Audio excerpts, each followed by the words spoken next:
Monster flag. Monster flag. Nice. Monster flag. Monster flag. That right there, monster plays of the week. Okay. Monster Energy is doing a monster site giveaway.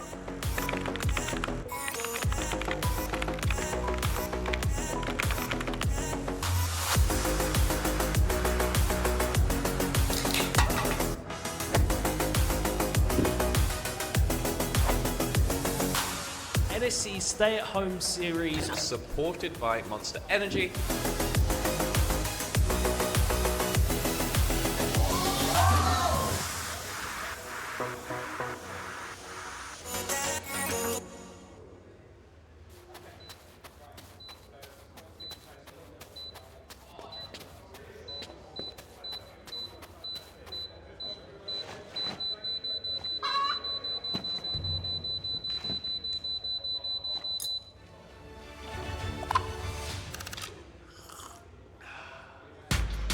At SteelSeries, we make gaming gear so you can be anything you want, except one thing: ordinary. Fight the biggest bad guy you can find. Create something nobody's seen before. Now that's beautiful. Why waste your ammo on this guy? He's so good at games he just nades himself to death. It's up to you how far you go, but whatever you do, go for glory.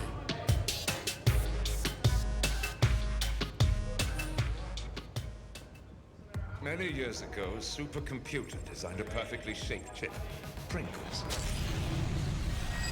Knowing one day, gamers would need less mass to help them stay in the game. What's the daisy? Pringles, mind-popping. Come with us. The new generation. The next level. Sending it big. You're in for a good run. Let's go. Come with us to the track, to the trails, to the slopes, to the surf, to the fight, to the race. Look at this! To the 4 a.m. starts, training harder, pushing further, hitting back, hard. I never turn on you. I get that gang on you. You better pray for it. I put that thing on you. You ever play with it? To the fans, to the followers, and the haters. Come with us to the blood, to the sweat, and the broken bones. You rehab. We never quit. We never give up. We take control. To the world titles. To the world's first. The world's best. Come with us. We're just getting started. It's going to be so much fun, I promise you.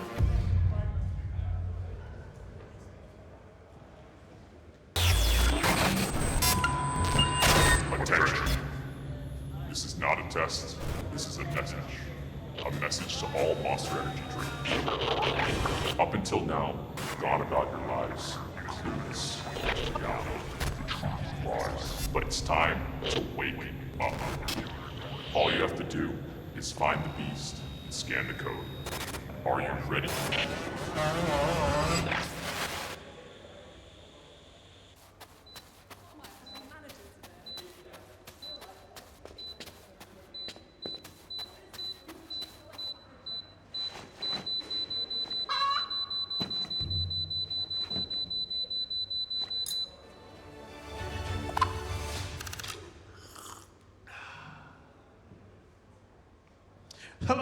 Hello, and welcome to day 2 of the NSC British University Esports Championship.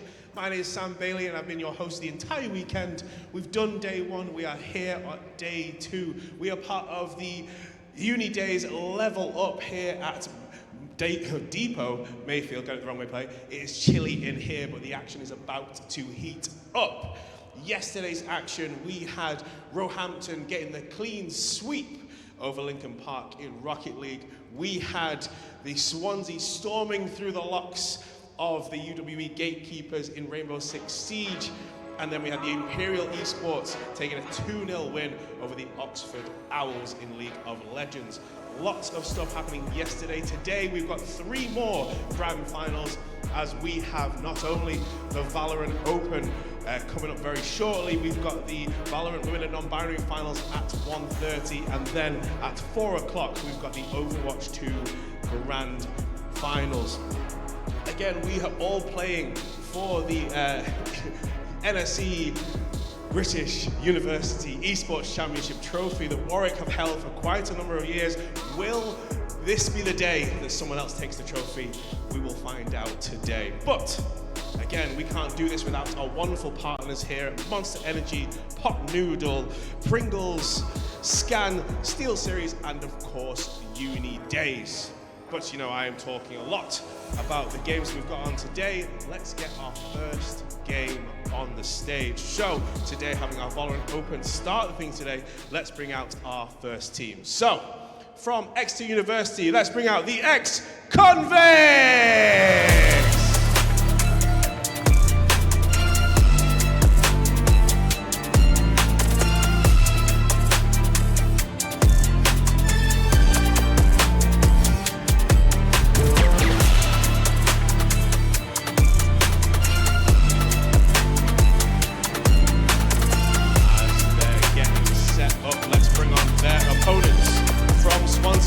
It is the Swansea Storm!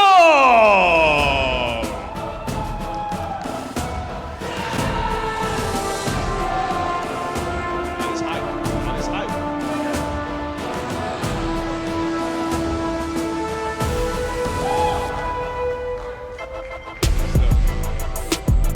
Already a fist bump to get started, brilliant stuff. So we have Bob here from the ex-convicts, we have Banana here from the Swansea Storm.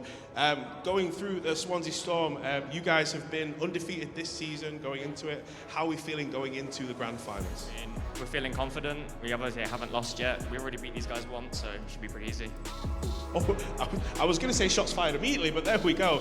You guys have taken just 1 loss in this part of this one. How are you and your team feeling going into the final? Yeah, we're confident. We're just here to have fun. We're just gonna play our game, our own game. Yeah, nothing to say about that. Lovely. Again, we talk about like this one again. The Storm last season going into it, we're kind of like unranked, but going into the season first seeded, going into the whole thing. Does that have a bit of pressure being the number 1 picks going into this final, or is that just kind of part of the course? It's just part of the course. I honestly didn't know we were first seed, so it's nice information to get on the day. I'll fact-checking before we get started on this one. And again, sort of like not feeling like the underdogs. Again, they talked about beating you on this one. Is this a point to prove, or does being the underdogs feel like it's a little bit less pressure for you guys? I don't think we're the underdogs. We're like kind of the dark horses. Like we beat some very good teams in the tournament, and yeah, we're just here to have fun, honestly. We don't really view you guys as a threat, to be honest. We're just gonna have fun, man. We're just playing our own game. Okay, I'm going to stay in between you guys at this point because it actually was a fight. But I saw a fist bump to start. We'll get another fist bump to finish before I let you go back to Team C. Lovely. Good luck to both teams. I'll let you go back to your team. I'll let you go back to your team. And, you know, it's always fun for me to fluff my lines before we even get started. But it's better to get our professional casters on the stage. So please give it up for Madspare and Affinity. Thank you so much, and what an honor to be here. What an intro as well, mind you. Now, Mads, how are you feeling about this? We saw some incredible talk there from the captains. This is gearing up to be an exciting series. Yeah, I mean, both teams are clearly ready to go, you know, and you can tell that they want to have fun, right? But that's the thing about LAN, is that a lot of these teams don't get to have this kind of experience, so it's great just to see them enjoying themselves. Exactly. As you heard them say, they're here to play their own game. So I think we're maybe going to see that reflected a little bit in the playstyle. You've noticed a couple of things going into this already that are pretty exciting about how these teams are going to line up in terms of composition, perhaps. Yeah, both teams really like double duelist. I believe on the side of ex-convicts, they have a duelist player, Josh, but Juno apparently just a solo Euro player. I don't know. We'll have to see. So we'll probably be seeing maps like Split, Pearl, Haven with the double duelist comps, but I mean, they might pull a wild card. Who knows? Who knows indeed. And actually, some really interesting people here. Some really interesting storylines as well, given potentially the history of some of these teams within the confines of NSE.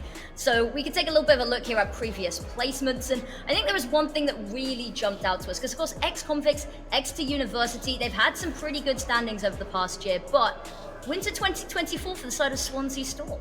Yeah, I'm not too sure what happened there. I mean, possibly, you know, the team may have dropped out or something along the lines of, but clearly they've done well to come back from winter. So, I mean, the team possibly going to change, but who knows?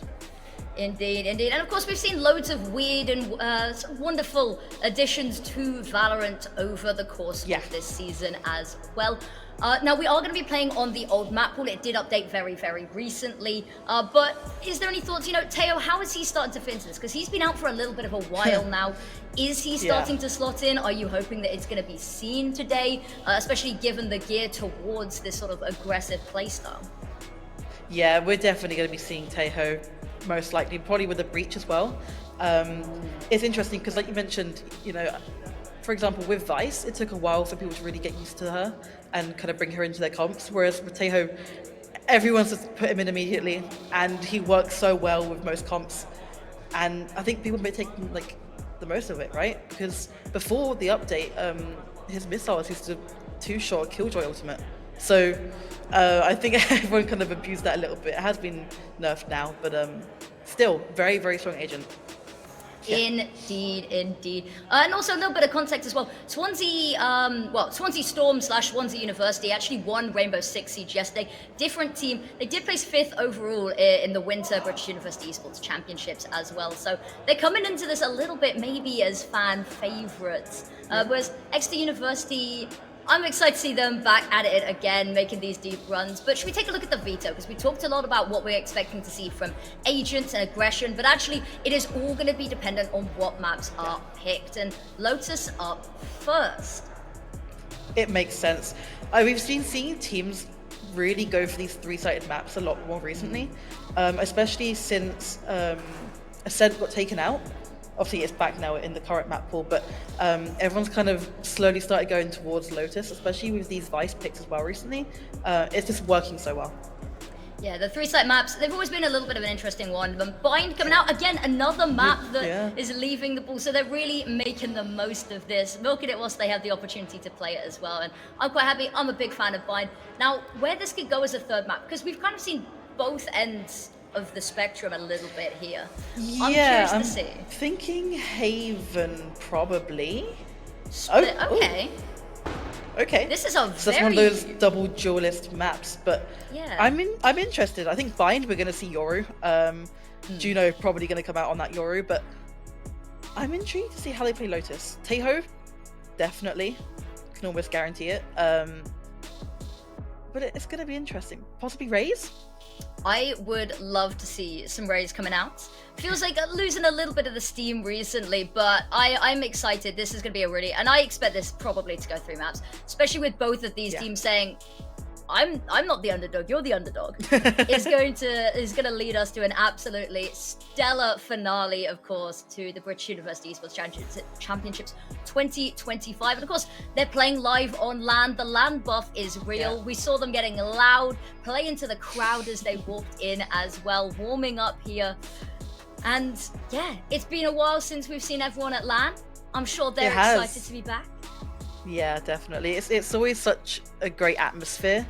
And like you mentioned, the crowd being there as well, the players get so much more hyped than usual. Obviously, it can be a little bit distracting sometimes, but I'm sure, you know, if they lock in, seeing all the monsters there set up and ready for that energy.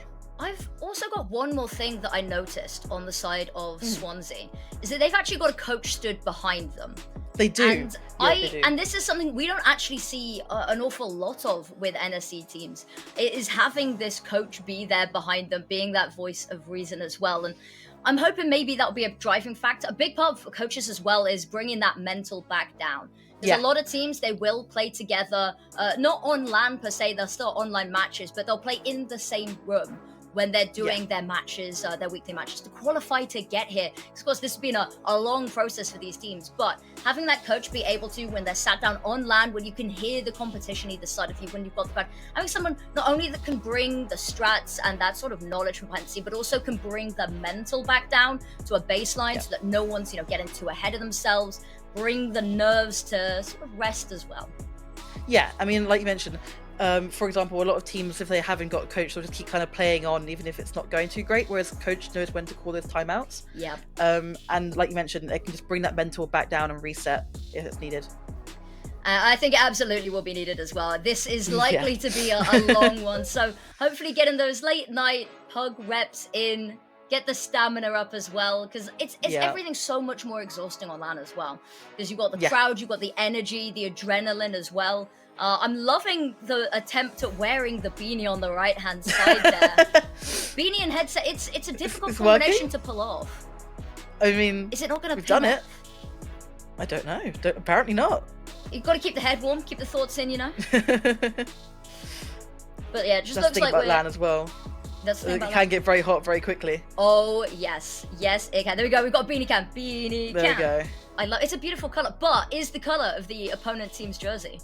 That is true. Sleeper agent, maybe. There's a conspiracy to look at here. I think there's something going on. But yeah, it just looks like they're all getting ready, getting warmed up. I see the hand warmers as well on stage. That's the other thing. It gets really hot. Your hands get really cold whilst you're playing. Yeah. It's a weird dichotomy, but yeah, on stage, and it's looking very snazzy as well. It got a huge upgrade this time, and it's. I'm excited. You're excited. 3 site maps. We're getting the best of all of the maps that are going to be leaving here. Yeah. I mean, Split's a really interesting one for third pick because I don't know. It's that deciding map where it's your last chance, and I don't know. It's really weird because you tend to play double Senti possibly as well sometimes on Split, or have that Viper and Cypher used as a double Sentinel almost. Yeah, and considering these teams are not double Sentinel at all. No. It's certainly a lean, and if it does go that way, I would maybe lean towards ex-convicts. Having that flex player who I think might be a little bit more versatile is definitely going to be sort of the ace up their sleeves a little bit. Another interesting thing is that none of these teams have gone completely flawless, and that's something we see a lot coming into the grand finals of especially sort of NSE events. There's always one team that has never even dropped a map. This time, both of these teams have shown that they can bleed. Now, Swansea Storm, they haven't lost an overall map or an overall series, sorry. Whereas ex-convicts, they did lose one in the group stages. They lost a best of one to Robbie, BK, and Joyce. Yeah. But that is the only overall loss we've seen. Both of these teams have shown weakness and vulnerability. Yeah, they've dropped maps. Yeah, exactly. No one has gone flawless, and that is going to be where we see maybe these punishing picks come out from their own map picks. As for Split, I'm still a little bit trying to wrap my head around this. I'm excited to see Swansea Storm coming into this, though, after 85th finish. I'm assuming massive switch up of the roster. Is as is often the case as well. And I've also been told that the youngest player on their team is 21. So last minute career switch coming out here potentially. Maybe a lot of experience on the team. Who knows? The game's been out for nearly 5 years now, so there's probably a few players on the team who are a little bit more experienced. 5 years. Oh gosh. Well, there's an existential crisis for later. But yeah, you've stumped me with that one. But yeah, 5 years.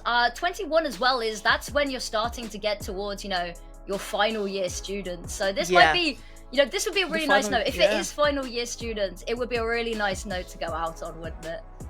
Yeah, for sure. I mean, that's the thing. And then the whole new team comes in and hopefully a whole new talent. Exactly. There is another interesting fun fact, and it was up on the graphic earlier, but I don't know if anyone caught it, is the ex-convicts actually have an ex-VCT Ascension League player on their team, but they benched them, and so I quote, to teach them how to win a final. I mean, it's got to be done. Lessons got to be learned, somehow. Exactly. If they lose here, though, imagine the bragging rights. Yeah. I mean, You can't come back from that. no, not at all. I like you mentioned, I really hope we do go to third map. I think we will. It just depends on whose maps are stronger, right? Because Lotus is very attack-sided heavy. So if you can get a good few rounds on defense and then go on to attack and you've won that map. I can't quite remember who picked which map, but I will be able to pull it up for you, I do believe. I think Swansea picked Lotus. Swansea did pick Lotus, so Yeah. of course Exeter are going to be starting on attack. And then Exeter pick Bind, so Swansea are going to start on defense. And then because the final decision was made by Swansea, I think it was. Yeah. So it does mean that Exeter got to choose which side they're starting on, and they have decided to start on defense. Okay. I think Bind's an interesting pick because it's one of those maps where most teams are very confident on. And so if you're picking Bind, you clearly must be incredibly confident in your team to win that map because it's such a default map that most teams know how to play it, right? Yeah. So I think if Swansea end up taking first map, which again is their map to take, it might not go in Exeter's favour. Yeah, it's a difficult one, but especially starting on the attack side. Lotus is one of those very sided maps, I think, where you can have a really awful defense side and you're not out of the game pretty much. Yeah, I think maybe if you're going 12-0, it's a little bit tough, that pistol round going on a knife's edge. But if you're able to put in a couple of rounds, it's one of those that very much can flip on its head, especially with the new firepower that we're seeing coming out from these new agents that are just so heavy on the face front assault. So we've been talking about this, right? Yeah. Is that the new agents that be coming out, the util is just so heavy. I mean, Tejo, Waylay, it's just so much going on all at once. Especially with that TP that Waylay has now. Is that you can be full rush with util, you see her, and then she's immediately gone back again. And it just confuses you. Bamboozled. Discombobulate. Yeah, pretty much, exactly. So I think you're right there. This is very much map number 1 is going to determine the pace at which this is set and how far we sort of continue into this best of 3, and thus at the end who we crown. But again, comebacks, they're always real. The utility it's staying on top of everything. That's the big one, is that I'll admit I am not a great Valorant player. I get very confused very easily when I am stood in the middle of 4 different smokes. I like the third person perspective. I like having the X-ray, the lush life that comes with the mini-map. But these players, they are going to be in the heat of the battle for this entire... I'm hoping best of 3. It's got to go through that, surely. This cannot end any other way. Especially on LAN finals, right? Yeah, LAN buff. Exactly. They want to be playing for as long as they can. They don't tend to get this opportunity often, so it's nice to be able to, spend that time up on stage. You gotta make the most of it. If it looks like it's gonna be a 2-0 and you're gonna be like team. Do we like playing on LAN? Do we want another map, team? Let's discuss. This is all just throw the next map. Just for legal reasons is a joke, but also of course. I enjoy playing on LAN. I'm not great, so it's not on me. It would never be a purposeful throw. But we should be looking heading towards it soon. We're just making sure that all players are ready, that they are warmed up sufficiently. Hands are warming up. You see, warming up the hands there, warming up the aim. You can't go into a finals with weak aim. You gotta get the practice range, training range. Exactly. To mention, it is early. The players have had to wake up pretty early this morning, so I'm not too sure how warmed up we are. They have had some time to go into the range and some death matches, but I don't know. Sometimes you need one game to get into things, right? So we might be seeing a team. It could possibly be a stomp first map, and then have a few people warm up later on. But who knows? Yeah, it's certainly an interesting one. And here we go. We are going into Agent Select, and we've talked about the double duelist. I'm hoping that we see it immediately out the bat. We've got Yoru Reina being offered. Let's not do that. I don't think that's the play. Waylay being hovered for a split second there by Juno. So I need to go back. Yeah. This is interesting. We've got a lot of duelists being hovered right now. Okay. Are they just toying with us? They might just be having yeah, a chat yeah. and sort of flicking through. Although you've got to be careful with that. If you're one of those people that whilst you're having a conversation during Agent Select, don't Yeah, accidentally press accidentally. confirm. We've seen it happen. Yeah. We have got Tejo locked in on both sides. And the double duelist, right? We've got Raze and Yoru. A brilliant combination of duelists. You know, we have that information from Yoru and the flashes, as well as the fast entry from Raze. I'm interested on these Sentinels, though, that possibly opting for Cypher. Cypher's sturdy, right? Yeah. He's that go-to for that Sentinel, but I feel like Vice has been so much better on this map recently. Yeah, I'm assuming Jake is going to switch. He's usually the Sentinel player, so I'm assuming we'll get a last-minute addition. I'm hoping. I don't know what you mean. Oh, okay, wait, there we go. There's the Vice lock-in. Okay, I like that there's a little bit of variation in this. I like this a lot. We do have both. Yeah, okay, so both teams are, the exact same apart from Sentinel. So I'm intrigued to see how each team differs with how they play with the Sentinel. Probably see a little bit more of a lurk from that Cypher. Yeah. And on a map Possibly like Omen. Lotus's, that'll be spicy. The Omen, I sorry, like you carry it. on. I think it's just a solid all-rounder. Yeah, he's also really good for entering with that race, especially with, for example, if Vice was to play defense on C, you can easily get an entry with Raze and Omen TP and satchels onto site over that wall.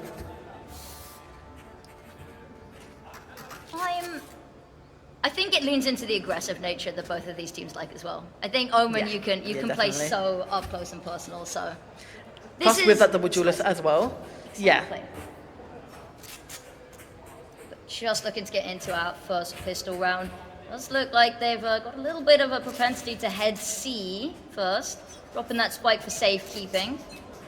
Okay, or not. Last minute shuffles. Nobody stood at the barrier to go, and first contact going to be taken. Drone coming out, going to spot out player 120. And here's the Aura on the other side of the map, looking just to buy them some space. And it's an immediate rotate. Look how far they've managed to push over towards A. Yeah, it's very, very slow start, but I mean, these pistol rounds are crucial, right? You want to start off strong, and the first pick can change the round. It's been a while without a pick here, actually, and now they're heading over towards B. The fluidity is great, but Banana posted up here. The smoke, maybe going to give away the location. Actually, manages to throw it. Has not been cleared out here. No one's even looking. It's just going to let them all walk through and gets one. Doesn't even know where to look. Has to reload and is taken down with only one pick. Trigger discipline is great, but not when you have few bullets and they're far between. And now they have sight and Swansea Storm near enough for a retake. There's a nice little bit of damage dealt off. The bot to come and try and clear the space by them round the corner. Can't still not come through, but Jake, this is such a difficult fight, and they all know where he is. There goes the flashbang. They're all just trying to peek him, but be careful, not one at a time. Now ducking, hiding. They don't want to give this away. Jake trying to clear every angle. Spotted ahead there. Doesn't know where the last is. Peeks round, knows where both is. First kill, has to reload, and are waiting, but there it is. The peek out. Jep gonna be the one to find the final kill, and that is a round secured. Pistol under their belts. Yeah, and I mean, for pistol round, that's what we expect, right? Trades going back and forth, but I'm surprised that Banana didn't manage to get more. I mean, a lot of damage was done, and it was a great position to be played. But I think ex-convicts, they managed to get so many kills early on that B site that the trades that Banana got didn't really matter at that point. Yeah, a difficult one, and you are only working with a classic there. It's a difficult fight, but I mean, at least you have the information to pass to your teammates. I like there's a little bit of an investment coming out here. Gamble stacked A. I'm assuming a little bit of a poke and a prod. Swansea Storm, the moment that they clock where they're at, I'm assuming they're going to assume that it's a gamble stack. But yeah, it's going to have to be. A little jump peek. Bit of a default play from Exeter here. And the spikes dropped towards B, trying to get any picks they can. They have the gun advantage, but you do not want to lose them. No, pushing up really far here. Going for the orb. Pancake's just going to let him have it as well. And the teleport out for free. Gets the spike. But no information gathered. Yeah, that's... I like that they've cut information, but Swansea, I think maybe a punishing little pick there might have done them nicely. They are rotating pretty swiftly through B. Josh, it's so slow though. You can't afford to be slow on these rounds. You need to be hitting these sites fast. But there's the rotate back over, immediately being clocked as they send 2 players over to investigate who's going to get there first. It's going to be a bit of a timing issue here. Player 120, here's the jump up, and there's an immediate headshot. That'll be a weapon retrieve for them as well. Waiting hopefully for a punish, a trade to come through, but no one's going to push 120. Spike goes down. Jet crawling round, getting offensive on the sniper rifle. Spots 1, trying to go for the no-scope. His damage doesn't find a kill, backs off. Banana's picked up that weapon. Drop down's going to be heard, and the smoke's just going to have to push through them here. And they're going to be waiting. I say they're going to be waiting. Finds 1, they double swing, they get both, and it is all shambles as the conversion is stolen away. That's a really weird round because it was read so well by Exeter, and they managed to get the rotates going back and forth, re-hitting A. But like I mentioned, the second that you move those guns, then the rounds become very, very even. Yeah, it also worries me a little bit. They were being very cautious with their rotates, that they were very slow on this. You know that they're not going to have a buy this round. They lost pistol, and you hear the pistols over on A. But they then, it's very slow to move over and rotate, which means it gives Swansea the perfect opportunity to go take those fights, pick up those weapons, and definitely a little bit worrying here. And it's not a great start to the economy for ex-convicts. Nothing but a Bucky available, but I like it. I'm a shotgun fan. I'll hear them out. And it is with that raid as well, which can be pretty damaging with the satchels if you can get into the right distance. Ooh, tags. Banana's got 1, has information on only 1, and is walking wounded. Now trying to call his teammates over to reinforce this site. Sees the missiles come out, is blind, but so is Viva Josh. And now the wall goes up, safe for now. Teleport in, trying to dodge the spikes, does indeed. Jake is trying to meet them there. It's a lot of damage, but no kills. Drone shot, and the flashes, they're all working perfectly. Baited, and now switched into a round win. And Jake knows where the last was hiding, has to dip back to reload, but look at that, the cavalry's arrived, and they're just going to dogpile him. And it's the classic right click to do it. Yeah, I mean, that Omen entry that I mentioned earlier, especially after your raise getting taken out on B, it's still definitely doable, but I mean, again, like you mentioned, the gun advantage wasn't there. It was their round to reset, get that money back up, so hopefully they've been planning a few things during these pistol rounds, and now the guns are looking pretty even. Is indeed. The ultimates on the way as well. Yeah, we've got some big ultimates, a couple of the smaller ones online, Euros on both sides ready to go, but Which is really big for information though. Yeah, huge. Jake's gonna hear all of this commotion, gets ready. Sees the smokes, is gonna back away, and whether they choose to rotate off the back of this, they're selling the fake really well here, but also Swansea Storm, they've pushed up so far on this defense, and that boombot spotting them out, they know that this is gonna be a multi-pronged approach to the round. Yeah, for sure. We come back to these slow plays, though. I think Exeter have started to get a little bit too scared about their plays that are happening. But I don't know, the slow plays weren't working before. I was going to say, trying to peek that angle with a shotgun. Now just getting in the way of everyone, working their way around. All of the information they could ever want. There's the flashbang to buy them some space. The drone coming out here as well. The sound cue's perfect. The jump up with the shotgun has chased them all the way back into B. And now the site is clear. The long rotate from A still miles away. And the TP onto site. And now they can just bunker it down. Spike goes down, and Juno ever diligent. They've cleared the site. They've won the round for them. And the bodyguard for the plant at the end. And now retake has to come on through. Major disadvantage, but Dimensional Drift popped. Locations for everyone now known, and now they've got to play off the back of this, but it doesn't even matter because they're picking the team apart. You come out of that ultimate and there's no one left to play with you. The flash is perfect, but only good for one. And it was so close. I mean, both your ults getting popped during that round. And like I said, it's brilliant for information, but in a 1v3, probably, I don't know, not the best situation you want to be in. No, that is an unfortunate one. But yeah, you're hoping with that dimensional drift that you can buy your teammates the space to push forward. Yeah. But no, their teammates die and you end up alone in another dimension. And that is the scoreboard evening out 2-2 nicely. And bought them some nice ultimates on the board as well.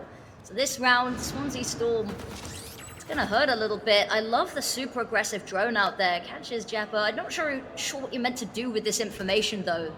There's still, one of them's in spawn. You can't really do much off the back of that, so yeah. The slow play there from ex-convicts is gonna buy them a lot. They missed the bot as well, but insta headshot, Juno goes down.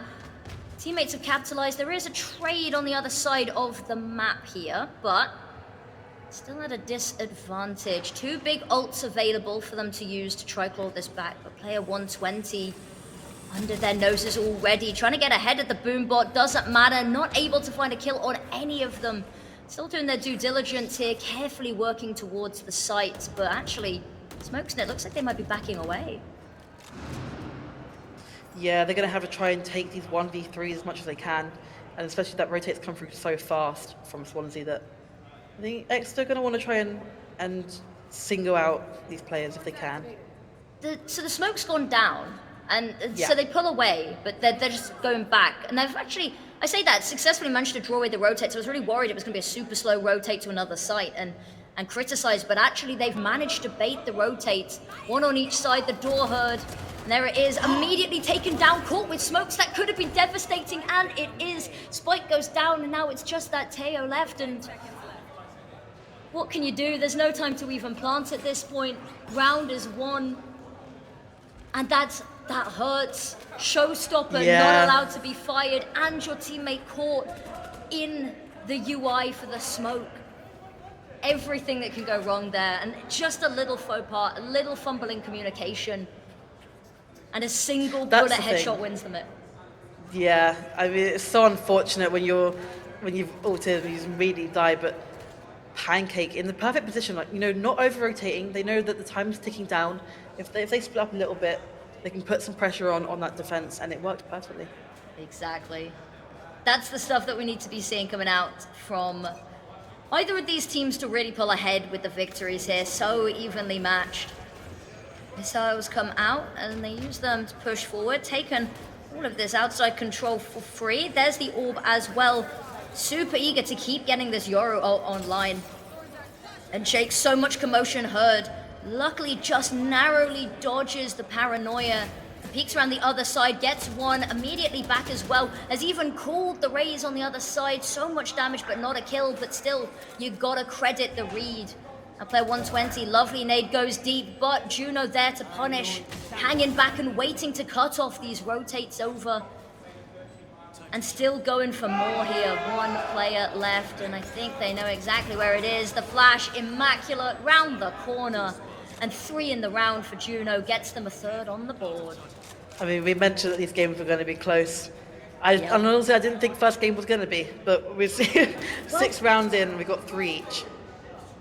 We're saying that it's close, but this is quite an attacker-sided map here. It is. So I think maybe this is, whilst it looks close on the scoreboard, given the wider context, that maybe a little bit of worry has to come out of the fact that on such an attacker-sided map, you're still even. Yeah. Not to mention, we have got double duelists on both sides. So if you're getting these rounds on defense, it's all you can ask for, really. Poor Juno, spotted out. Nothing you can really do about this. Just waiting for the suppression to end. Jump peek in this corner. Still ever loyal to this Bucky. These slow players again. Which you don't think, considering, like I mentioned, the compositions that we have, you would think that they would want to opt for more aggressive plays, but it seems to be working so far. Slowly but surely heading over, but there's 2 players waiting behind the rotating door. And look at that, ultimate comes out, is gonna clear them out. There's a nade kill for player 120. And it's just ult after ult fired back, and look at this, 4 still available, 4 still online. And 45 seconds, they've not even been able to take a peek at site. Not a glimpse. Yeah, and they're surrounded now. Yep. There is no escape, there is no surrender. Maybe if you back through spawn, but even then, there's quick rotates. They've got to win this fight, and Pancake waiting for the smoke. And the flashes, ooh, it's not even the flash, it's going to be the Dimension Drift, chases them back, 24 seconds. This has just got to be a save now, surely. There's no site that you can get to. But I think Swansea are going to maybe try and opt for a few more kills. Oh, they won't want to let any of these weapons go. Why would you? I mean, that defense is so strong. If you've got a competition like that and you're able to lock down so much ground, there's not much you can do on the attack. Nope. I mean, we're seeing Jake holding down A consistently, not rotating whatsoever. And it's just that consistency and that patience that you need. I also think playing slowly on attack side Lotus, I don't think it's the play. It's not. You have 3 sites. You have 3 sites. If you hit aggressively, especially early, you are likely to catch a site that has either 1 or 2 people on it, right? Exactly. It rotates, possibly only 1 rotate, fairly far away. Rotates take a while on this map. So, playing slowly, you give your opponent the chance to read what you're doing and rotate, which is the one disadvantage they have. And look at that, so aggressive. And I love that Swansea's like, okay, you don't want to play this map like it's meant to. We'll play it like it's meant to. Straight round the corner. Showstopper's not going to find anything. They've already lost a player here, but they're still pushing forward. They're 120, firing off lots of shots, but not finding anything. Pancake's got 1, doubles down, and actually low health on Jet behind. Has to be careful, but through the wall, finds the kill. Picks up the spike, and now A is completely empty, but of course they've not been able to push far enough to know this yet. Swansea Storm, I'd love to see them maybe having a bit of a rotate over. You know, you've lost all of your players A, so surely that's where they're heading. But wanting to get that jump from behind. Yeah, the flank could be really strong here. Jake's still opting to hold down that C, but surely the information comes through that it's an A push at this point, right? We've heard nothing C and nothing B, and you're not going to hear anything B whilst you're rotating through. Actually, a faux pas and reads might lead to Jake having a step-up moment to end this round. Unfortunately, looking the wrong direction, caught off guard. Teleport noise is going to freak Banana out, and rightly so. But this round is so far gone already. Does still look to go for it, though, or at least for a couple of exits. But they're already paving themselves a route out. Yeah, definitely. I mean, this is definitely doable, especially with the smokes, but... Okay. Yeah. It's okay. I mean, I respect it, especially since with the update where you can't ping through smokes anymore. Yeah. Being able to use those to defuse a spike can work really, really well. But I'm a little bit confused. So Swansea opted for the push on attack, which makes sense. Because obviously they've been seeing that Exeter have been playing so slow. Catch them off guard, sure. But I think the reason Exeter have been playing so slow is because they've been expecting these fast pushes from Swansea. So I think they were sitting back, ready and waiting, and it's exactly what they've been waiting for the last 7 rounds. Potentially. Ooh, immediately. I love the aggression. Trying to meet it head on, and unfortunately the team has been split up. The defense is divided. The Shrum having a nosy, jumping on up. I like the boost, but might be caught out. The double swing here would be good, but unfortunately, they peek 1 at a time here. Drone is going to suppress, taken down, spike out in the open, and now you just got to wait for the last, and it's Banana has your back. Yeah, and we're starting to see it a little bit more now that the team plays, and the communication you can really start seeing come to life a bit more. But Exeter tried for that fast play, and it didn't work. So I don't think we're going to be seeing that again for a little while. No, maybe I think the confidence just isn't there. Yeah, it's as you said, it's early. People might still be warming up and waking up. You know, Yeah. gamers, we like to play late into the night, not so much waking up early in the morning. So a little bit of a shift from the usual for most. But yeah, it needs to be waking up a little bit here. Swansea Storm looking very hot. This is not going to be a particularly nice buy for them. So I think with the pistols, they are just going to try one more hit aggression. They are investing the showstopper into this. No one willing to show face just yet, and running out of time for it. They've got to find somewhere to fire it. Fire it into the smoke off the back of the team kill. So there's a pick to equalize the numbers. And unfortunately, everyone now back on to naught but the secondary weapons. But player 120, look at that. The spray transfer, immaculate. Banana again, the closer of the team. And in a matter of very confusing and chaotic seconds, it all falls apart. Albeit the buy it was up against, not amazing, but still beautifully and masterfully handled on that anti-eco. That steel garden, even if it doesn't have much damage in terms of, people can still get, right-click pistol kills, it's not the end of the world, but it just creates so much panic. And the other team is sitting there waiting for that timer to go down so they can get their gun back out again. And it gives you just a few extra seconds, if they're having to put their guns away and stuff like that, just to be able to put a bit more pressure on, and it worked, clearly. Yeah, exactly. And that's the thing is, when you're on a sort of a messier half buy as well, the Visol maybe not as strong, but the moment that they have picked up weapons, that's when it gets a little bit chaotic because, they've now found these weapons. The game plan has changed. The mid-round cooling will have shifted, and then suddenly they're back to what they had at the start. It can be a little bit jarring. I believe we're just sorting out a couple of issues real quick, and then we'll be back underway. Now, this is always a little bit of a worry, Tech Pauses, because you've got the momentum. I'd say you've got the momentum. Actually, it's been very back and forth, so neither team has been able to build up this sort of landslide just yet. But if you're in the zone, then a step away, having to sit back for a second, that's when it can get a little bit, getting back into the swing of things, especially on first map this early, can be, it's a real show of character and a test of the team. Yeah, but I think that's where this coach comes in. We have to keep that morale up and that mental up whilst during this tech pause. Whereas if you haven't got a coach, you're kind of relying on the whole team to kind of, keep each other going and the IGL to keep morale up. And that can take a toll sometimes. Yep. It's and mental, we've talked about this, is the game is no different to what they've played going up to this. It's the LAN environment that is going to be that variable factor.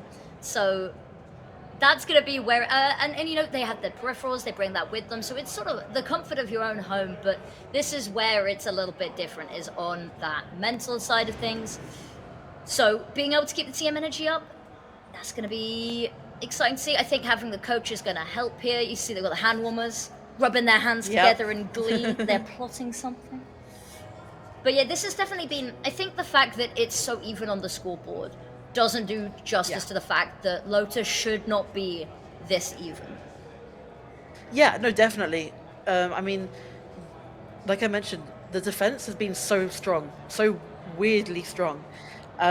So it's, I think, honestly, at this point, Swansea are doing okay. Like, they have their rounds on their defense. Yep. And I think going into attack, if they can get these first 2 pistol rounds, that advantage could kind of keep them going towards the end of the map. Yeah, that's where I think we'll see the sort of steamroll that we might be expecting. But again, it's never over till it's over. No. Comebacks again, it was Swansea's map. It's true. So they've probably been predicting this. They probably, okay, we'll pick Lotus. Our defense is good enough to start on defense because it's always going to be chosen for attack first. So I think they're kind of in their heads a little bit, I think. They're in X's heads. Because, yeah, they're doing well to keep up, but like you mentioned, they shouldn't be losing these rounds. No. And of course, getting into psychological warfare, name of the game. Yeah, exactly. Although it was, I think, the captain's interview, we saw that again a little bit in each other's head. But I think maybe all at the end of the day, it's good fun, isn't it? Because, fist bumped at the start, fist bumped at the end. Seemed very confident walking into this. Curious to see if there are, many supporters in the crowd as well, because I've seen how some of the NSC fans get, Of course, hi to everyone watching in the Twitch chat as well. Hello. I hope you're having a nice evening. Looks like we are back into the game, and we can continue the show for you guys. So, ready and raring. We've got a couple of ults online, Omen on both sides. Early info isn't going to find anything just yet. There's the suppress coming out, but they've got nothing to work off the back of. I say that Viva Josh elsewhere has managed to find that opening pick. And Banana's ready and waiting just for that push to continue, but it's not coming their way. Back to these slow players again. They just don't want to commit to anything. They know Jake is holding down that C. But it looks like they want to try and get onto site anyway. Yeah, pushing through. They've already taken over the whole site, and they're trying to push a little bit beyond it maybe, but reinforcements already there, and I like that they've sent the Rays back looking for that flank. They know it's coming. They predicted for it, but are they going to be looking the right way? The TP over is going to yield Banana a kill. Jake's still looking at sight. There's a little window over the top of the smoke, but no one's even gone close to it. Lovely flash, and almost caught with utility out. Player 120 just trying to force them into the fight. They do, but unfortunately it's to their own demise. And now Jake, last left standing. It's just going to sit on the defuse. There we go. Baits out one of the missiles and the shots. Knows where one is. There's the camera gone. But are they expecting to push on the side? They aren't, but they've spotted it already. There's the almost kill, and they needed it. There would have been time, but alas, a matter of health, a matter of HP, and it's close, but that is the half. Such a close round. Yeah, I mean, Banana played that so well, managing to get 2 on the flank, even when they were holding it, and immediately pushed the whole of Exeter back into main to try and hold down that site, that flank, sorry. I mean, they played that so well, but I think, you know, the shots were coming through from Exeter. Yep, and sometimes at the end of the day, it is a matter of that. We're finally seeing the operator online. We are indeed. At long last. It's interesting because you usually see the operator as a way to hold down that attack from being so fast, but because the attack are playing so slow, it's probably why we haven't seen it so early on, but it doesn't matter being taken out immediately. That was a lovely combo. Gone. Yeah. Oh, beautiful stuff, and that's the opening pick. And I like that they're not getting over aggressive and too hungry for following up with anything. The back away.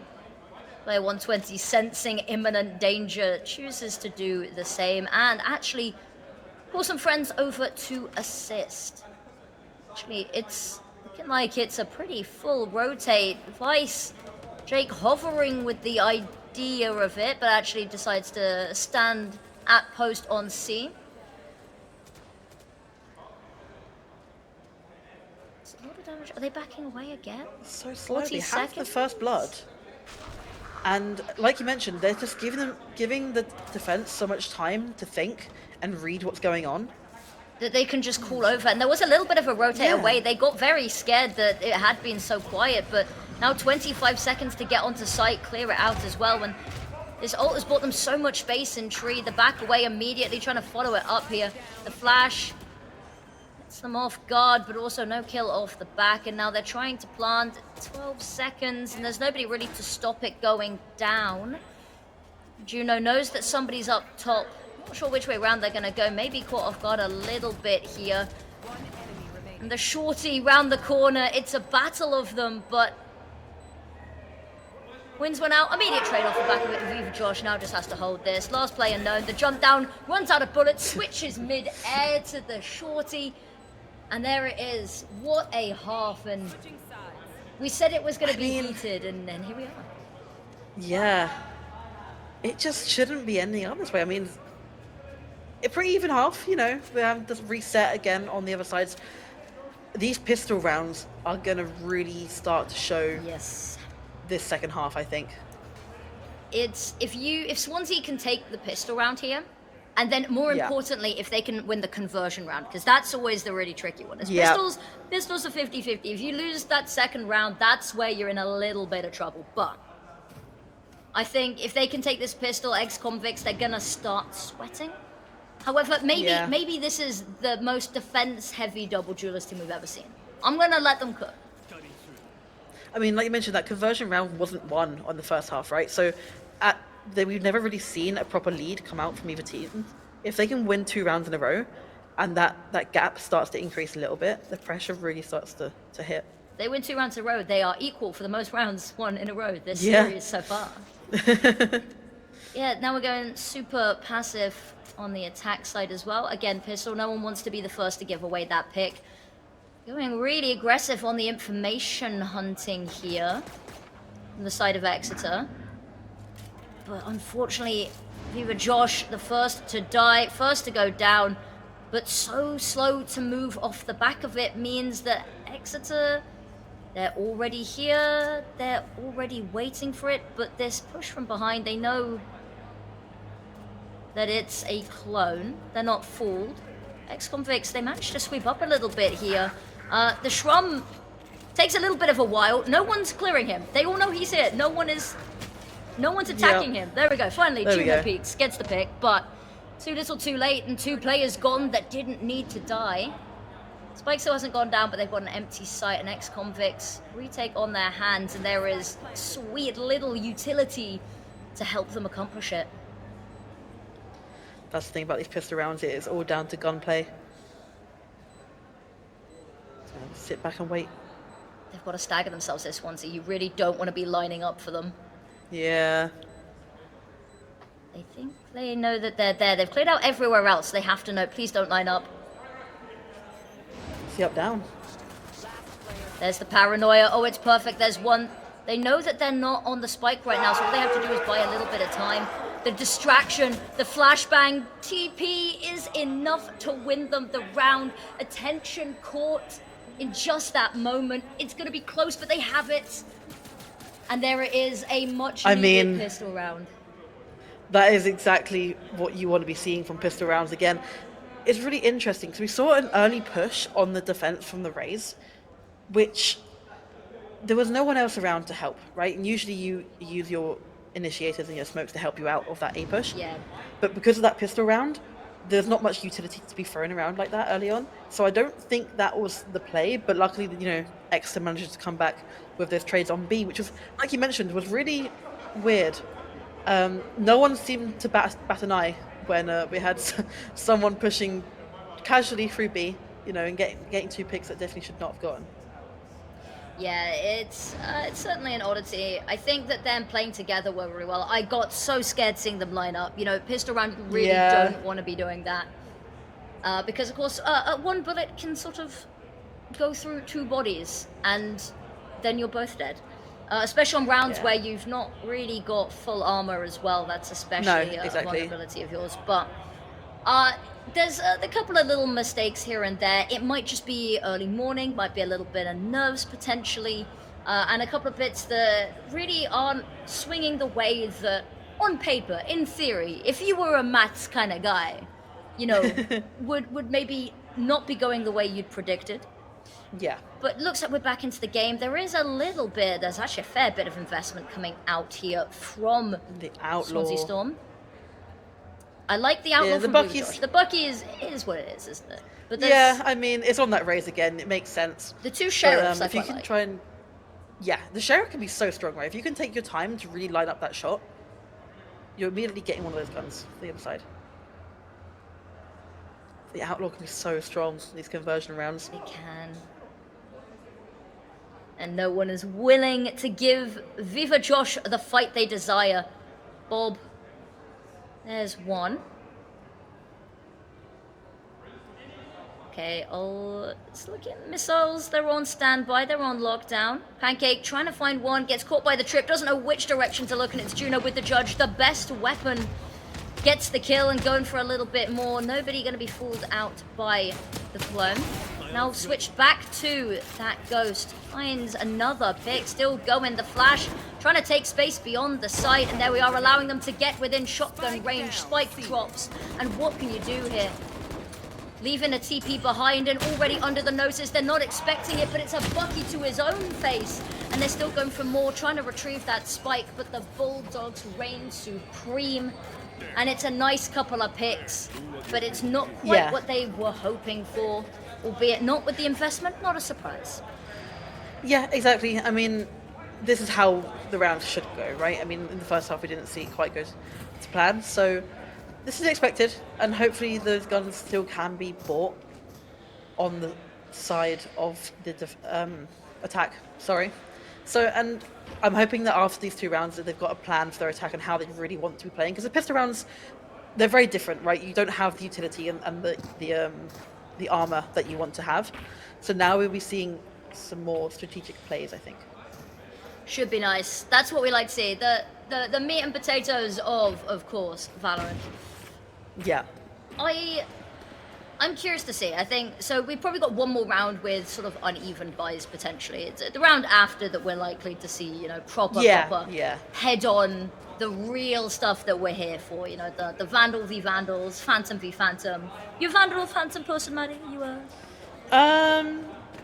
Vandal, I would say. And then sometimes if I'm crouching too much, I'll switch over to the Phantom. I feel that I'm a Phantom player because I can't hit headshots.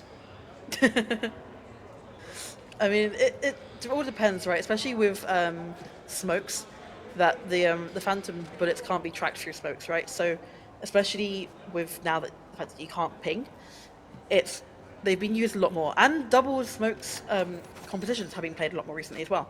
Obviously not on these teams, but we have been seeing a lot more Phantoms being played. I like the Phantom. I'm a big fan of the Phantom. It's good. It's a good gun. And it's silent. It's stealthy. It is. I think the only issue is that headshot. If you're hitting someone with 145 headshot, oh yeah, it's so frustrating. It's the worst feeling because you know that you've got the skill. You know that if you had the Vandal, that would be the player advantage, the even in kill. Who knows? Maybe the clutch or the ace. But no. You, sir, you are on the Phantom, so you will only be allowed to hit for 145, even if you had played it to perfection. So. And then you will get swung and headshot yourself with a Vandal. It's a swing or be swung world. That's just how it works. Exactly. It's a swing or swung world, and you should be a Vandal. Guns. It's interesting because obviously the Outlaw is the only gun that has been added in to the game since, release. Yeah, and it was controversial. It was. No one actually played it for a while. And then it was kind of just like, okay, cool. And then they realized how busted it was. Yeah. Especially with a Killjoy turret, right? Oh yeah. If you can get like 6 damage with your Killjoy turret, no worries. 12 damage, sorry. You're hitting one shot to the body, and it's absolutely great. And it also makes those conversion rounds so much harder. And you just know if you've lost the first round, there is an Outlaw waiting for you somewhere on the map. And it just makes that pressure gets put on so quickly. You don't know where it is. You might have an idea of who has it, but but where? and it will always, it's like a snake in the grass, isn't it? It will always bite you when you least expect it. Just when you think you're safe, you're like, oh, I've got through the tall grass. That's the dangerous part. And then you step on like a single, like nicely mown front lawn, and it's like, nope, that's where it gets you. Yep.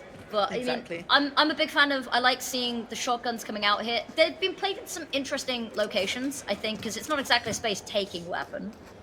But no, not at all. And the map's quite open as well. Exactly. But it's my personal philosophy that minimum loss bonus always allows for you to buy a judge. So after pistol round, you will have no armor, you will have no utility, but you will have a judge. And you will have a judge, and that's all you need. Exactly. And what you do is you run it down with the judge each round, right? And then they always go, oh, they'll never do that again, because that would be really stupid, wouldn't it? And then you do it again, and then you keep doing it, and they go, surely at some point they have to stop, right? And then it's the moment where they've accepted it, right? When they start playing the shotguns back, that's when you switch back, well, bam, bamboozled. That is how I've lost every single NSE game that I played back when I, first year when I played. Actually, you know what? That's a lie. We won a couple of our best of ones. That's okay. I'll put with the judges. Yeah, actually, I think it might have been the one game that I think we won was I was calling really. I said, hey guys, can I call for a game? Right? And by the way, we were all silvers. This was not like a proper well put together team. We were just like new to university and we wanted to give it a go. And I was like, guys, can I call for a half? And they were like, sure. I was calling really stupid stuff, and I think it was on Icebox, and I was like, right, guys, this round, what we do is we run straight onto site, and then we go up and down the zip line twice, and then we run back and go through mid to B. And we did. I mean... And honestly, the zip line part, by the way, was mandatory. If you didn't go up and down the zip line, you were sent back to go up and down the zip line. And we were winning, because I don't think... Because there's no way to understand stupid, is there? No. Yeah. Like I mean, there are so many set plays that people expect, and if you're just gonna completely throw that all out the window, exactly. Sometimes it works. And they always think, because if you hear 4 zipline noises, you always think, oh, that's 4 of them going up. They don't expect it to be one person going up and down 4 times, Yeah. But back into the action, back into the real strats, the real masterminds of Valorant we go. The drone spots naught. And that does give them a false sense of security about this site, but the rotate's already here, and that Cypher's back site. Camera goes down, but not before getting a load of information. Trum trying to desperately dodge own missiles, and there goes the spike. Very early, very quick plant. This is what we wanted to see, but Jep waiting. This smoke, once it fades, is going to be causing a little bit of trouble, but they've already backed away. And it's mayhem. Kills found either side. The flash is perfect. Distracts their own teammate, however. There's the dimensional drift. Runs past the Shrum. And whilst distracted teammates pops out, that's Bob with 3 already. Going for a little bit more, but it's Juno steals away the kill, and the round is won. And that is not a round you want to be losing at all. And now it's going to be looking like a little bit of a save round again for Swansea. But the defense is interesting because they're allowing for retakes, right? Yeah. And at that point, you've got such attacker-sided comp that you're just retaking it like you're attacking. Yeah. So it's working so well. Jep deciding to back off a site, not playing off of those trips or anything like that, and deciding to wait for the team. And you can see the coordination happening. They're always in pairs, teaming up, getting those trades, and it's working well. It is. I like this. They've made sure Swansea to buy enough for this round, but not too much that they're going to be broken in the next. And straight down mid they go. So eager to get this Euro on light for Juno again. And almost there already. Now Jep, once again, poor guy, is there. I will stand my post against all odds, against the wave after wave of onslaughts. And actually this time has just had to back away. They are taking so much space beyond the site, and I think maybe a little bit of a misplay here because they're now going to have to retreat back on. Teo comes out. It's not going to have the effect that I think they wanted to. Jep with 1 still fighting because they've now got to get back onto site, and they do. I mean, and such flawless. It's such a mistake from Swansea to abandon the site to chase after Yeah. one player and a Cypher, mind you. Yeah, I mean, I understand because they know that Exeter are going to want to play for this retake. So trying to take down 1 or 2 players, if they can, while getting that spike down, it works. But they couldn't find anyone. So at that point, you're just going to have to start backing back onto the site, right? Because, like you mentioned, they're going to have to retake that site again after they just planted. Yeah, it's the fact they left 1 person on, but the issue that you have is that you had no information behind you. You had no flank watch to see how close the retake from behind was. You saw 1 player running away from you towards spawn. You don't check waterfalls. You all just sort of pile through, and they run through smoke after smoke. I think, if Cypher had been sat on the other side, if Jep had been sat on the other side just waiting for them to run through the smoke, could have got all 4 in 1 clean sweep. Yeah, definitely. So it was exactly like, I think the idea was there, the execution wasn't quite there. The lights were on, but no one was home. Yeah, definitely.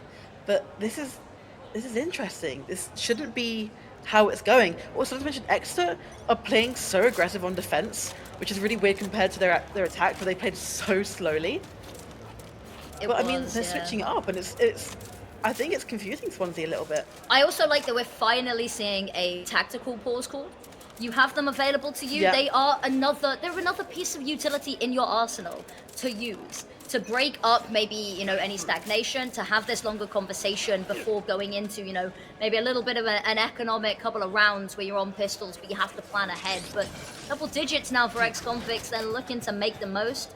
Euroclone is going to be the first to peek around the corner, and they shoot the clone. Unfortunately, the cage is going to be blocking any of the positive benefits of the flashbang. Lovely cage to buy the space here, but also it's a little bit problematic for them just trying to keep hold of their own site. Teo drone broken. Nade bounced off the wall to force the fight, but they both peek and they both die, not realizing there were 2 players here waiting, and it is lovely stuff. And now Juno, this door, once it goes, they've got to be careful. They've had people burnt here before. Catches Banana off guard here, dancing around the door, tries to back off, but not able to teleport in time. And now Pancake hiding about on site, clearing it out, making sure it's safe for the plant. And actually, One through mid, it's multi-pronged, but they don't expect Bob on top of the boxes. It's a lovely boost, but it's good for only one. Actually, in the meantime, Jeb's taken down another. They're trying to go around the world and catch off guard, backstab potentially, but they've got to be quick on it. And with the neural theft coming out, the immediate back away, there's no point. It was all for nothing. And now Jeb has your name, has your number, and is coming, hunting. Stunned. They're not going to peek off of it. They are to the last second. Jeb still gets one, and he's good for it. But yeah, that is not going to be a round. And finally, it's looking pretty nice here. Yeah, I mean, Jeb had the chance there to go for 2 1v1, and I think the timing was just off a little bit, but the double peak. You think it's gonna work, but when you're both sitting there in pairs, it doesn't always go in your favor. Exactly, and that's one 7-10 of the, though. that's one of the things that I think is when communication goes wrong, is when you're going for double peaks, but you're like, wait, I thought you were going for this angle and I was. But the fact that they are on top of it, that's what they're gonna need to keep this game competitive, to close this gap. The Shrum, I mean, Josh does have that operator now on that defense to try and slow down anything that they can, because this attack's been pretty heavy. It has the jump speed, the jump peak. Went to throw the utility and tries to bait out the shot. They're not going to feed into it here as well. The choice just to back away here, and they panic. They hear the showstopper. They know that they have to get out of range here. Fires it deep, not quite gonna land where it wanted to, and pushing forward with the charge, but the flashes are so good, they're so far ahead, and it is a barrage of utility. Vice-ult comes out, everyone's stunned, everyone's flashed. There's a Yoru ult in the midst of all of this, just probably trying to stay alive through all the chaos. Jebs find one, and Bob pushing forward. They've managed to lock them out of their own plant once again. Juno's picked up another weapon, sees one in the corner of the horizon. Now they know where both are, and they can start hopping on that defuse, baiting out the peak with the tap. And it's chaos, it's mayhem, but we do have a victor that stands on the other side, and it will be an 11th round for Exeter. It's the same thing again, like you mentioned. They've lost their own sight. They've got the spike down, and we're seeing 2 in CT, 1 in main, and the whole of Exeter on site. Yeah, and this time maybe a little different with so many of those, AoE ults coming out. But also, it's sort of becoming a recurring theme. And even if there are excuses, at some point you got to step back and go, yeah, but you got to figure out what we're doing here, right? I'd love to see them maybe trying to sell a couple more fakes. I think that worked quite nicely for ex-convicts on their attacker side. But no, we're straight out A once again, and the utility is causing problems. There's a kill with the missile.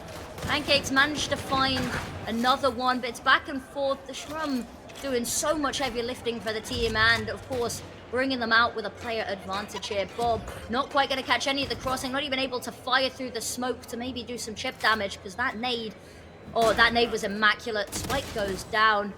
120 holding for it, but Jeb has the aim, pre-firing every corner here as well. Trying to get themselves back on site. There's the cage.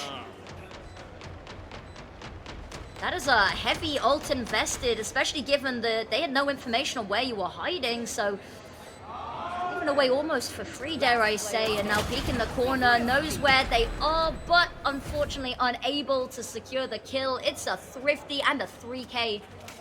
And you know what? Maybe I judged the ult too harshly. Round. Yeah. I think it was very early. Like you mentioned, there was no information gathered at all. Obviously, they're most likely going to be around stairs on that entrance, but I don't know. I think the spike hadn't been down for long enough for that ultimate to be used. But hey, it worked. It worked. It forced that tree push, and the late entry push onto site. So I think as long as they're confident in their 1v1s. Lovely paranoia. Again, early aggression out towards A. I'm trying to find some early info to play off of. Actually, they're going to be met with a little bit of a bloodbath. There's a nice little push through B. It's not going to be met with anything just yet. And actually, they might have an opening here with so much attention over towards A, but actually they don't choose to put too much into it. The satchel doesn't quite go far enough here. Boombot to try clear out the left-hand side, and nade just to buy them the space, but the Shrums found the kill. The nade forcing the peek, and actually pushing even further than the site. It looks like they still want to hit C. Are they waiting for somebody so far around the corner? Couple of missed shots and Juno's going to fall, and thus the site. And now, Just Jet, the man, the myth, the legend that we've been talking about nearby to defend. Unfortunately taken down straight away, and Banana on that late lurk going to clean up house. The confidence from player 120 Oh yeah. is you're satching onto site through a smoke and just settling down and getting a kill. Yeah, no worries, I'll go again. And just, I don't know. I mean, the confidence is getting up there again. I think, you know, like we mentioned, probably starting to wake up a little bit more, realizing, okay, we have started to lose these rounds because the first half, it was even, right? They're playing their rounds, they're getting their rounds, is absolutely fine. But that gap started to increase a little bit, and I think Swansea started to panic. But we're seeing another timeout now, right? Again, I like Exeter. Yeah, because they're on 11, they're fine. They only need 2 more rounds, but Swansea are you know, starting to get that momentum back a little bit, and I think these 2 rounds need to come in pretty soon, or even 1. Get to match point, and then you can kind of relax a little bit more, and try and focus on how you can really win that last round. Yeah, it's an unfortunate one. I did say earlier, and I thought maybe I was having a little bit too much copium with that. Maybe this is the best defense attacking team that we've ever seen. Because we said double duelist. Maybe. They looked like it was going to be like super high intensity, you know. They hadn't had an amazing showing on their own attacking side. It was like, you know what, maybe this is the defense side attack flip strat. Yeah. And it seems to be, they seem to be far more comfortable on this defense side, which is, this is a wild card. This is, if you are playing against a team like this is where you go, ooh, now we've got to worry a little bit. Double Bucky Stinger. Okay, this is one of the buys of all time. Nade goes out early, is going to force them forward instead, and actually they've managed to buy themselves so much space for free this time. An ult orb means 2 away now for player 120, and that showstopper. Pushing through the smokes, going further, wants to sit in the deeper smoke as well. Not content with the control they already have. Here Josh sees the clone get broken. There's the showstopper, fired, gets 1, but immediately traded, and they go 2 for 1. Player disadvantage, but there they come. The cavalry's arrived. Now player 120 has to claw some semblance back, but the dimensional drift is going to cause chaos. Caught with utility. This is risky to have it out when enemies so close to you, and it's all ships in the night. There we go, finally spotted. Location known, and now all attention is going to shift to tree. And even backing out here, exiting. They tried to make them think they're leaving, but the neural theft, they're committing everything to try stop. But look at the health from Exeter. It's bad, it's poor. This could easily be a spray transfer, a single chip damage bullet through a smoke, and 30 seconds, they've got to get back onto this site. Now it is left a little bit weaker, but you've still got your full HP player on at this site, and that's the big one.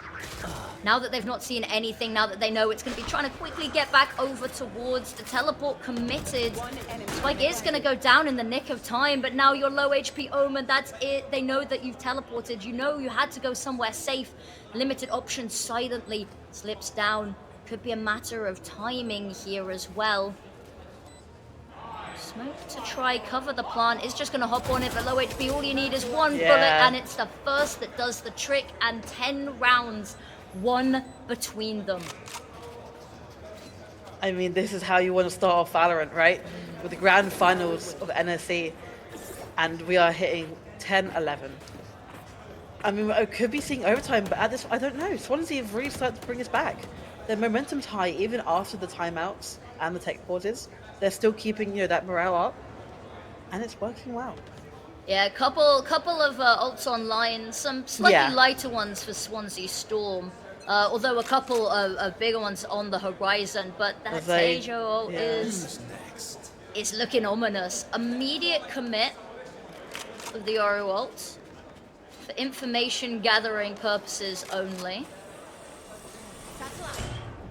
Satchel to try to get themselves up. It's a little bit whiffed, and unfortunately the boom bot isn't going to help matters.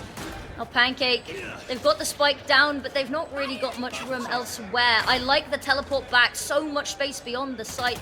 Showstopper once again not going to hit its mark. Jump up, boost. This is a nice position, but unfortunately the drone Oh, the drone is going to ruin your day, and the paranoia is going to make it worse. Dancing with the corner, just a little 1-2, and Bob's done the job. Now Pancake holding for this. Here's someone rounding. Can't find the kill. Covering fire. It's messy. Labored. There's the decoy. Trying to get the flashbang. Doesn't even need it. And now just one player left for ex-convicts. On site, running him down through the smoke. And it's a team ace to tie us up 11-11. It's getting very, very close. And you mentioned that dimensional drift being used very early on. I like it, right? Because you don't want to give the defense too much time to rotate like we saw in the first half. Yeah. The defense were given way too much time to focus and see what they wanted to do. Being able to bring it in so early, like, right, this person's here, go. And they immediately took sight so quickly, pushed them back up into heaven, but it didn't matter. Getting caught on that rope, unfortunately, but we're now seeing 11-11. Next, whoever wins this round will be on match point. Yeah, better make a wish. And now here we go, pushing through. The Yoru clone is actually shot down. For Josh, do they know that he's there? The jump up is going to be missed. Ships in the timing! night, and they don't even realize. Neither of them do, and that's going to put his teammate. That is going to put Juno in so much trouble. And there it is. There's the pick. Immediate turnaround to find the trade, but timings. Oh, it's everything. And trying to shoot a camera that isn't there. Already backed away from the site. And a plant all to themselves. Empty site, rotate so far away, and actually no, they come. I think for that CT plant, I'm like, they're taking the space and they're taking it a little bit better this time, less rushed, which I like. But they're backing off towards spawn, and They with are. an Omen still alive, a single smoke there could cause trouble. The paranoia is only going to hold them back for a second, just trying to buy precious seconds, but this is not where I would have planted with a free side if I was them. And look at Jake, he's just got to fall back and hope. Dodging the boom bot, but he doesn't even get that. Can't ping through the smoke anymore, so he's just got to spray and hope. And there it is, one Viva Josh, last left alive, and the flash could be everything. Trying to bait them out, but time not on their side. Smoke's going to fade as well. It has to be now, but it is not. And 11th, and even if it had been a kill, the spike, there's the sound of it. You know it, you love it, you're probably scared of it as well. And final round of regulation. It can go either way right now, and it's 4 buys for both sides. I mean, the kills are so even, right? Yeah. From both sides. We're seeing pretty much the exact same scores. In terms of ultimates, I'm thinking this Steel Garden might have to be popped from Swansea here. But it's looking like a 4-stack towards A. Could be a 4v4 here. A gamble stack on final round of regulation. Oh, it's risky, and Josh has found the first. It's risky, but it looks like it's paying off. It would, though, if they could hit their shots. Banana with 2, and Pancake looking to push forward as well. They're discontent to let this map be stolen away. Their map pick. They weren't going to let it go any other way. Now 2v4. Health low on Banana, but now they move for the B push. I like the first time on this half. And it's down to a 2v4. Definitely doable, but they're currently split up, and I don't think Swansea are going to want to play any 1v1s. Banana's so weak. Banana is so weak. Pancake, oh, walking into a trap, and it is sprung. Jeb's found one, but that is the location now known. And look at this. There it is. There's the ultimate. Everything and the kitchen sink being thrown in here. Here it is. They run into the smoke just to die amidst their own cage. And there it is. Map number 1 goes the way of Swansea. And it's their pick. They've stolen it. Yeah, exactly. Yeah. But there it is. I mean, the players are very, very chill, considering they managed to win first map, but it is a best of 3. So next map can be anyone's game.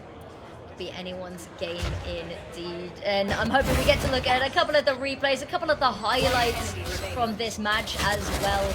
And there was some absolutely amazing stuff. I'm still reeling over that headshot onto the ulting raise in the first half, but some great moments, and honestly some high-intensity Valorant to kick off. And as you said, best of 3. There's still 1, potentially 2 maps to go.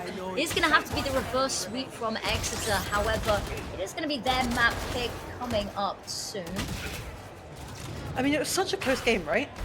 I mean, like Exeter managing to get the first, what was it, 4 or 5 rounds in the second half, and then Swansea just completely turning it over. And it was all because of that timeout. Exactly. And they have that coach as well to bring in those ideas. A lot of players, when you're playing, you don't. When you're a coach, you can see everything from a bird's eye view almost, and you can see how everyone's playing with each other and how the other team are playing, and you have different perspectives, so it can work really, really well. And I think, honestly, that timeout made this game for them.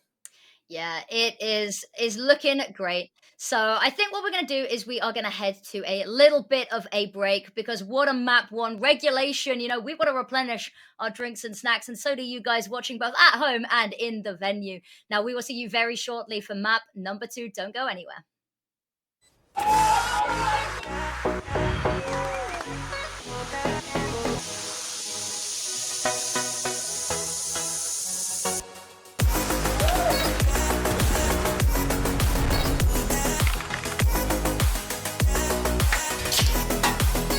Let's go!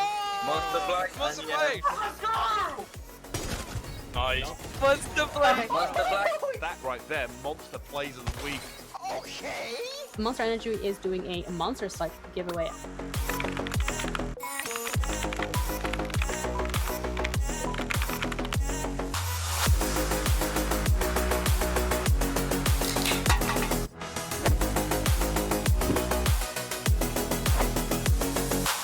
NSC stay-at-home series supported by Monster Energy.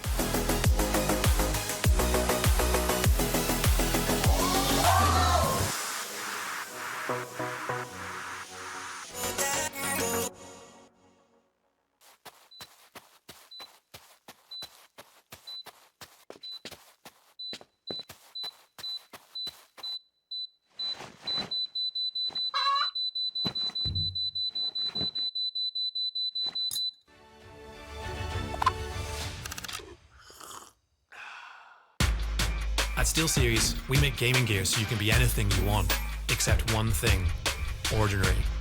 Fight the biggest bad guy you can find. Create something nobody's seen before. Now that's beautiful. Why waste your ammo on this guy? He's so good at games he just nades himself to death. It's up to you how far you go, but whatever you do, go for glory.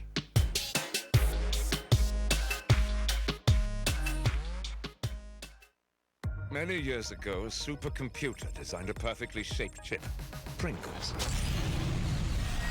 Knowing one day, gamers would need less mess to help them stay in the game. What's the Daisy? Pringles, mind-popping. Attention. This is not a test. This is a message. A message to all Monster Energy drinkers. Up until now, you've gone about your lives clueless to reality, the truth of lies. But it's time to wake up. All you have to do is find the beast and scan the code. Are you ready?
Welcome back, wonderful people and NSC aficionados. We are getting ready for map number 2 of our British University Esports Championships finals.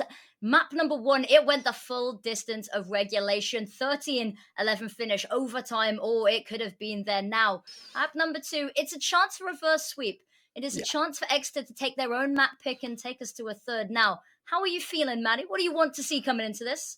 What are you wanting to see personally? What are you expecting to see? Okay, so I feel like we're gonna be seeing Raze and Euro again. I'll be real. Both teams can clearly play as with that comp, and Bind's one of those maps where both of the duelists are great on their own. Why not put them together, right? I'll be honest. I want to see some geckos. I love Gecko, and he's viable on this map.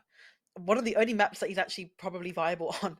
So that wingman can be used as like a sixth player almost sometimes, with that spike being planted and diffused. So I would love to see some Gecko players. You hear that? You hear that? Gecko plays? I would like some Gecko plays as well. I think it's great character. I love the design, but then just doesn't work as well on maps. I think tries to do too much without being too good at any of it. And it's very sort of conditional. But yeah, I think you're right. If there was a map that we'd see it played on out of this veto, it would be Bind. Now, I think we're going to be heading into Agent Select very shortly, and I'm curious to see what they're going to be picking. They teased us a little bit last time. They toyed with us hovering that Reyna pick, but we know better this time. There's the Raze instantly. Okay. Oh God, they've got to be playing us. I don't think they are. I think this is a really interesting yeah, comp. no, okay. Okay, so we've got 4 harbors, obviously a great comp. But on the other side, so the double smokes actually worked really, really well on Bind. Yeah. As you can use that Viper as a sentinel and just kind of lock down sight with all those smokes. And like I mentioned, the Phantom with all these smokes. And Sky is great. Right, with the Initiator, this map is so small and the choke points are all really, really short. So you don't want Breach. His util is too big, too wide. And I think Sky is more streamlined with the dog and the flashes. Works really, really well. Yeah. Tahoe on this map again. I like it. I like it a lot. It's very much about having that ability to peek around those tighter corners, I think, is the big one. So having that up close util. To mention, on that defense as well, you can easily take Showers control with those missiles and that drone, which they're going to definitely want, especially with such an attacker-heavy comp. The Cypher, I like. It's comfort, right? Sometimes you want, if you're a Senti player, you don't want to have to learn Viper and stuff like that. So this makes a lot of sense. Yeah, I think, again, and also comfort picks, if it ain't broke, don't fix it. If you've been playing with this comp all season, that's what got you here.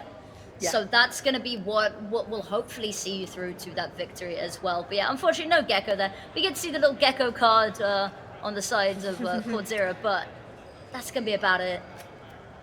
It's okay. Maybe next time. There's always next season. It's okay. There's always later as well, because of course later we've got the Valorant Women's and Non-Binary Finals. So there's still time. But yeah, this is, I'm super excited. I'm expecting this one to be a little bit faster paced, or a lot faster paced actually than what we saw on Lotus. But I'm not going to hold my breath for it, because I expected flashy plays on attacking side of Lotus, as is sort of, the de facto way to play the map, and was surprised.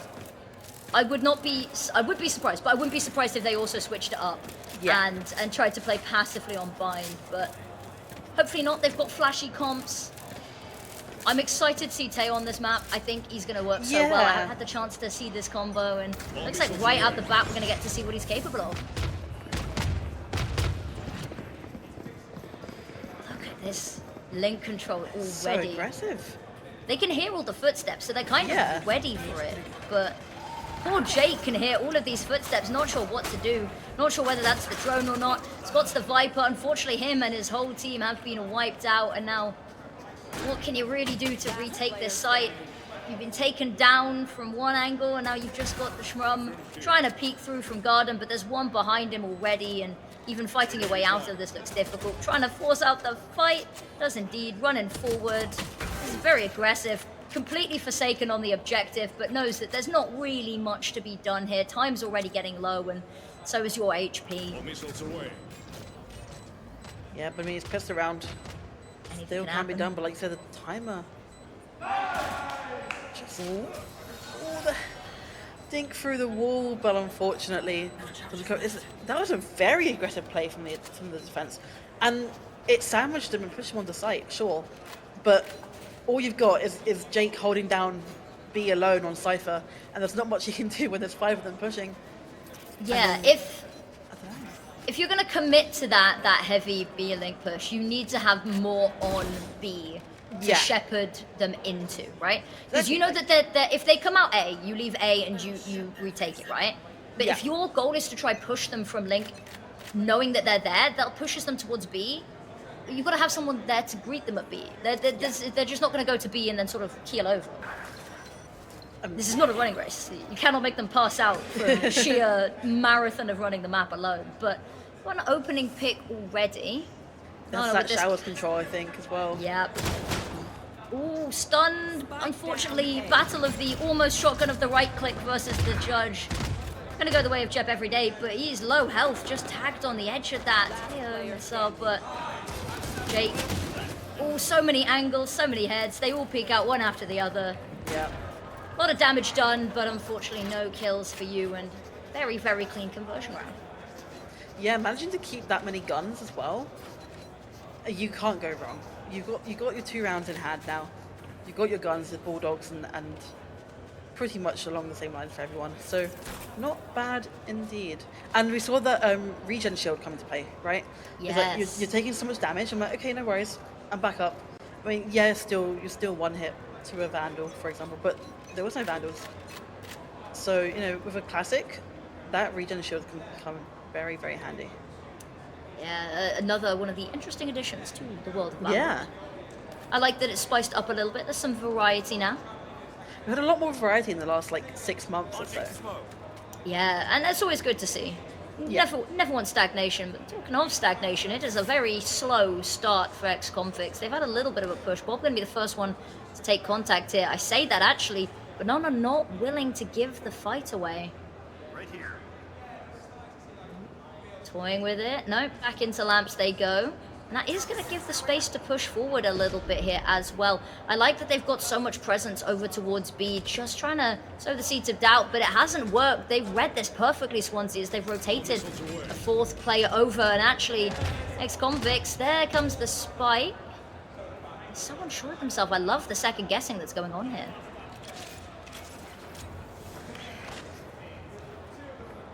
Okay, here comes the fight. There's the first one spotted. Banana gets 2 in the blink of an eye, make it 3, and still going for some more. The Shmrom, there's a pick, and player 120.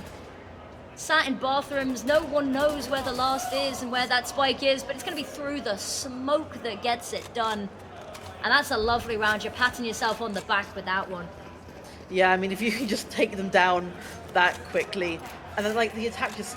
You kind of have to stop and go, okay, never mind, and then rethink where you're going. But at that point, I think Swansea had full confidence to try and get those last 2 kills and managed to do so. They have a few ultimates on the horizon as well. Armageddon already online for Swansea. So I think this could come back to a 2, possibly if they use it in the right circumstances.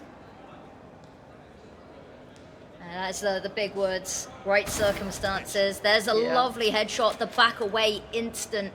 No trades to come through, and gearing up here as well for the garden push. There's the smoke in to try buy themselves some space. They've just huddled them together in this group, and Bob really needs to find this pick, has indeed. Unfortunately forced way back, and they found some picks, but they can't take any more map control off of it.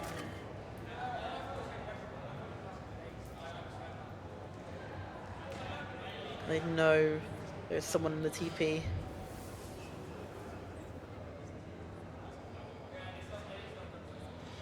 Zara, surely you're clearing this. They have to, but so slowly. Yeah, and the never mind. Blending, and you get the pick there as well.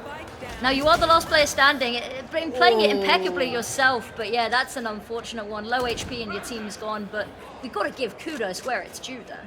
I mean, the Tejo ult works so well. The fact that you can decide where it starts from and where it ends, and pushing them into the TP, you had no other choice. And then that's the attack complete split up. One's on A, two are on B, and there's not much you can do. I mean, brilliant plays. Yep, that's what you need to be seeing, and it's going to be a very messy and uncomfortable buy. And actually, Pancake. I'm curious to see what the economic situation is going to be like. But yeah, the pancake, you're right. All coming out.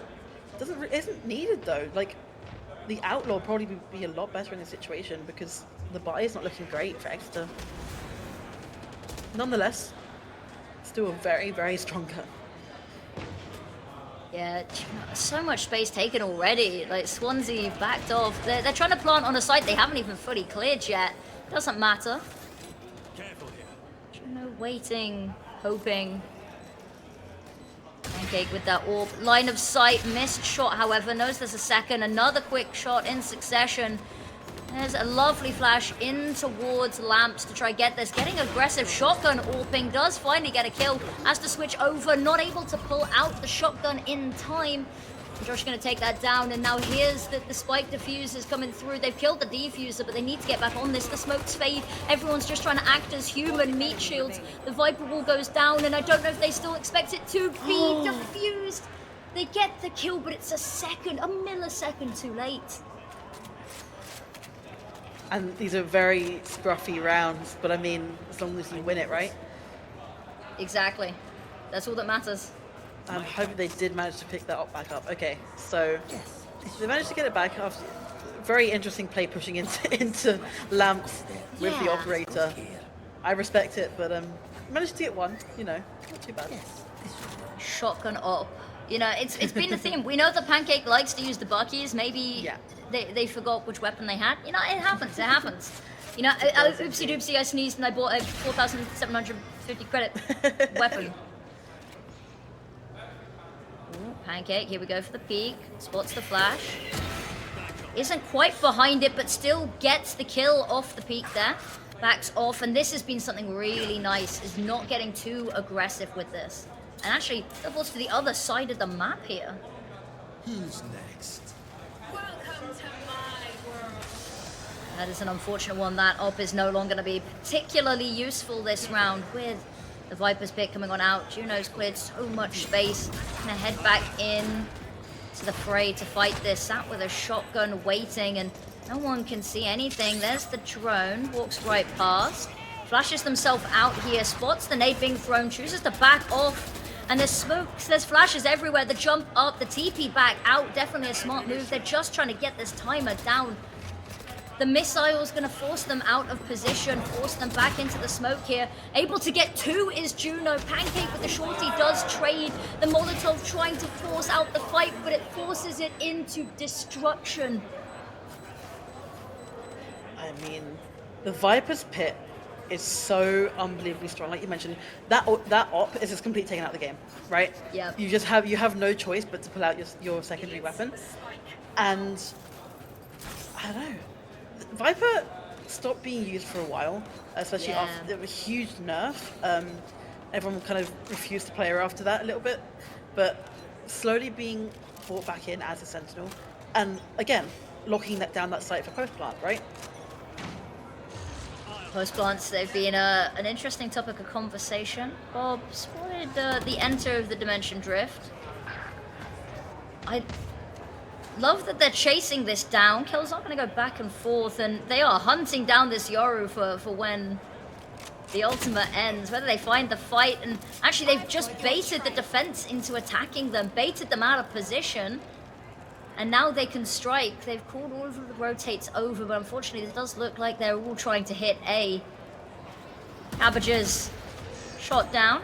Banana waiting. Here's a Euro TP, not quite sure where. The flash is good, forces them back into the fight. They haven't managed to take down Banana yet. There's an immaculate headshot. Going for more just to hold them here. Now they're all in showers, and you can just keep them there. They're going to run through the smoke. Does, in fact, spot. There's the concuss, and there's the kill off the back of it. Ult to clear out the side, any pesky lurkers, and now just one player left. Flash is not going to catch Pancake, but he has not got the right weapon for this. He's back at on his all. buggy. He's back on the buggy, and this is not a site reclaiming weapon. Not at all. I mean, he has 2 flashes in hand, but I don't think this is doable. Probably wrap back through lamps, but Can you even get yourself out of here? I don't know. Like, running across desperately. He's going for it. Kudos. The flash over high is going to try and give him the space to work with one. He runs out of bullets. Back to the buck. He gets one. Spamming away, but everyone's too far. Everyone's tucking in. They're not going to give him this fight. Switches to the Phantom. Gets another one. Knows where the last was, but I don't know if there's time to defuse there. I was going to say I don't think there's time to defuse. There would have been, but worried about the push. And the showstopper, oh, it's flanks upon flanks, it's smoke and mirrors, and it is a nail biter, but I mean, keep it under control, kind of. Yeah, like that round, I don't think he was ever expected to win that. So managing to get all 3 kills and damage that economy a little bit is honestly what you needed. You're on a save round. I'm sorry, I mean, he had a Bucky, but it's looking like another save from Swansea. Yeah. They've been investing too much to be able to properly buy each time is the issue. They do have a few ultimates still, which I'm not too sure if they'll be worth using on this eco round unless they can try and get a gun out of it. It's very slow. And surely from the economy you would know that Swansea are on an eco buy, but this happened last game. Exeter are very, very scared to lose any of these guns. As you should be. The thrifties we've seen today. Yeah, not wrong. A minute goes by and there's been absolutely no contact, no information. And this is difficult for Swansea because they don't really know how to adjust. But the fact that they are just choosing to hold their positions, it's going to work well. But it does look like over towards B, they lean. They pushed up so far in Garage, and Godzera's position given away. Maybe a little bit of a misnomer as to how close the rest of the team is. Just waiting for the chance, waiting for the opportunity. Trying to get through this choke point. It's going to be messy. There's a Bucky waiting for them, but they're throwing everything at it, and everything activates at once. Flashes, but they're getting the kills, and at the end of the day, that's all that matters. They're on site. The dip into the smoke going to save you from the Shrum, but turns out Jeb's already got them covered, already got them killed. Now pushing through, they don't expect Cypher in the smoke. Couple of shots taken, but damage worth it. Spike goes down, and now you've just got one final player. The smoke's going to dissipate. Jump through the window is taken down before he can land. They are playing so much more aggressive than they did the first game. And I think they've realized, look, okay, yeah, we had a 6-6 first half.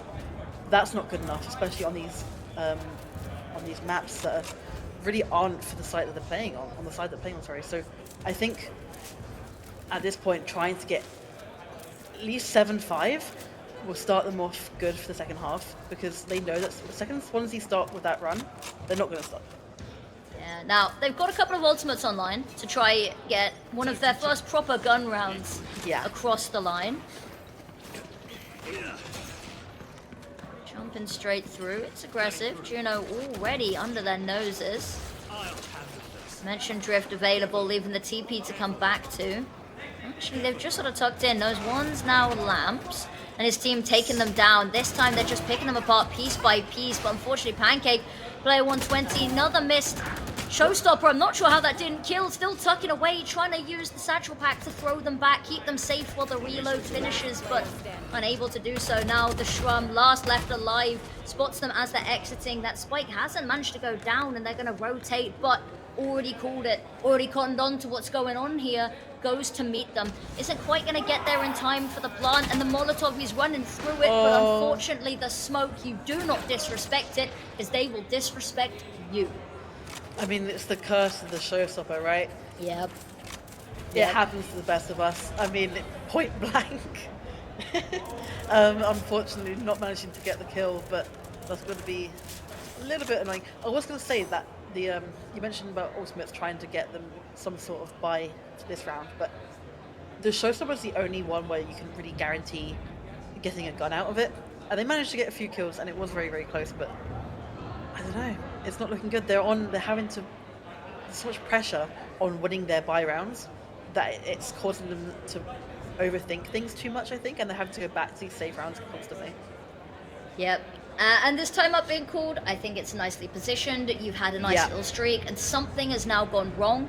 You've got to plug the hole before the ship starts sinking, as opposed to letting the ship sink and then trying to figure out why it's happening.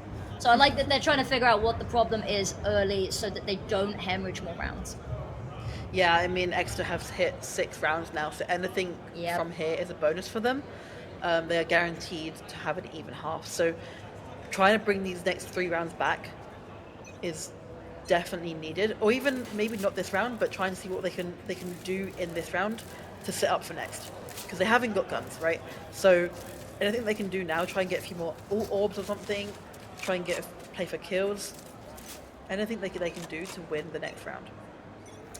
Exactly. Although you get a couple of opening picks, you've got the ultimates online to spiral this potentially, so gotta be a conversation had, but have to get there first, and they're gonna be peeking out into Viva Josh. Jumps back across, isn't gonna give them the satisfaction of a 2v1, but they both find their kills, and this is what we talked about it. The Sheriffs, they ring loud, they ring proud, and now 3 ults, 2 weapons as well, and a spike that's going down imminently. Ooh, nice kill. Didn't even need the neural theft there. A little bit of a backup, but... Rotate's coming through, but Jake's ready. On the re-hit towards B. They've got Swansea second guessing themselves. And B, it's going to be a hard site for them to take back if they can get the spike down and then take some control beyond the site, but... Exeter, they don't even look like they want to plant. They just want the fights here. They have a blood. Yeah, there it is. Try to get that man advantage back.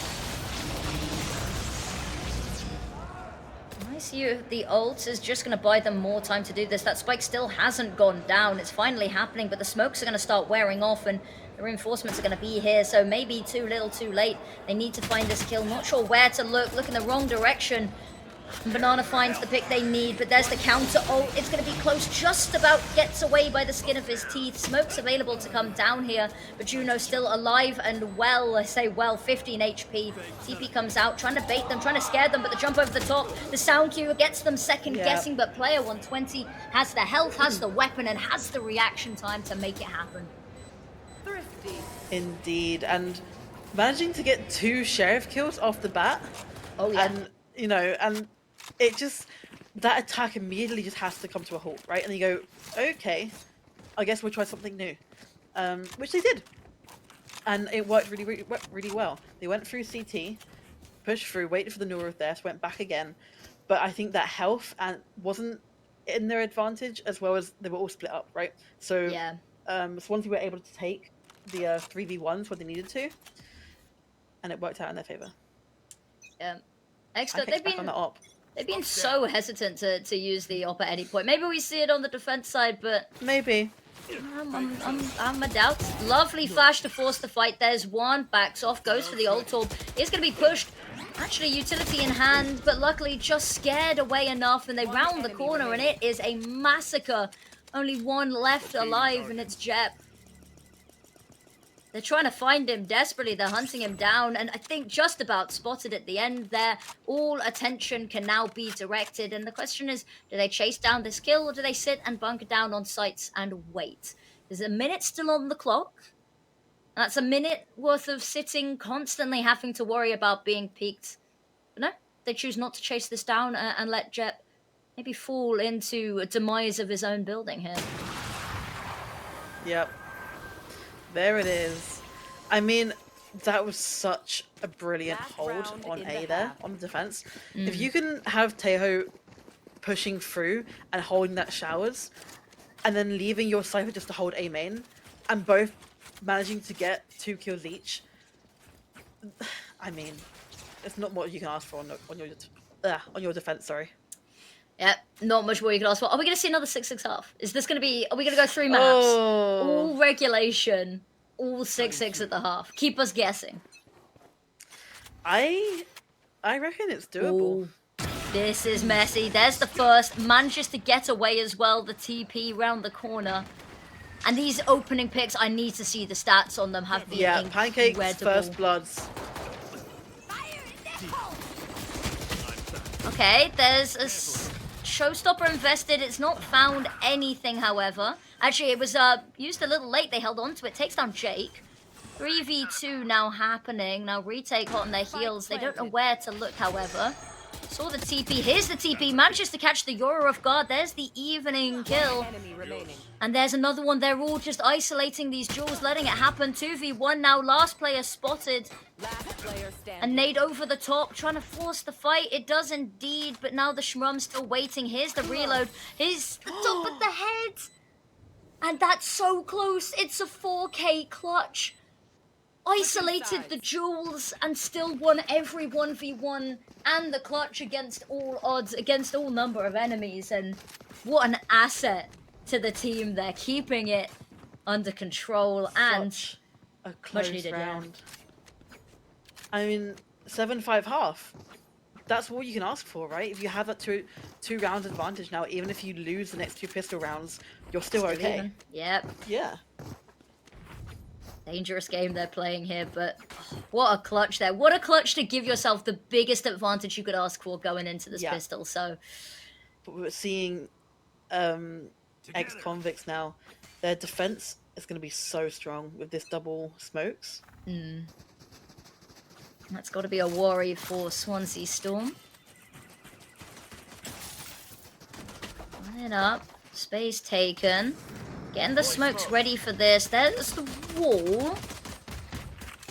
Unfortunately, it's not going to let them see anything at all. Jump over the top is spotted, but Juno doesn't know where to look. Crosshair all over the show, but the teammates have his back. And it is a flawless round.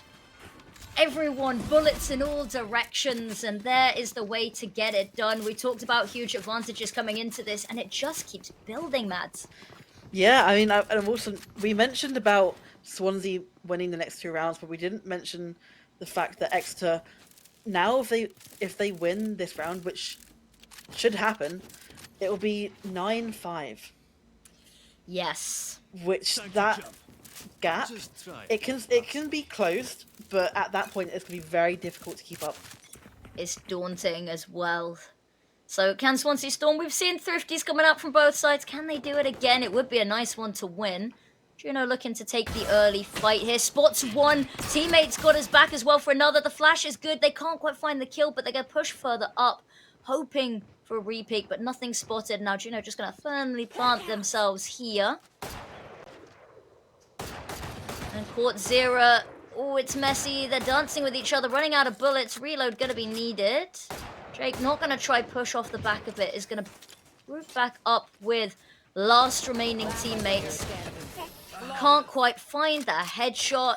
And Court Zero with a 3K is going to be another flawless round. And a 9th on the board, like you said. That's weird. I don't think Juno bought. He had a ghost that round. So managing to get a few kills. Yeah, he's still got the ghost. Which is really interesting. And the outlaw from Josh, which is going to be very, very good. I mean, you'd think that Swansea should be able to full buy by now. They can. You think? Are they saving for the op next round? Probably. That would, yeah. But even then, you'd maybe want something a little bit heavier. A stinger, maybe. You'd still be able to buy, but... Something for that defense, because this B is going to be very hard to hold down. But again, there's 4 of them stacked towards B. 4 of them stacked, and they're being dismantled one by one. Court Zero peaks was fully flashed. The clone's broken, but can't find the kill off the back of it. Reload is going to be caught on the corner, but isn't quite the kill. Juno has teammates to back up here as well, desperately trying to dodge the nades, and it's not going to work. 3 HP. He ran forward just to be met by another, and it's on the other side that Swansea Storm now reside. Ex-convicts low HP on one, and both on the other side of the map now have to try retake a site. And they've had time to set up a post plant here as well. Tripwire triggered means that all information necessary. Camera available. Here's the jumping. Waiting, hoping maybe to get a tag on the camera as well would be nice. Looking over quickly. Camera taken down, but That's all the knowledge they need. One enemy remaining. One enemy remains, and it's just Bob. Teo missiles ready for the plant, and time is getting too low, and Jake's here as well. It's a crossfire, but not in the traditional sense. Backs away, Bob trying to get back on it, but timer, it's already too low. Jump in the teleporter to escape. And they continue on, finally a round on the board this half to give them a little bit of hope that this could be a 2-map affair. I mean, considering they all had half shields and there was an outlaw on the other side, that's not bad at all. Nope.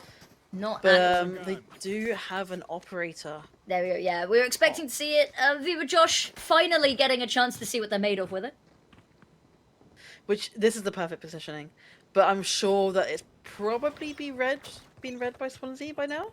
Well, they should know this is happening. Yeah, given that they had a ghost for 2 rounds, you'd expect it. And even if it hadn't been read, you know for sure now.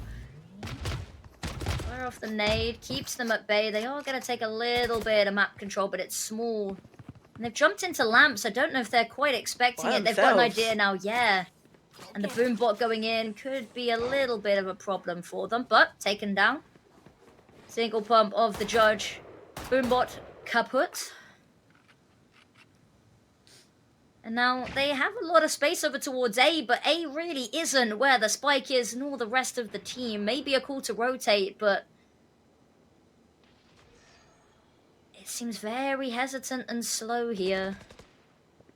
Spike's got to get back across and is currently pushing forward towards B, not quite by itself, but seems to be. They've baited over so much of the rotate.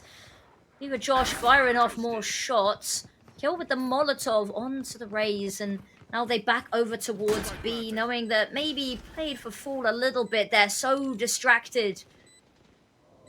Swansea Storm, they can set this up, getting themselves into hookah. The fight, waiting, the timing, oh, the adjust is perfect, and they have so much information, so much sound, and now the ultimate available as well, that they can just go for this if they want. Defuse is tapped, he's lining it up, and here it is, trying to pull them off. It's likely to get halved anyway, but the spike diffuser is killed. He's given himself the chance and backed away so far that there might not be a chance. It has to be now. One more missile left in the arsenal. They know where he is, but they do just have to stick this at some point. It's the op, and it's the ace, and the clutch, and it is beautiful. This is the stuff that NSC is made of. Yeah, I mean, these are the rounds that you really need to be getting, right? I mentioned that gap could be really hard to be closed, and if you're playing around like that, I mean, they played it so well as well, right? So you had player 120 immediately satchel into. It's Mr. P. Mr. P is here for the ace. He's here to celebrate the ace. He is indeed. But player 120 satcheling immediately into lamps, and that defense are going to have to sit there and hold it, right? And like you mentioned, then that leaves B pretty much open for the plant to come through. That's at that point you have to play time. Exactly. From the legend going forward, entry fragger of the century. Zera's found one, but look at that. Comes off of the plant to find another. He does it all. Entry frags, planting, defending the team and his honor. And now what do you do if you're ex-convicts? You've really not got much left in the bank. They're trying to push for this, but there's so much control in showers. It's so deep. You spot one, you spot the shoulder at the second. Banana tapping away. And now ex-convicts, they had a lead, and that lead is diminishing rapidly by the second. This is the exact same thing that happened last game. Obviously, we were a few rounds ahead, but I mean, the gap is being closed pretty quickly, and that's a whole new team, right? Like, yep, I think so. I think on their the defense wasn't great, but I think the first and then the pistol rounds, it's unlucky. It's pretty much anyone's game. But now that's really starting to show why their attack is so good, which is very impressive considering the comp from Exeter. That it is, and there we are, the flashes. Oh, they're slightly discombobulating, and Juno has found one, caught Zero with another. They let them get a cheeky couple of rounds, but they've put their foot down now and still kicking. Now they hear the flashes, they spot out of position, and Bob just dipping in and out here. Spotted one, knows that they haven't crossed over just yet, have forced them away. There's still a minute on the clock, but what can you piece together of a round off the back of this? Bob posting up, toying with the idea of going aggressive, hunting down this Gardens player and actually looking to go for it. Fight taken out in the open and is lost. There's a little bit of breathing room and actually a lot of damage onto the sky. Bananas read the fact that there might be a flank on the horizon. But just looking away at the wrong second. And the Seekers, they're going to give it away. Distracted by the Seekers, really needs Jake to come through here. Needs to alleviate the pressure. But the Cabbages, oh, it's getting dangerous, but they don't use that as an opportunity to swing. They don't use the reload as an opportunity to swing. Viva Josh bides his time, and patience is a virtue, a team ace to get themselves back in the game. Jake was so confident that someone was there. At some point, it's like, actually, maybe not. And the timing. But, I mean, it wasn't looking likely anyway. 10-8. Double digits now. And not to mention, we have got 2 ultimates from Exeter, with one of them on the way being Viper's Pit. We've got quite a few on the horizon as well, like lots of general, 6 out of 7, 6 out of 8. You know, Bob's on 8 out of 9, so it is looking to be an action-packed couple of rounds ahead of us. Maybe not here, but I think going into that 20th round. Yeah. Ooh. Very slow start to Swansea. They are not giving away anything. No opening jewels. Player 120 looking to toy with it. Actually, the shots give away Viva Josh's position a little bit. And there we go. Peek off. They find that boosted up player. Found a little bit of an opening, a way to carve into this. And there's the bot in towards Lamps. And then ultimate to try scare off anybody still on site, planting out in the open, getting it down quickly and safely under the cover of that smoke, and now looking to try get away. There was a bit of a gap there that could have been abused from heaven, but unfortunately unable to do so. Pancake back on the op, and player 120 jumps around the corner. It's snazzy, it's stylish, and a flawless round to give us another, and back and forth we begin to go. And they're giving Exeter this full sense of security, right? Yeah, we'll play slow on A. You can take showers, go for it. Try. I dare you. I dare you, yeah. Yeah, and then they're taking that space immediately, and then the advantage goes on their side. I mean, and they have the op on attack as well, right? And it's just so powerful. If you can get that early pick, play slow, because they know Exeter want to try and take space, right? So if they can take that pick immediately, that defense gets split up so quickly. Immediate dimension drift is gonna give away a little bit of where everyone's standing, and they've got a very rush heavy buy here for ex-convicts, the half buy, and there is gonna be the showstopper.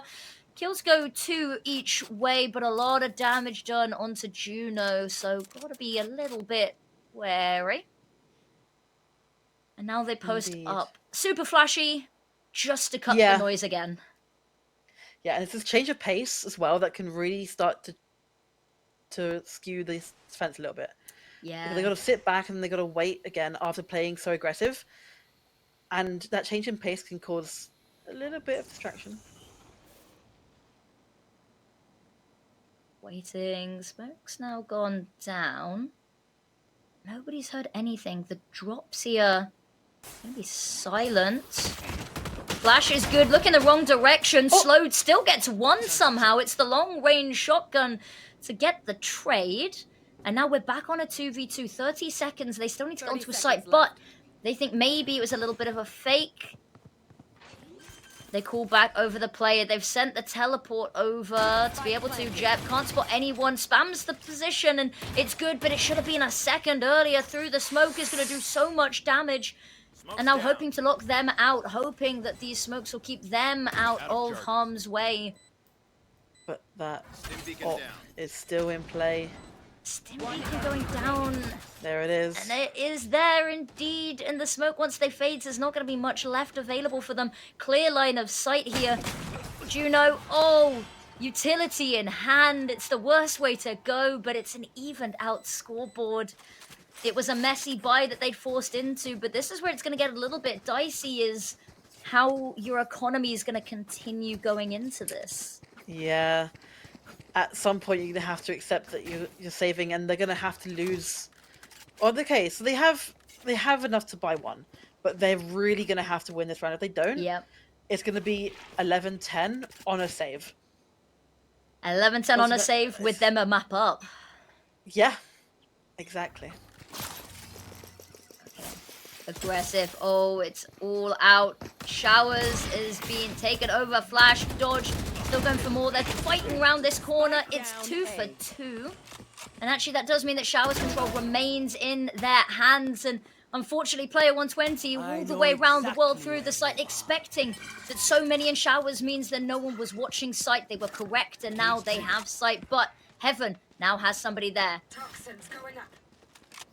They know the locations. The dog's going to jump one out, shot down, so it can't do much further scouting. And that means that only one player 120 is known about. The back off here, play from Lamps, makes it really difficult to weasel this one out. There's one Molotov left on Bob. Where do you even throw it? Just misses the timing on the jiggle in Lamps, and now fighting forward. Do you disrespect the smoke? Do you wait for it? Either way, you're about to be in a world of trouble. Teammate flashes them through, but there's the Molotov to stop any half.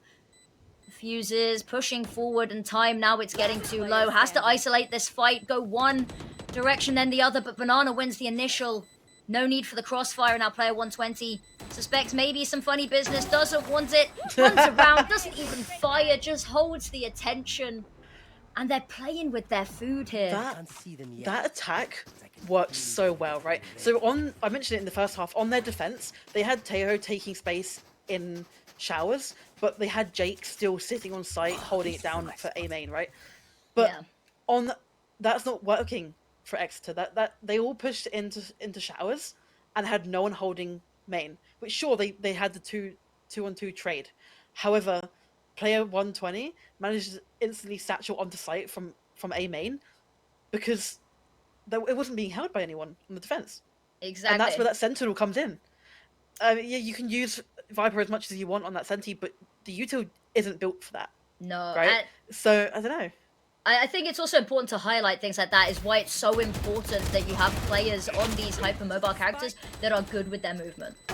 Like being able to satchel like that over so quickly to capitalize off of it. Yes, there's a great mind behind the calling to go, yes, there's 3 pushing Showers, so you're probably safe to do it, but being able to execute it as well in the moment so smoothly gets them that kill. It alleviates all of the Showers control that was left and just buys your team essentially the whole site. Yeah, and it's showing how strong that communication is between the team. It's a power and now move as the well. economy. We got 4 ultimates from Swansea, full buy. They've got money for days, and it's looking like a really horrible save. If I'm Swansea here, I'm assuming that the buy is going to be awful, especially when they see the opening jewels, and I'm going to be saving all of my ultimates for that final round. Yeah, definitely. They can win this pistol round without having to. Maybe 1, possibly, if they have to, depending on how the round goes. You see they've invested on here, yeah.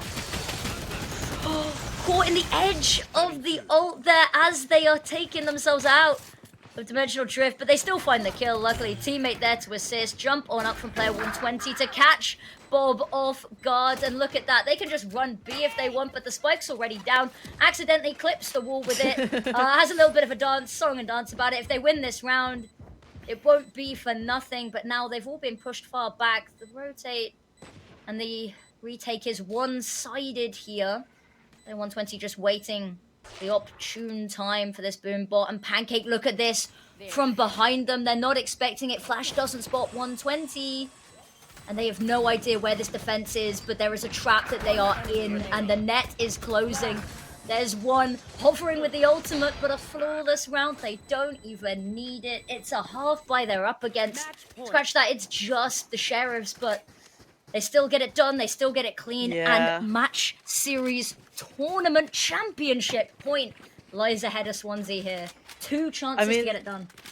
2 ultimates were invested there. That actually was the orbital strike from Swansea in Lamps there, which makes a little bit more sense. But I don't know, the 2 ultimates that we have left are so strong. And don't get me wrong, the orbital strike with the Viper's pick can be deadly, but on defense, I don't know. True. Here we go. Jump straight into showers. The linchpin of this half. Jeb has been spotted. It's going to fire off a Molotov just in case. And here we are, the ult to try push in on, and it's actually going to be necessary, losing 2 in the meantime. Pancakes on site. No one's on site. It's been all for nothing, and they're walking through the smoke, and Bob's line of sight is, it's oh so close, and walking into it, it's getting dangerous, it's getting dicey. They find one low HP because of it, and the Shrum's still going. The clutches we've seen from him, the decay wearing off now as well. He's getting back up to full power. He's not going to hear those footsteps just yet, but the dog coming on through has to be wary of it. Is it? But his teammate shoots it down. They're still looking to push forward. They've lost that spike. They have to reclaim it. It's damaged through the boxes. They don't know where the last is, but Jep has just been a thorn in their side. Spike retrieved now, but they have to deal with Quartzera at close quarters. And there's the ult to force them back. Try to force them around the corner into that fight with Jep. But they do, and it's 1-for-1, and now one last player. 27 seconds remaining. And then footsteps, Viva Josh just has to wait. An 11th round, we're going all of regulation again. We are down to the last round of the game. Unless we, obviously hit overtime, but either way, all money has to be invested at this point. You're going to hit 5k next round no matter what. And there's a lot of money from each side, okay? Sure, it's not looking great, but again, you're going to lose all that money at the end of the round anyway. So, all or nothing. The judge is coming out from Juno, which I think on the Yoru, no harm. I'm here for it. I like it, especially with that. Immediately- Yeah, I was gonna say. Careful here. Sees one, spots one, is in enemy backlines deep in the trenches. There's the clone. Actually just going to scare them off. Teleports back to the other side of the map, and maybe with the hindsight we have with the mini-map, but he has to just walk back over now. They're calling it, and that one Cypher player has that look. Going to go for that orb, but it's the Cypher. It's likely to be the only one. Jump over the top. Point blank range is going to hit this time. 120 with the opening pick. Now the smoke is going to fade, leaving them out in the open, but there's no one to punish them for it. Now it's going to be Bob standing alone on the site, has some backup, but the Molotov cutting off the help. There's one waiting, trying to find a way out, just a backup to play from Gardens. Spike goes down, but 120 can go with the backstab. They're not expecting it. They're not looking. Wrong direction completely. There's the first pick. Knows that the last has to now be on site. Spots the corner. Nade goes in, forcing it all forward, and now just Viva Josh left, surrounded on all sides, spiked down, and time running thin. Spots one, trying to round the corner, backs away to reload, knows that he's going to need every single bullet, goes for the fight, and it's Banana with a bullet to the head. And that is going to be it. Map, series, tournament goes the way of Swansea Esports. I mean, absolutely brilliant play, right? Because both maps, they've not been having the advantage, right? And then you're seeing them come back from such a horrible place to be in, and the mental's there, it's up, and they're doing so well to come back. They're playing like holy people. The way they start the game compared to how they finish it is so different. Yeah, it is night and day indeed, and I can imagine the emotions running pretty high for them right now. Close match, we said it could go all three. They both seemed like the other was the underdog, but there is 2 maps, but all rounds of regulation. I think what a stellar way for this to end. Yeah, definitely. Like you mentioned, it definitely could have gone to third map, because we tend to like to see third maps because it proves that both teams deserve to be here, right? Exactly. However, like you mentioned, all rounds have been played. So I definitely think, they definitely put them up for a close game. And it wasn't easy to win, So I think 2 maps with these kind of rounds, definitely worth having. Exactly. And what a jump up for Swansea University there. 85th in the Winter 2024 BUEC Finals. Straight to first place. Unfortunately for the ex-convicts, Exeter University, first place has eluded them. Third place 2 years in a row. Gone up to second, so maybe building up to this. Yeah, exactly. Who knows? Oh, it's so unfortunate the Satchel was there, but some amazing shots coming through from both games, right? Exactly. And a variety of different guns being used, including Sheriff Kills, Vandals, Phantoms, Ghosts. There we go. You know, it's so great to see people, you know, using the guns that they have.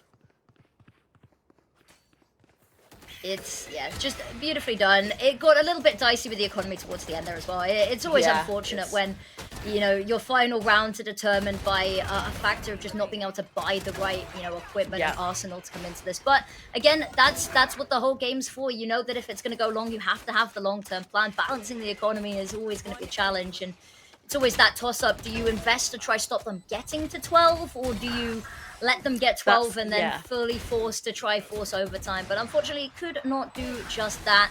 Threatened it a couple of times. As well. Oh yeah, the Shmurum just beautifully played for the whole time, doing it all, playing all roles, duelist, mostly from what we saw here, you know. But yeah, so definitely. what a highlight package here. This is beautiful. There's got to be some of the plays of the month here, surely. And also, this kill there, Shmurum, fully just stunned and flashed. I know. Takes a second to double take, still gets the kill. What's up with that? I don't know. I think one thing about Swansea is that I keep mentioning it throughout the games, but they've just been playing so well as a team. Like the coordination has been so strong. Yeah. And I don't know. You can definitely tell the gap with the communication and the coordination between the two teams. Exactly, and that's exactly what you want to be seeing coming out from these teams. It's a brilliant place to prove and to learn and to grow, of course. So I think we've seen a lot throughout the season. We've seen a lot of growth throughout these teams throughout the season, going from, you know, we said these teams have had a lot of rocky, you know, 3-map best of threes to get here as well. But, you know, clean to those feet, that's the way to do it. Pat on the back. That is what it takes to win the British University Esports Championships. Now, I think they might be getting an interview ready for us. I think they're just trying to figure out who to speak to, because that's got to be a difficult decision, right? Yeah. Who do you pick from that lineup? You know, I know who I'd pick maybe, but I mean, we got to see a very different perspective. There's a lot of players that maybe we didn't get to sing as much praise on, that were really sort of the backbones of this. You know, Banana is a player that springs to mind quite a lot there, who had some really standout moments, but for the most part was just sort of that solid, consistent in the background, as opposed to, you know, the flashy in place. But I think that it's time that we hand over to our wonderful host, Sam, to get the rundown from the man on the ground. Take it away, Sam. Thank you, Affinity. Thank you, Mads Bear, as always, for great casting that one. I'm here with Pancake. They highlighted your hat first and foremost before we came onto the stream as well.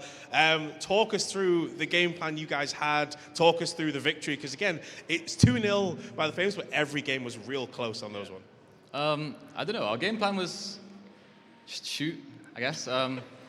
I think they have a game plan, but I just kind of run around and like ignore them. I just do my own thing.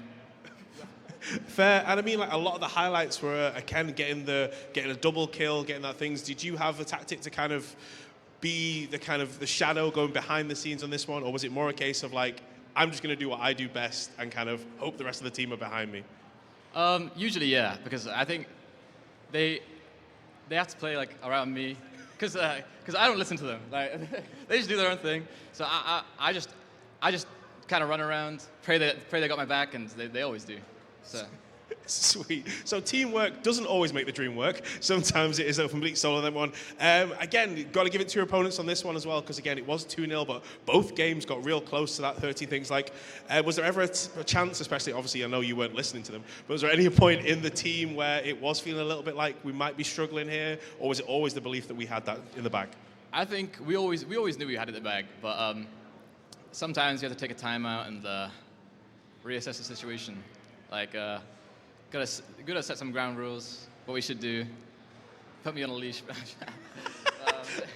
We are keeping this PG, so no leashes on this one.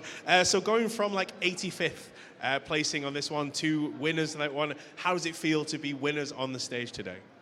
I think it feels pretty good.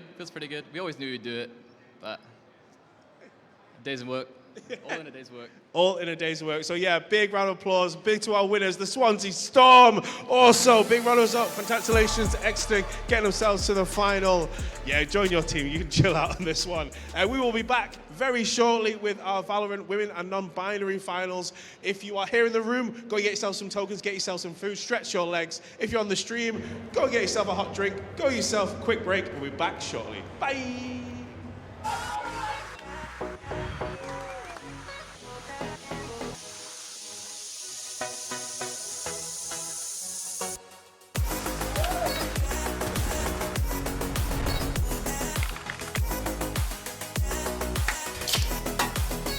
Let's go! Monster Black. Monster Blade! Nice. Monster Black. Monster Black. That right there, monster plays of the week. Monster Energy is doing a monster site giveaway.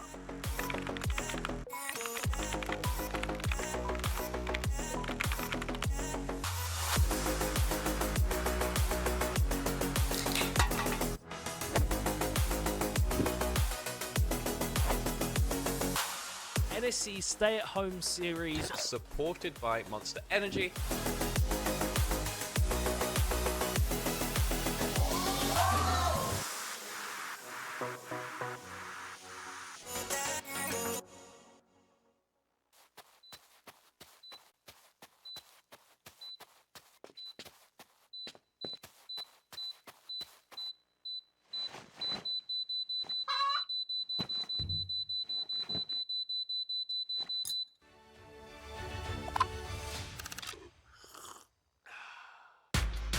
At SteelSeries, we make gaming gear so you can be anything you want, except one thing: ordinary. Fight the biggest bad guy you can find. Create something nobody's seen before. Now that's beautiful. Why waste your ammo on this guy? He's so good at games he just nades himself to death. It's up to you how far you go, but whatever you do, go for glory.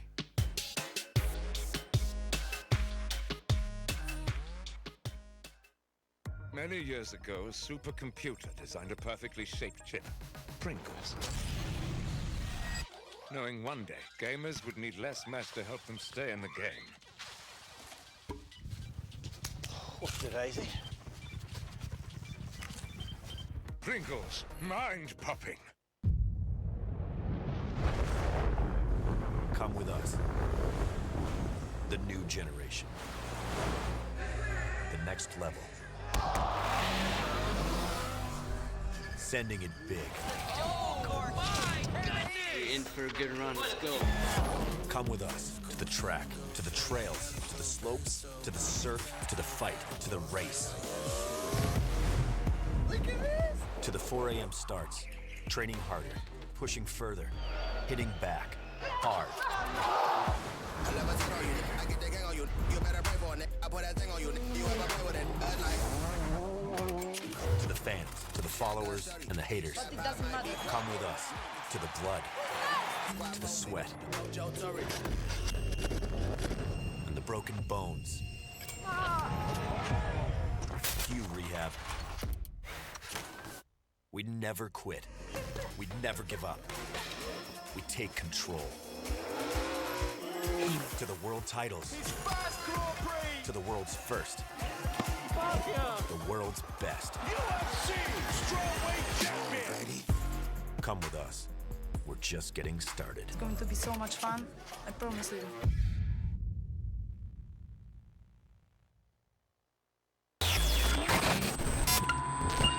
Attention.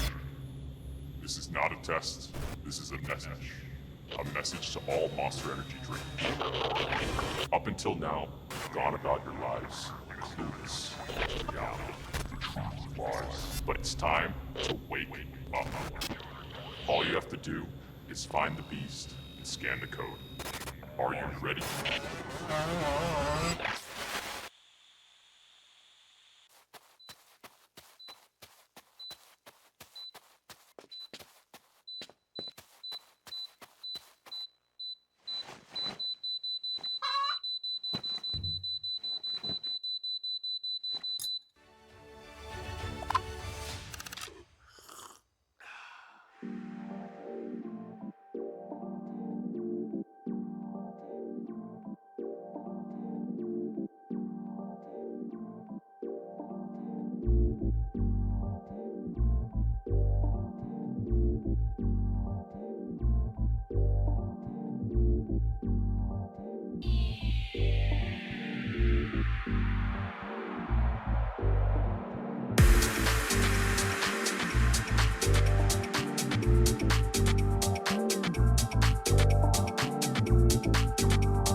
Nice.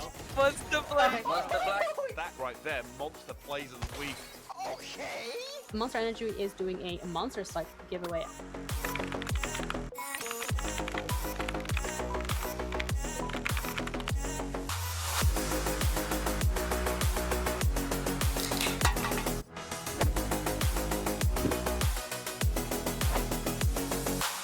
NSC Stay at Home series supported by Monster Energy.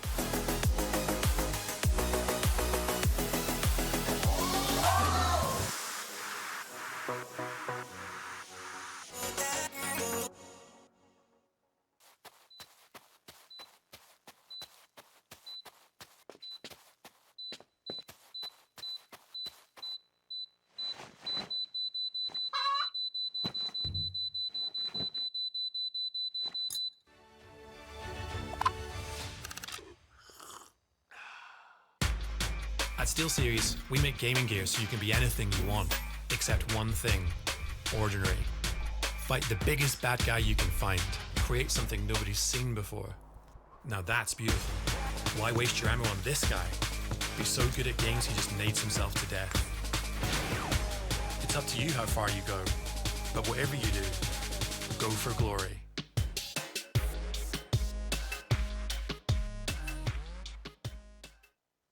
Many years ago, a supercomputer designed a perfectly shaped chip, Pringles. Knowing one day, gamers would need less mass to help them stay in the game. What's the daisy? Pringles, mind-popping. Come with us. The new generation. The next level. Sending it big. You're in for a good run. Let's go. Come with us to the track, to the trails, to the slopes, to the surf, to the fight, to the race. Look at this! To the 4 a.m. starts, training harder, pushing further, hitting back, hard. I never tell you, I get the gang on you. You better pray for it. I put that thing on you. You ever play with it?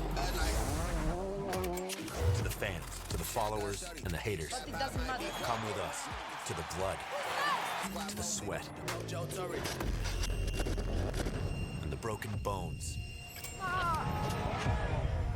You rehab.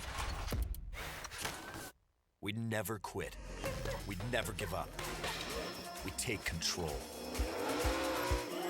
To the world titles. To the world's first. The world's best. Come with us. We're just getting started. It's going to be so much fun. I promise you.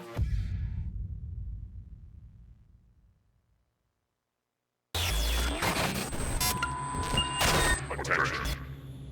This is not a test. This is a message. A message to all Monster Energy drinkers. Up until now, you've gone about your lives clueless to the reality, the truth of lies. But it's time to wake up. All you have to do is find the beast and scan the code. Are you ready?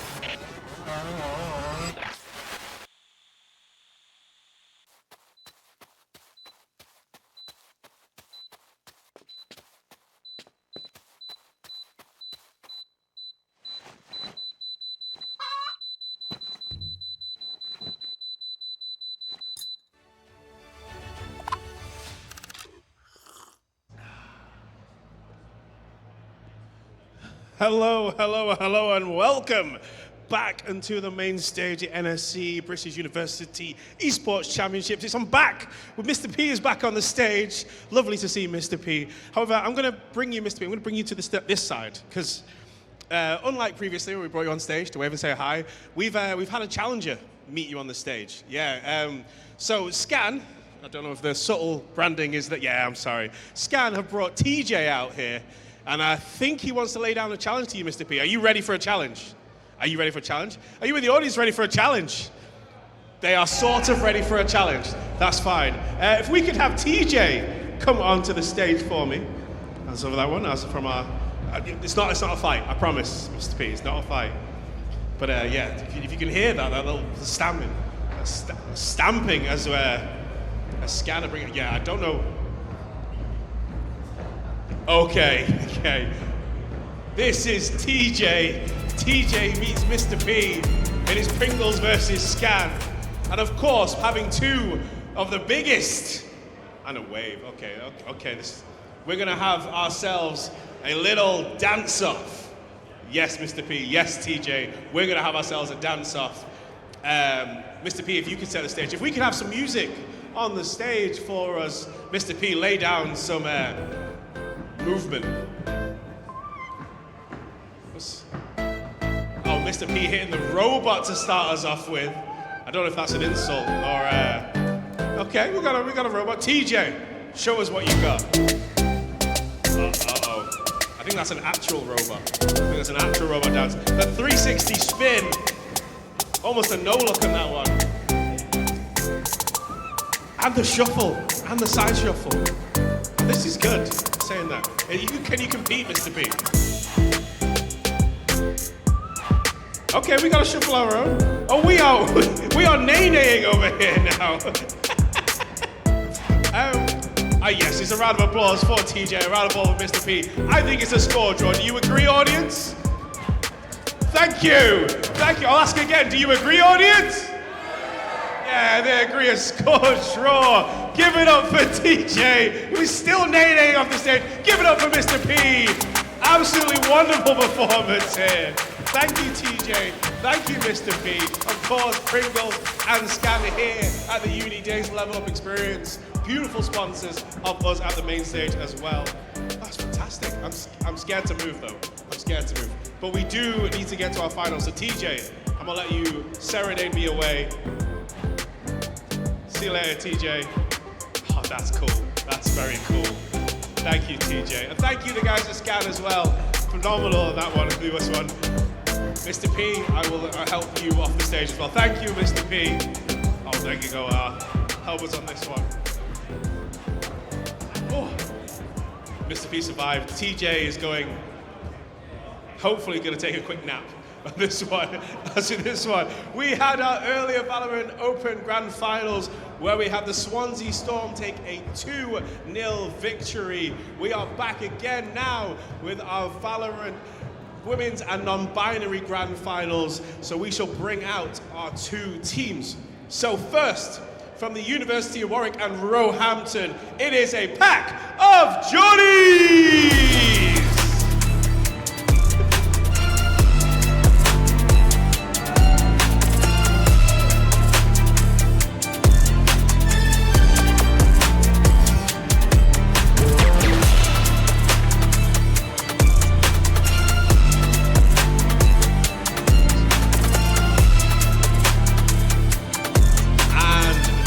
Opponents from the University of Nottingham and Manchester. It is Not Like Other Girls!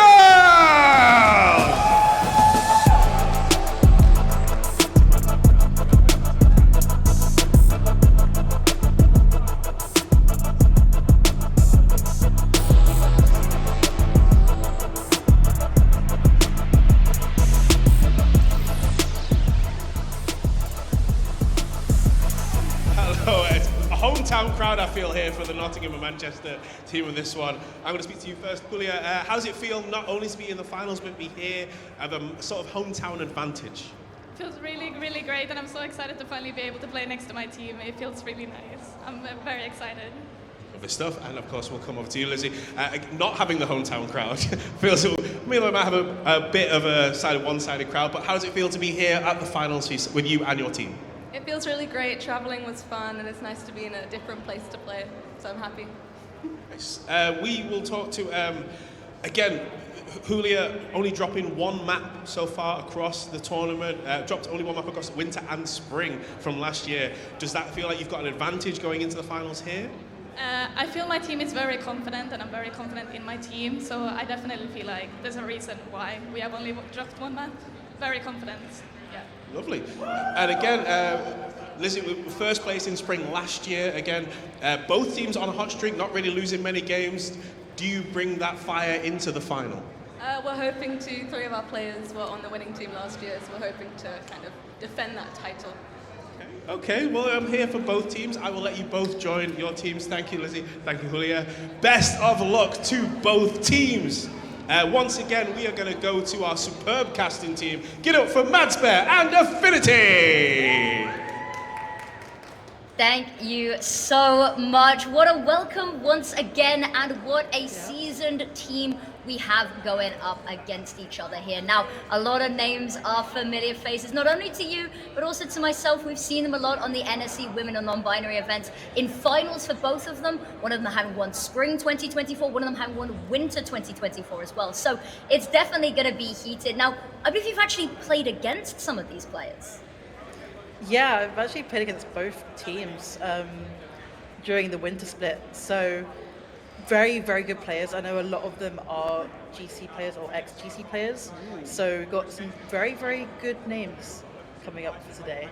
Exactly. There's a lot of names that I am very familiar with, that we've spoken to at many finals as well. And as we said, there are many victors here as well. So it's really not only a battle for the throne, but to be the queen of queens here as well. So yeah, likes of Issa and Leaf are names immediately. If you were to ask me about, you know, the women's scene within sort of university esports and Valorant specifically, those are the first two names that will come off of most people's tongues here. So I'm really excited. We've got a really cool matchup, and I'm also very curious to see the veto coming out here, because these two teams play quite differently. Yeah, I know Nots like to play Bind, so we might be seeing Bind again. It is a strong map, and you know, why not if they're good at it? And Lotus again. The maps we saw earlier. Yeah, I mean, we might be seeing a repeat, but there's a reason for it, right? Both these maps are very, very strong. So I hope we see these teams, you know, they're trying to play these maps because they're clearly good at them.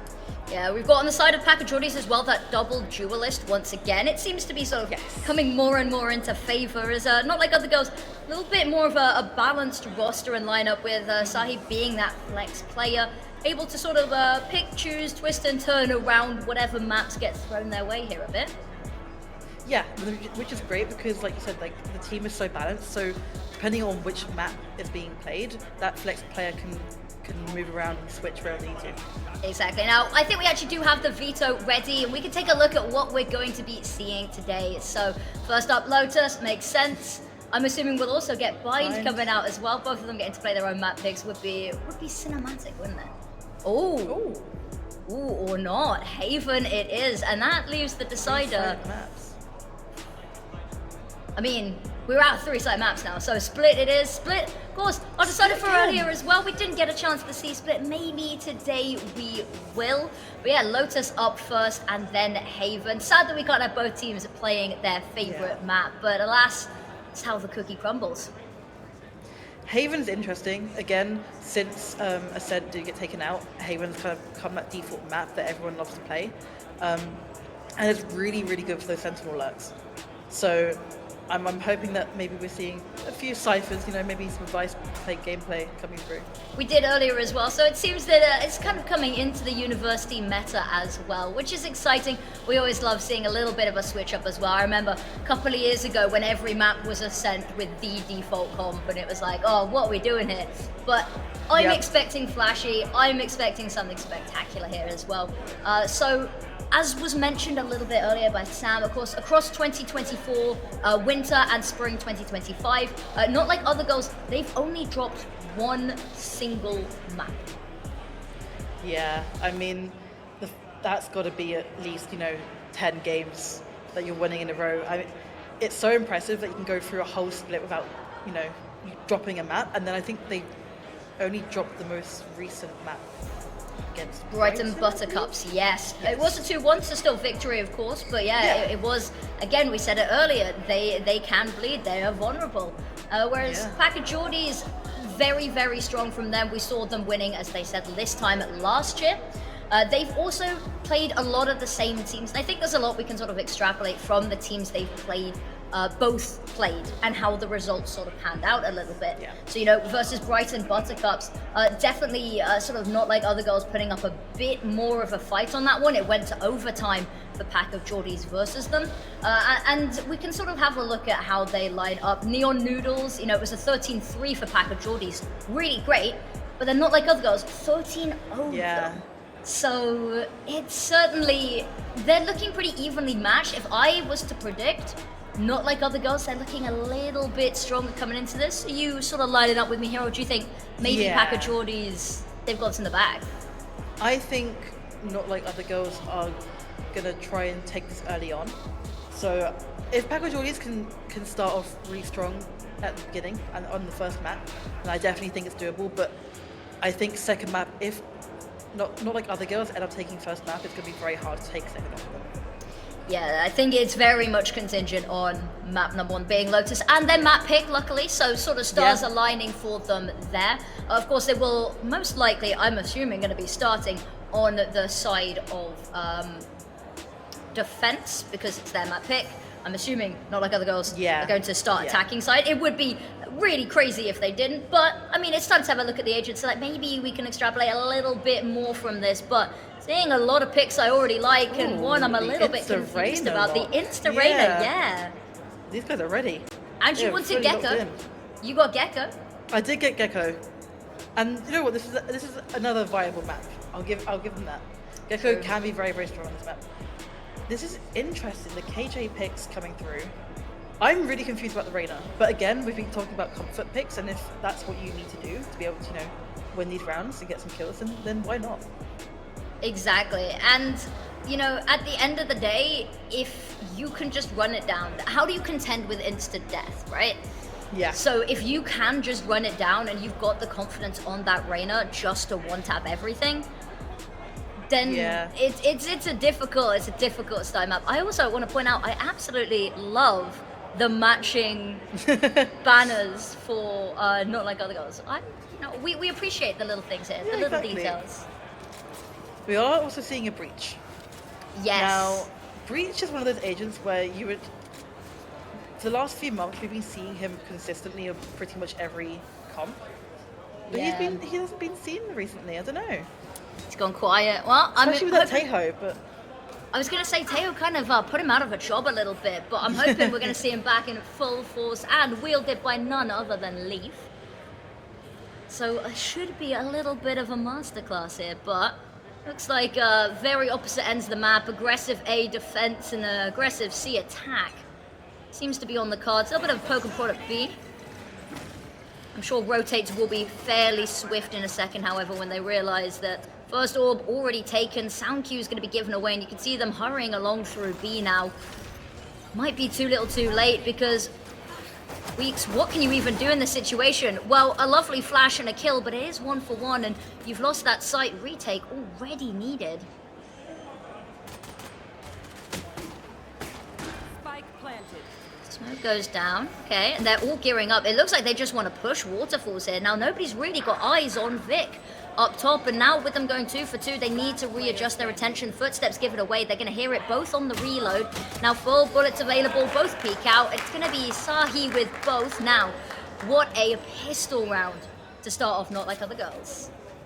Yeah, I mean, again, they're on that attack, right? So they have that advantage. As soon as the spike's down, it's going to be pretty hard to retake that site, but pistol rounds, the trader coming back to and from, it actually ended up having 2 people left alive, which is more than usual. So, yeah, we have got a Vandal on second round already.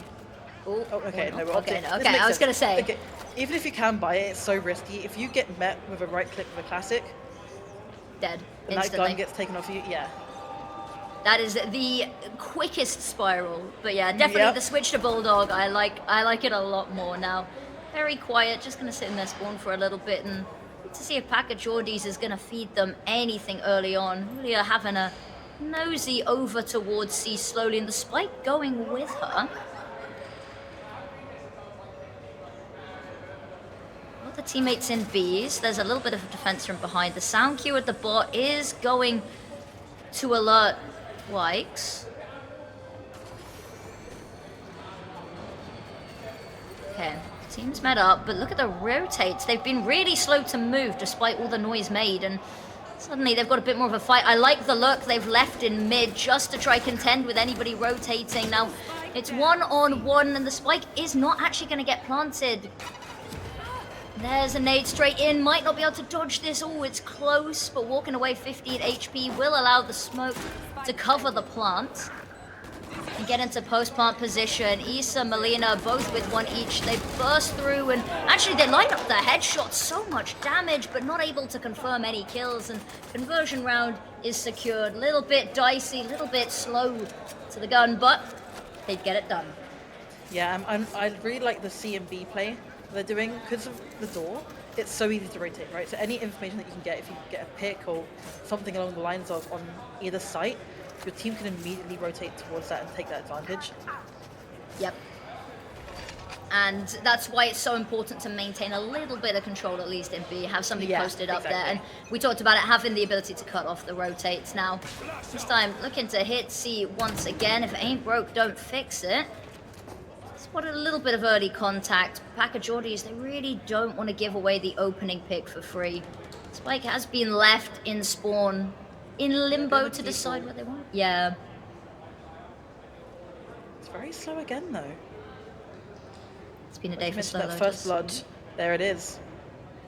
First blood for Melina trying to find a trade. I think gets an idea that two are here, forces out the fight. I don't know if they're ready for the double swing though. Goes to open the bot, apparently did not know Arena was there. Vic has also found one of their own. 3-player advantage, and this is something that you can't really give away here. They're lining up a bit, waiting for the peek and the swing, and Julio, paranoia would work wonders here. They're trying to push forward, but they expect someone to be right out in the open. They don't, and Vic doubles down. I mean, it's expected, right? That's Yeah. your buy round. But it was so strong. And we've seen a few A pushes being done on this map before, right? Where you've got your Rays kind of going down by themselves. You've got 3 of them holding it, and we're just seeing trades come back to and from, and like the teamwork and the coordination. It's working really, really well. And with the Reyna, which honestly you wouldn't usually expect. Reyna's been pretty quiet so far as well. We've not yet seen the opportunity for it to pop off. So big things still in the wings as well. Early days. Lovely opening flash. Isn't going to find them a kill, but it's drawn out a lot of utility from both sides here. And there's the swing, trying to break the door. So there is a path to escape if needs be, but Liz doesn't even need it. Stands, delivers a kill, and now Vic still hiding. I think they maybe expected this angle to have been cleared out, but it is not. Everyone swings, everyone hits their shots, and now Spike goes down. It's wide out in the open. Issa has to move away from the turret. In this round, I mean, you see Arena looking for which Vandal they went. In the meantime, their shopping spree has caused their teammates to go down, but round win, only 1 casualty, and you're taking that and tying it up 2-2. I mean, same thing again, right? This is like the teamwork and the coordination. You see Vic having to destroy the door to Liz just in case they need to get back out again. And it's just doing these extra things to your teammates so that they're secure and they can get those kills. And the economy now is not looking great. No, it is in a little bit of a rough spot. Ultimates coming through. That Thrash is now online and ready if need be for a retake, which could honestly mean that's why B is left open right now. I'm assuming so. I say that actually they've decided maybe not the play. They have moved somebody back over just to cover in the meantime, but also they've gone ugly early with C. They've not heard anything, and they've actually just fully committed to heading over towards A here, clearing through B as they go. And not like other girls, they're about to be swarmed. If they continue to push this site, it's going to be messy. Okay, smoke's fading. Still no one willing to peek, and they decide to head into B instead, and the trap begins to shut. Arena's found one. That Reyna eye is good, but unfortunately the bot and the Sheriff is going to do the job in shutting it down. Boom, there's another pick coming out, and waiting. Gets one. It is traded, and actually they're keeping this competitive. 2 out of 2, and there it is. Pulled the gun out. Wrong weapon at the wrong time. Ultimate pop for the Clover now. Might be able to, and BUEC just wants to play back, play safe. And if you can stop them finding this kill, you can just win on time. But no, doesn't even need it. Gonna find the pick either way. That Clovolt, you're on a ticking time bomb, and this time it exploded a little bit in their face. It did indeed. And I'm going to mention it, the coordination, it's working so well. Like you mentioned, the rotate towards B and just being in the right places at the right time. They're not over-rotating too fast. And I saw the Reyna play, I saw it, the vision, you know, trying to, that's the thing about it, the dismiss, right? It's so strong. If you can get a kill and push into a dangerous scenario, and then immediately get yourself back out of there, it works. But unfortunately, the bot kind of came through at the wrong time. Yeah, tiny bit unfortunate, but here we are. Julia straight away. The aggressive plays have been unstoppable. Showstopper comes out, jump on up. Not sure what to look at, just tanking the damage. Teammate takes down the bot, knows there's one around the corner, except they doesn't clear it. It's a matter of timing. Missed off, and they wait until the Showstopper's gone to fire. 2 kills. Spike does go down, but it's a 4-on-2 retake. And there's Gecko coming on out for them, crawling the way through the map. Spots 1 taken down, but they've already got all the space that they need here. No smokes available to cover this. They are just going to have to fight and cover this defuse. Alternatively, not going to work. They've got Wingman on it as well, but Wingman taken down. The jump down means even more time expended, even if you get the kills. And now jump on up, satchel up, hide in the corner of the smoke, but they know where to spam, and the smoke's going to be coming down any second. They are just going to stick it. The reload coming on through, trying to find where the tracers were, but Julia holds her nerve. and secures the round for her team. I mean, these rounds are getting a little bit too close. I think the thing is that the first bloods, it depends on who's getting them, right? Yeah. We're seeing that whichever team gets the first blood takes that advantage immediately and runs with it. It's a difficult one as well because, you know, Pack of Geordies, they've been getting really good with this taking early control, especially over towards C. And lo and behold, guess where we're going again? It seems to be a little bit of a pattern here. Does indeed. We're seeing a 2-stack towards B this time as well. They're just going to let it happen. I think that's the right move. Yeah. Do they just disrespect the smoke? Okay. I think so. Straight onto site. Paranoia for the lurk. Doesn't matter because even full blind still finds the kill, and suddenly Pack of Geordies, everything they could ever want and more. Ume dancing with the door, still gets one. And last location is known. That Spike is in a difficult location to retrieve, and smoke's coming through. It's just going to be a constant barrage of trouble in Paradise, and now gets into the second, but Wikes has got to be accounting for this, surely. Yep, ready and waiting. That's the thing about your Killjoy, right? If you can just sit back on site, and yeah, your team can push fine, but as long as you are locking down and doing what you're doing, absolutely fine. I'm wondering if the plushie buff. The plushie buff. There's so many. I love it. I love them. I need all of their names. They're coming home with me. We are now seeing a save round, right, from Nox again.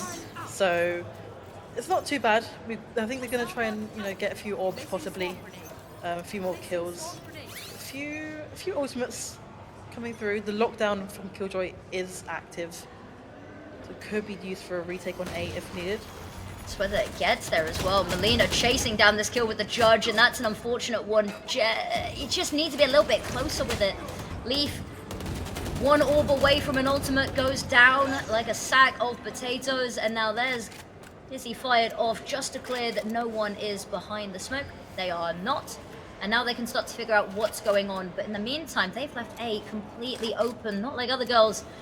If anything else in this round goes wrong, but they've at least got a plant, and East has found a kill as well, so suddenly 3v4, they've got ults online if they want them, and Julia, they walk into her, not even looking. Clove ult pop, they've got to find a pick off the back of it though, and they're going to try. There is the ultimate coming out, and there's the kill that they needed, trying desperately to break this lockdown, because that's all they need, and there it is, everyone eliminated, lockdown broken, and so much time for the defuse in the midst. A Pack of Geordies. Oh, that was mighty. I mean, that was a really good A plant, right? I managed to get 2 picks, but sorry, 1 pick. Am I going crazy? Oh, the ultimate. Okay. But the thing is, like you mentioned, just the retake was so powerful, so much force. There we go. We'd love to see it. Plushie can, but the retake was just so powerful, and even with the lockdown, the Killjoy lockdown, there's not much you can do with just brute force. That's coming from Pack of Geordies. Yep. Here they are, trying something a little different this time. It's an A push instead. They're straight away ducking into the cubby. I mean, there's 2 of a lurk on C still though. Yeah, maybe they get a little bit worried, but also it seems like they're just content to let Umi handle this one as well. They've got the whole setup from the Killjoy needed. They have actually caught really bad timing with this. Unfortunately, both go down. That's information passed over, but maybe it's a little bit of a misnomer because now they pop out onto B as well, and taken by surprise, Pack of Geordies probably wondering what went wrong and where everyone was actually distributed. Now Spike goes down, and retake held at bay for now, and there's another piece of utility thrown in, just buying themselves all the time they can to set up a post plant. Vix found 1.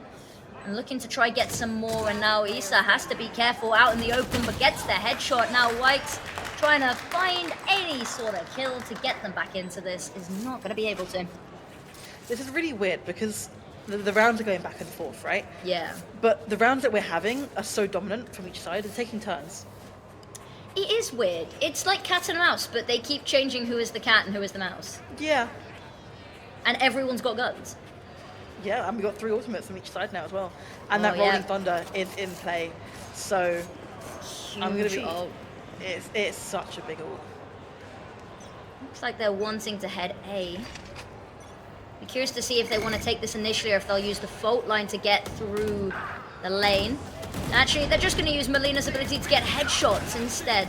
More utility going in to pin them down towards the cubby, buy them that space as well. They know the bot's coming out, the bots meet each other, have a little kiss, and now they continue on throwing in utility. It's like looking in a mirror when one race throws one, the other does too, and now Lee pushing forward, has the backup, but they both go down. The collateral's awful, and Uma go for a bit more, and then immediately the ultimate coming out in response. Now 2 versus 1, the tides keep on changing, but they really need to find a kill quickly, and Wykes is not going to be providing that opportunity. And there it is. 5th round, 5-5 we go. Okay, that was a lot closer than before. True. It's starting to, everyone's starting to have a little bit more of a fight every round. Exactly.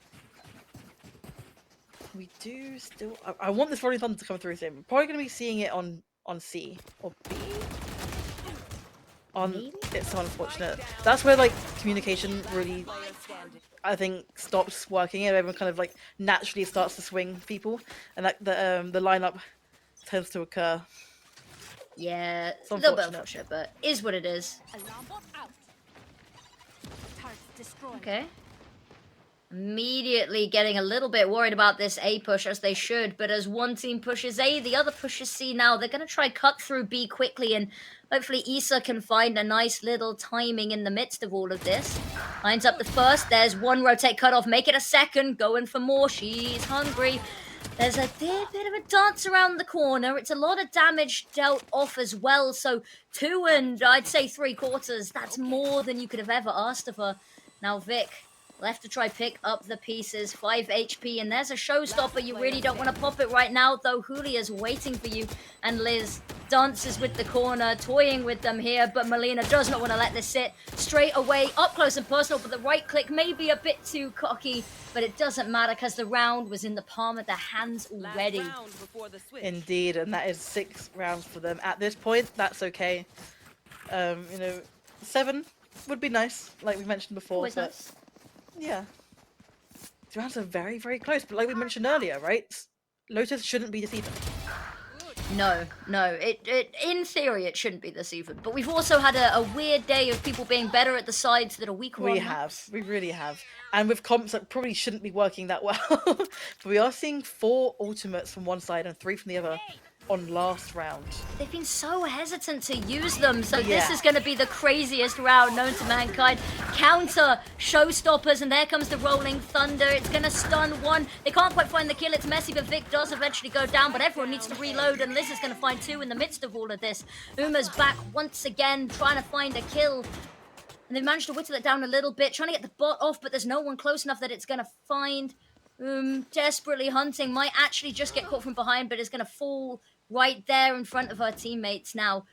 Still 4 ultimates available, 3v2.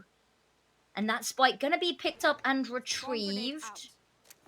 Hopefully, maybe. The rest of the team's heading over towards C, but that spike's still over towards A. Are they trying to sell this fake? Do they realize they don't have spike? I hope so. They timing. Catch Liz off guard and force her off the angle, but are they just going for the kills here? They've got 35 seconds, so they need to be quick. That would, Yeah, there's the spot. Okay. 30 seconds Brilliant left. play. And just like that, A's been completely taken. Exactly. So much space to work with. They've still got to contend with this final player. They can just pincer around her now, though. Julia going to join the fray. A dink goes back to finish the job. A little bit messy, a little bit haphazard, but yeah. Yeah, sometimes because timing can just be off and give them just enough time to basically be in 2 1v1s. But coming in to save the day. I was mentally stealing myself. Luckily, they paced those ultimates out a little bit. Yeah. We've all seen the iconic Valorant clip over on Bind with 4 ultimates and green smoke everywhere. But it was close. It was. And this, the fact that they take a while to take down Vic is a little bit worrying. But it's all good at the end of the day. Not like other girls taking 7 though. And you said this is one that Packagordies really need to take Yeah. If they lose this definitely. map, a 2-0, we don't want to say definitively, but also is definitely going to be a lot harder for the reverse sweep. Yeah, for sure. But they are on attack now, so these 2 pistol rounds should go to their favor. I weren't expecting that on all sides. They are fighting for their lives, and they managed to defend a little bit. The Rain Rye and the flashes, the double flash catches them off guard. And now Vic going in for the decisive blow at the end gets one, and there's a couple more low, but unfortunately the double peak runs her low HP down. Now Melina going to try trade, but will be unable to. And now knows where the last roughly was, doesn't know which side, and it's going to be Sahi securing themselves a pistol and an 8th to start distancing this round advantage. Talking about, defense, they played that so aggressively. Oh yeah. You've seen about 3 of them running out straight from B, 1 from A, 1 from C, and you're immediately sandwiched. Then you don't have time to think about where you want to go. I love plays like that. It's so well done, knowing that you're able to catch them off guard from all sides as well. Can be a little bit risky because it means that if you have to back off a little bit, you're usually leaving a whole site vulnerable. But if it works, they don't get out of spawn. Exactly. Plus the mental now must be quite down for Geordies. I mean, after losing first pistol, it's most likely going to go to 5-9, and then from there, it's going to be very difficult to bring it back up again. Drawing out that utility early as they can. They've managed to get a fair bit done in C, and you can tell there's been a little bit of a commit further over to the left-hand side of the map, but now Julia is going to be able to come on over. There is danger on the horizon, not able to shadow step out of there, and now everyone rushing to get onto site, but actually haven't been able to. Melina's still here to defend. Bimbot's got one just distancing more with the paint shells and just holding this angle. Hoping desperately the Boombot won't find her. It does. Manages to get the judge back out. It's close quarters. Gets one. Spots another. Going for more. There's the paint shell refresh. Trying to hope that nobody managed to get into the tree amidst all the chaos. They didn't, but has forced them to re-evaluate their battle plan. Straight into Issa. Spike goes down. Trying to find it. The breach flash is perfect. They're all blind. They're all trying to find it. And Leaf's got one of their own. Make it 2 and make it 9 rounds. And because Melina loves that judge. Been playing about 3 or 4 different rounds now, and got some fans in the crowd. Prone then Julia. I love this. It's great to see the support in the crowd. As was said, event being held in Manchester might be a little bit of bias towards one side of the stage. Just a little bit, the Midlands. Means that Packer Geordie's fans in the Twitch chat just got to be even louder. Exactly. We are seeing pretty good buys from both teams now. Obviously, the gun's still in hand from last round. Look at this. Bot taken down really quickly. The difficulty is, if you can't find anything here, you are really stuck. Because you can't really retreat. You use both satchel, you've used your nade to buy space, and you can't find a kill. Retreat is almost certain death, but still pushing forward. Oom's waiting for it, though. Not sure which side to look, but she's got her crosshair perfectly positioned.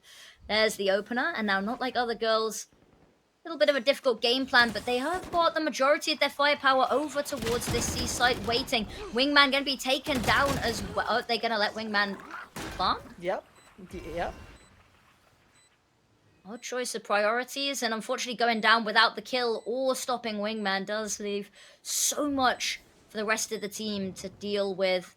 Julia waiting, trying to find something. It's going to be a crossfire holding her position. Trying to isolate the fight. She might be gifted it, but Areno gets one. Standing in the Molotov to fight, and unfortunately just too much damage. And it's a lovely post plant there, just to get themselves back in the game. I mean, now these rounds are over. The economies will be looking very even. I think Packer Geordies can now start playing how they want to be playing. For the last few rounds, they've had to, kind of come back and work their way around the economies and stuff like that. So, and they've also got Thrash for that entry. So possibly looking towards C push. Might be a bit of a default for now, but that Thrash can come in handy. Yeah, maybe just go default, have a little bit of a poke and a prod, see if you can find any success anywhere. Actually, maybe gifted a lot of aggression over towards C. Melina is going to hear one, not able to find the kill, spraying through the smoke, just trying to provide a little bit of covering fire here, but having her teammates just re-bolster it so that no one walks through. Moshpit to try clear out the close angle, but no one's there. Actually, it's going to be the other issues that they have. Taken down is Dizzy as well, and Liz, so much utility, none of it's been able to find any impact. Melina rounds the corner at Mach speed, taking down Uma.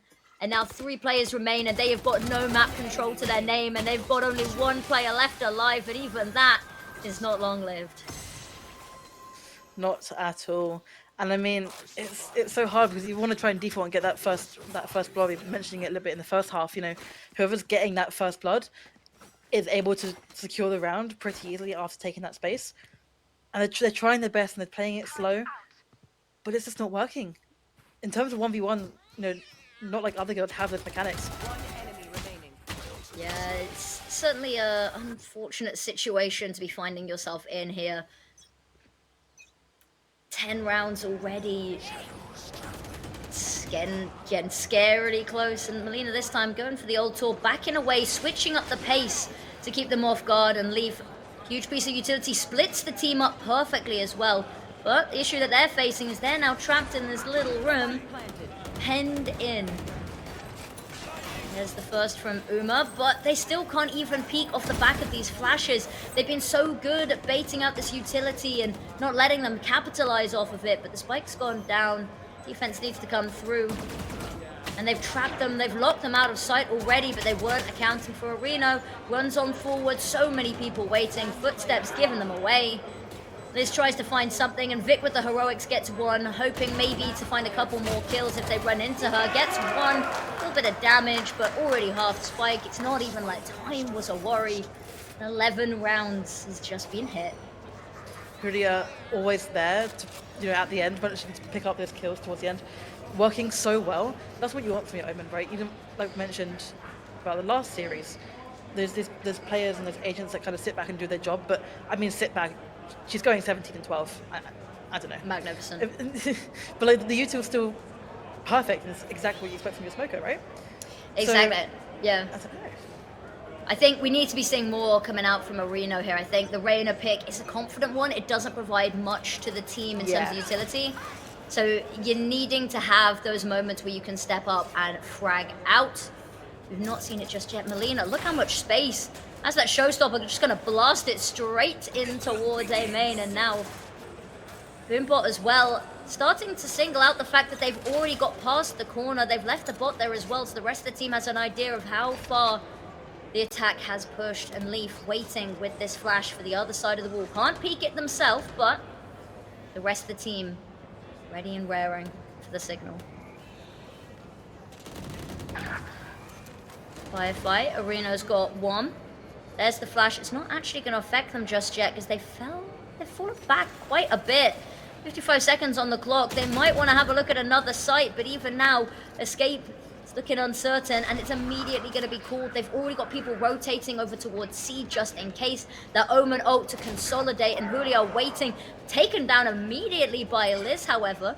38 seconds, they've managed to get themselves on site. They're a little bit surrounded, but it's a disjointed retake.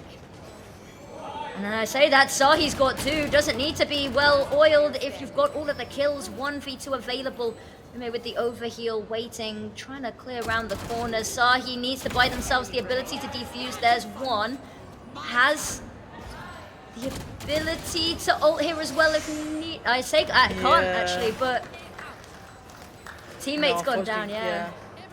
Yeah, once that round's over, unfortunately you can't pop that ult back out. Yeah, you can't pop that ult, yeah. I mean, that's the thing about the Clove ultimates, right? As soon as they come back to life, you know they're going to be running towards their teammates to try and, you know, bait out that kill, if you will. So it's unfortunate, but still, 11 rounds, you know, Paco Jordy's slowly bringing it back. But it's this gap that I've been mentioning all day, that at 11 rounds, you can come back 2 or 3 rounds, sure, but they only need 2 to win. 11's also the round that most teams get stuck on. This is the choke round. It's at 11 points. Okay, Vic going up. Spots that there's been no damage done to the door, so Kentuckian feeling very safe for now. Let's be careful on the other side because there is a breach lying in wait. Has her team around her, but the smokes just keep on coming and they're not able to push through it. Just choosing to sit this out and wait. I think Leaf And maybe to pop a flash, let her teammate swing. So he's got one. Trying to clear out the angle, make sure that Vic can't stay here. The moment starts firing at the door, Vic's attention's going to be drawn, if only for a second, because now has to be wary. You see, moving on forward. Flash, and then break the door. Doesn't even need it. Liz with two. Sahi popping the ult here as well. There's the kill needed. Mosh Pit explodes, isn't going to find anything. And now Liz, not even sure really where to look. But Vic keeps on firing. And their ships in the night, they're dancing around the barrier. Peeks their head on out. And that's the issue. Disrespecting the smoke. You've got no way of knowing, no way of seeing. And now, last player alive, Melina, so far away and isolated. Fight is going to be eaten up every day of the week. 8. And they keep on fighting. Yeah, not to mention that Rolling Thunder had been cancelled just as it got popped. Vic managed to get the kill onto Leaf, so that Rolling Thunder is now out for the next 8 orbs. So I don't think you're getting that back by the end of the half, potentially. No. I said by the end of the half, by the end of the game, sorry. Yeah. And now the economy's not looking great either. It's not like other girls. You're seeing what we've been seeing quite a lot throughout the series is you're having to fight for your own buy rounds, and the pressure becomes too much to the point where you really, really have to be winning those rounds. Difficult one, the early blind.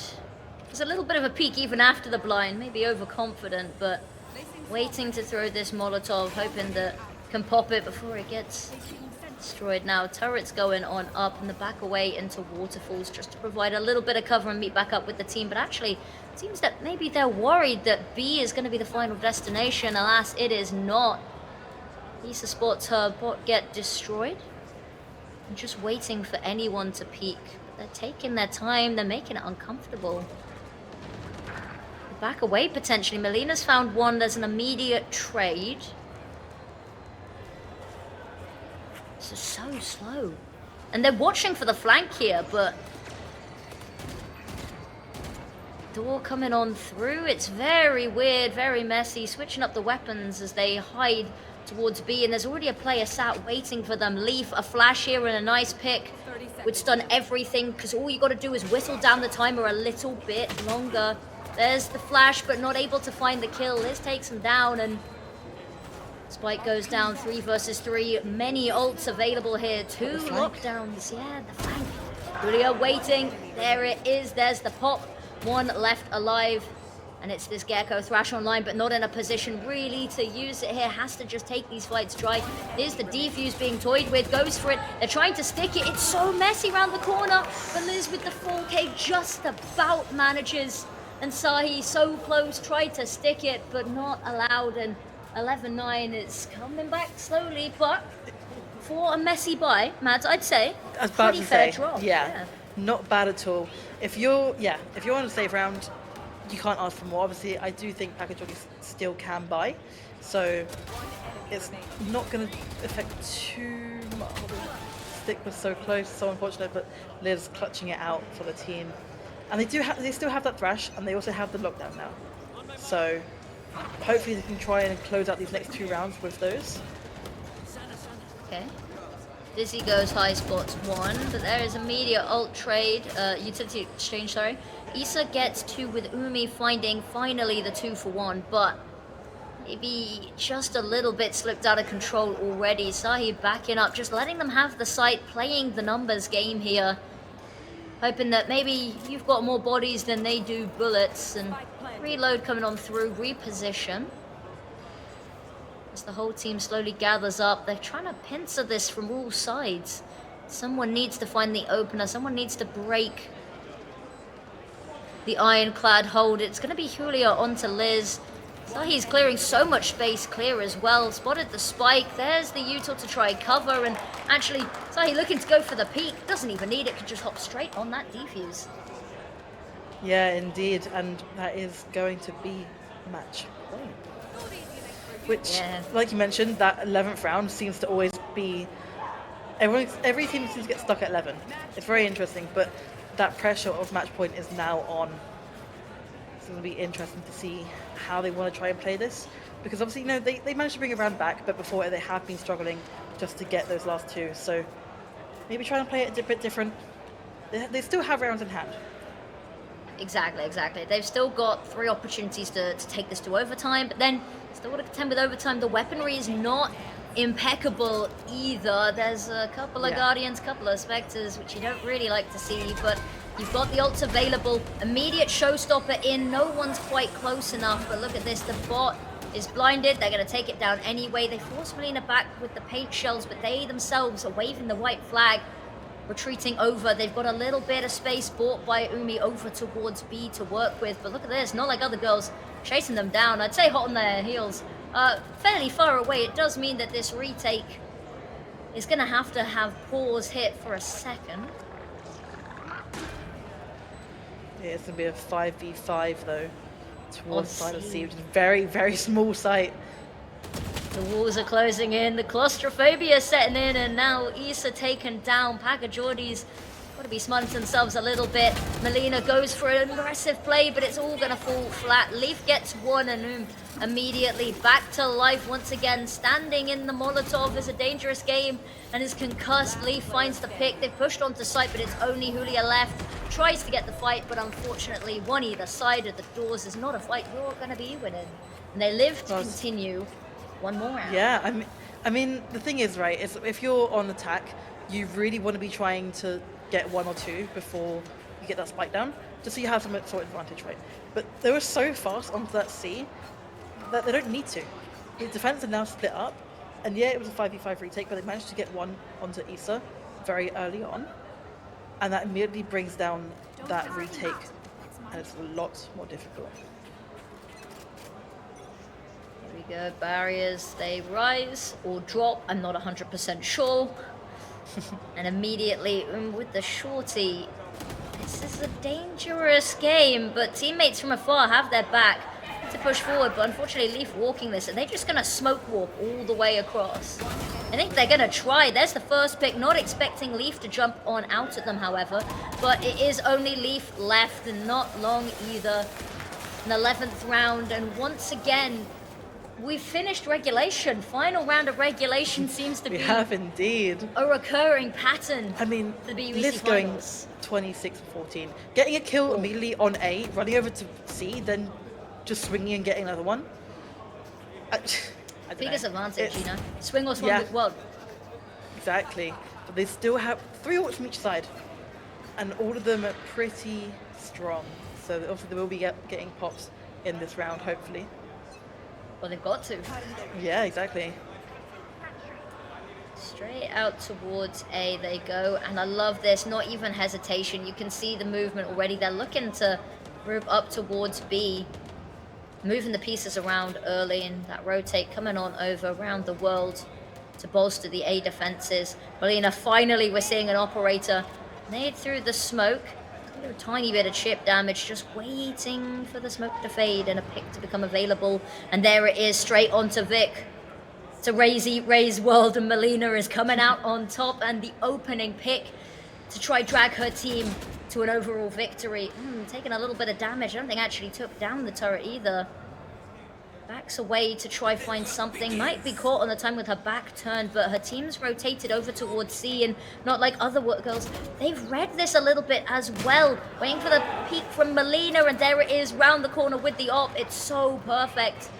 And the Empress has been activated, looking for the picks. It's messy, doesn't find it. Sahi, a huge one to find.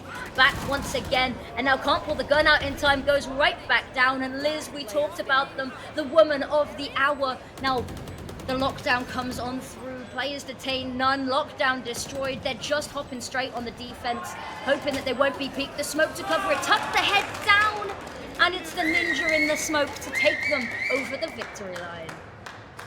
I mean, we've been seeing such close games all day, and it's happening once again. 13-11, and we mentioned, you know, not like other girls possibly trying, you know, winning this map and taking it early on, but it was a very, very good fight. That it was indeed. It's great to see the crowd getting hype about the results as well, but there are still more maps ahead of us. I say maps plural potentially, but let's take a look at some of these replays because some of the highlight moments. It has been a wild day here for Valorant. Yeah, we've had so many good plays, but I guess it's so unfortunate with the showstopper when you're focused on getting that kill, not really checking your corners, but so many great shots. And again, the sheriffs and different guns. And Women's the and operator non-binary as well. events and sheriffs are the I know, most golden we've had combo. this before. I know. Well, we previously casted the All Stars tournament, and we've seen endless amounts of sheriff kills. I don't know what it is. Exactly, and we see it, going into the higher levels with stuff like game changers as well. It's just the sheriffs have a little bit of magic on them, but we've seen some incredible stuff, and I think the fact that it was so close again, it speaks volumes. We've got two really evenly matched teams, two teams that we've seen play each other and play versus the rest of the women's and non-binary scene all season. This is what a pinnacle sort of to finish on here as well. And next map up, we were hoping to see both teams' favorite maps coming out and a bind on the other side, but it is not going to be going from one 3-site map to another. So I'm excited to see if we're seeing something very, very similar, or if maybe, Lotus is a little bit of a different scenario. But you got any parting words for us, man? Not really, but what's mentioned about Haven and it being a pretty similar map. I think the only difference is really that garage hold on that defense. But I mean, we'll have to see. That we will. We are going to head to a short little bit of a break while we get Haven ready for you guys at home and in the arena. So go refill your snacks and drinks. We'll be back really shortly.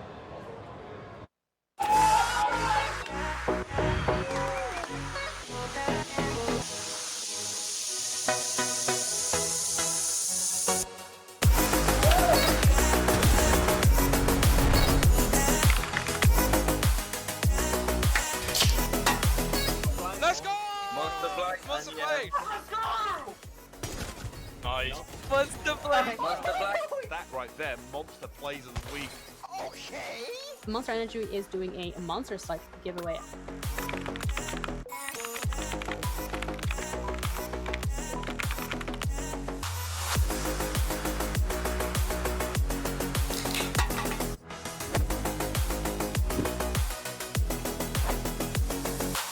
NSC Stay at Home series supported by Monster Energy.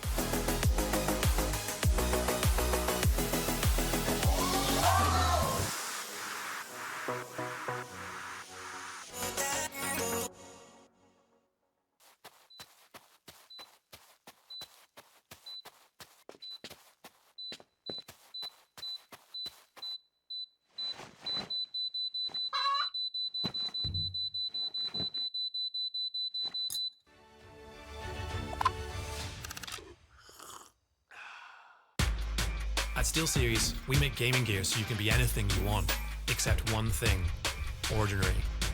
Fight the biggest bad guy you can find. Create something nobody's seen before. Now that's beautiful. Why waste your ammo on this guy? He's so good at games he just nades himself to death. It's up to you how far you go, but whatever you do, go for glory.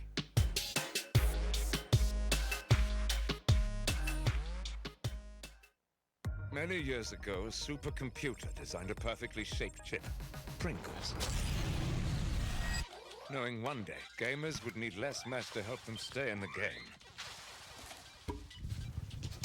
What's it, Daisy? Pringles, mind-popping. Attention. This is not a test. This is a message. A message to all Monster Energy drinkers. Up until now, you've gone about your lives clueless to reality, the truth of lies. But it's time to wake up. All you have to do is find the beast and scan the code. Are you ready?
Welcome back, everybody. We have another map on our hands. Now, it went all of regulation last time. We've yet to see an overtime today, but maybe here on Haven, this could be it. Now, Mads, I ask you this question every time, but what do you want to see this time? Personal picks. What are you hoping out of I this want next more map? breach plays.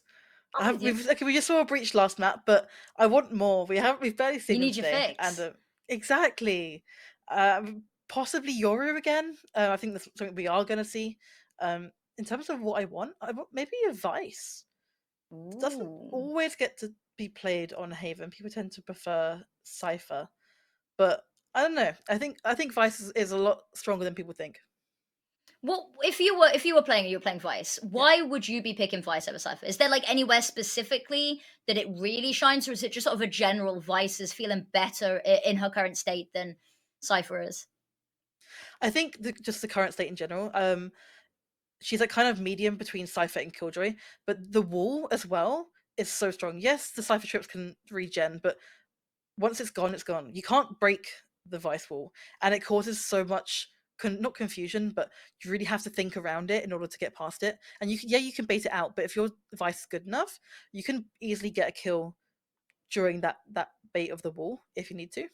Exactly. It's also really good for cutting off fights and isolating duels, Yeah, which is always a big definitely. one. You'll hear us yap on and on about isolating 1v1s and fights. So that wall it's one of the best tools for it at the moment, which is exciting. So you know what, I'm with you. I hope to see it.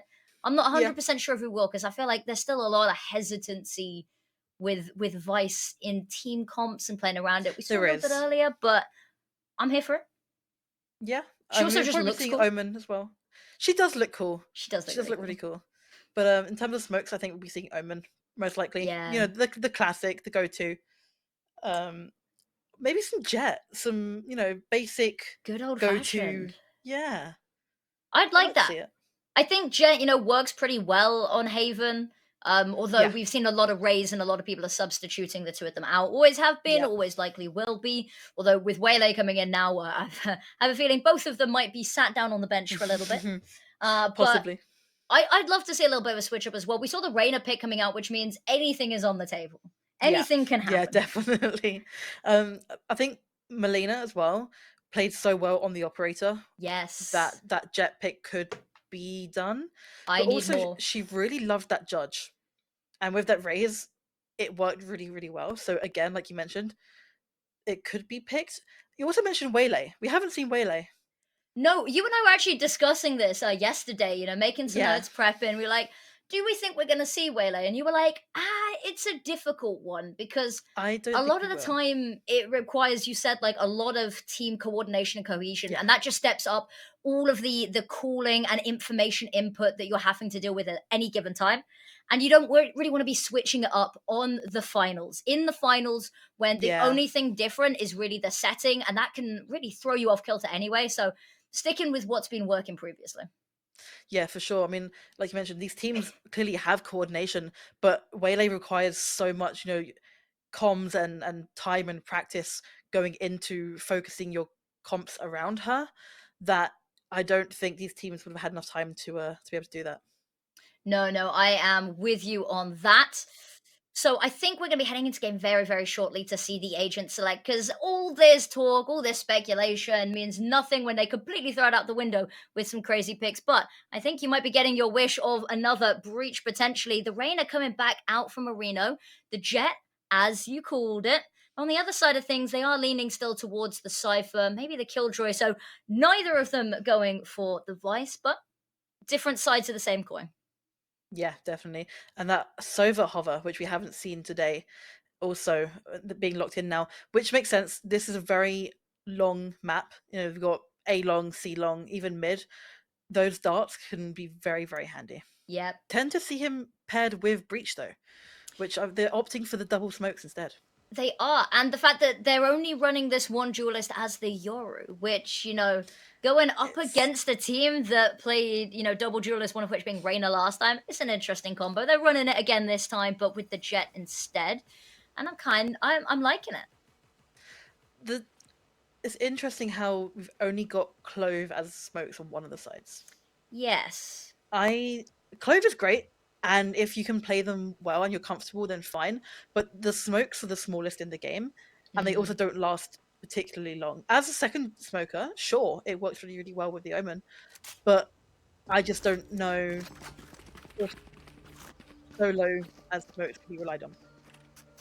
No, it's certainly going to be a difficult sort of conversation further into the game. I think they're going to start to hit a couple of speed bumps, especially not like other girls. They've kind of got to have realized this already, that their only smoke is this. And there are certain areas of the map that are going to be a lot more favorable, looking pretty tasty to attack now that you know that this is really the only smoke that you have to worry about. Yeah, I mean, especially with the Reyna, like you mentioned last game, not having much utility as her kit, paired with that clove, which the decay can do a lot of impact, but I don't know. I don't think it's enough utility. Yeah, early util comes out. Actually, scans find people on both sides, so it's an immediate back away, but Melina's already up mid, caught with flashbang in hand, and Arena Weave and Blind at the end there still luckily manages to find the kill, and would have been an awful way to start otherwise, but they've been forced back. They've got the player disadvantage already, and they've got Julia waiting for them. The demon in the sewers. Spots one. Has the paranoia ready to peek if needs be. Probably a little bit confused because now it's been peeked by somebody else, and that's all information that they're going to eat right up. I like a bit of a rotate, but got that Cypher set up, sitting and waiting.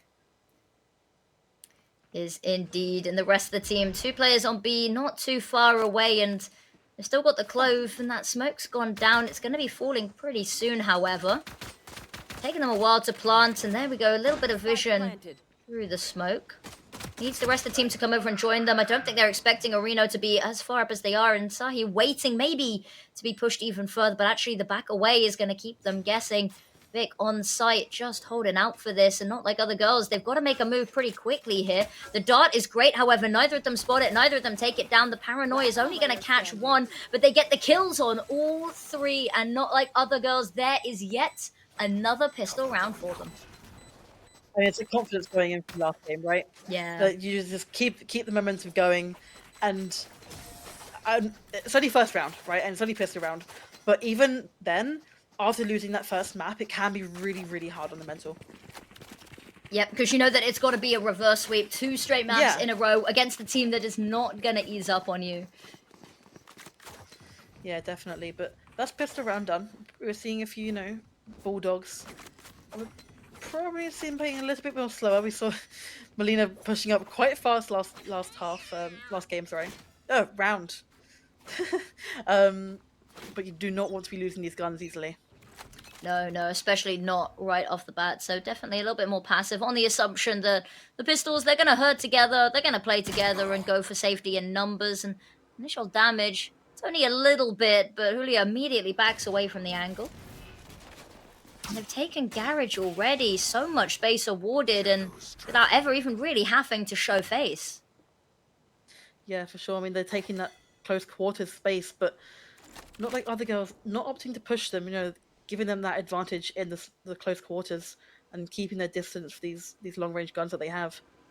Yeah, I think B, they're looking just to try plant pretty early, and the fact that only one has been spotted, but they're playing together, they've grouped up, so everyone is going to now start to converge a little bit here on site. Shock darts just to whittle away, do some damage, try force them out of these close corners. And back towards Garage they schmoove. Waited for Issa, holding for this. Cage just to sit inside, play safely, try and hide, but the location's been revealed. They all know where she is. She's still alive and standing. It takes a little bit to take her down. Her teammates had her back, and now they will avenge. And there's Sahi with the final kill. Beautifully converted.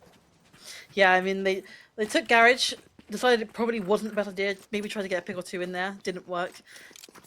Come back out again, and they realise that the only space that they can actually take is Garage. And at that point, they have to go back in, and it's a little bit of a panic at that point. Panic at the Garage. Sounds like a really, really weird tribute band.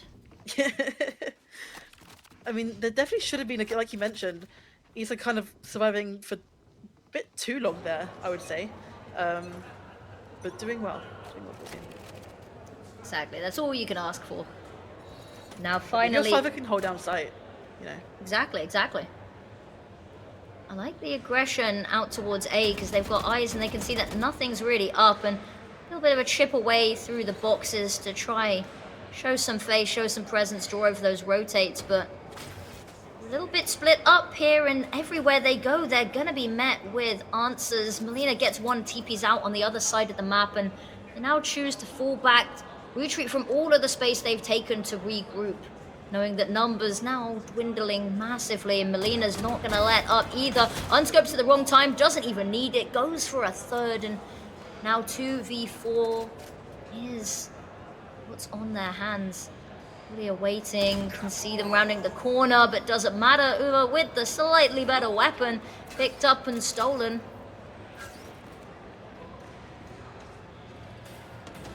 Issa waiting, knows the dart's going to scan her, has to peek at some point. And the playing together here has been amazing. They've managed to take these fights swinging as a pair. Just a little bit more needed. Spike goes down and Sahi waiting. They've been split up here. There's the pick to split them up more. And now isolated on site. Now Leaf has got the fight on their hands. And she succeeds. And the defuse comes on through. But Packer Geordies, you've got to commend the fact that they managed to get the spike down and bring it back to a 2v2. Yeah. Definitely, but unfortunately that was their round to win the economy, so it's hard, because I mean the same thing happened before, but no, we're second map now and the pressure is really on. We tend to see on second map is the team that lost have that kind of motivation and that determination a bit more, and obviously we're only three rounds in, you know, but this isn't how you want to be starting second map after losing first. No, it's a little bit of a rough one, but yeah, on the Bulldogs and Stingers, it's not an amazing buy. Dart is going to scan a couple of them, but they push sewers anyway early with the Stingers, and that's their benefit. You're quick, you're agile, you're nimble on your feet. You can find that opening pick, trade up, upgrade your weapon, and then just fall back like nothing ever happened. This is the thing about Haven as well, it can force a lot of rotates back and forth, which is easier for the attack because there are more sites. It's just, if the defense end up playing it like, you know, puppets, you can kind of force them where you want them to go. And that's exactly what we're seeing here. They're being shepherded directly into Garage, and Julia's waiting on the other side. All of this information gathered is huge. And look at the time, they've whittled away so much, and Packer Geordies haven't even managed to step foot on a bomb site. Yeah, they're cautious of everything. It's looking towards possibly being an A push, but even so, the time is ticking down. It's an empty A. They should be able to get the plant for free. It's weather, however. Yeah, it's the retake that's going to happen, is whether there are smokes available, and for Heaven as well. We talked about smokes being a weakness. Empress has been popped and now needs to pop off. Tucks in to hell. Waiting out the drone, baiting out the utility, but they're throwing everything at this really early, and all not like other girls have to do. Wait this out for a second and then jump out last minute. Liz and Uma, however, they have other plans. They let them be passive, and the moment they glance at a retake, there it is, stolen away. Yeah, I mean, they waited for the perfect time to take A, and it's completely free. A is incredibly hard to retake, even with the double smokes. You don't have much utility to retake that site. It's going to be hard, and it's exactly what we're seeing. I love the signs as well. The signs great. Keep them coming. Give us some creative ones. We can rate them as well. We can. Appreciate Doodles. Doodles get brownie points. Oh, you know, also gets brownie points. Melina yeah. on that operator. Exactly. Which we saw last game, and I mentioned it. You know, so strong, and his attack's being quite fast. So being able to try and slow that down as much as possible may work. The camera is perfect. So much information and hiding in the smokes just to deal with them all, waiting it out. And even though the spike goes down, look how close the retake is. The smoke fades, doesn't know who to go for the kill on.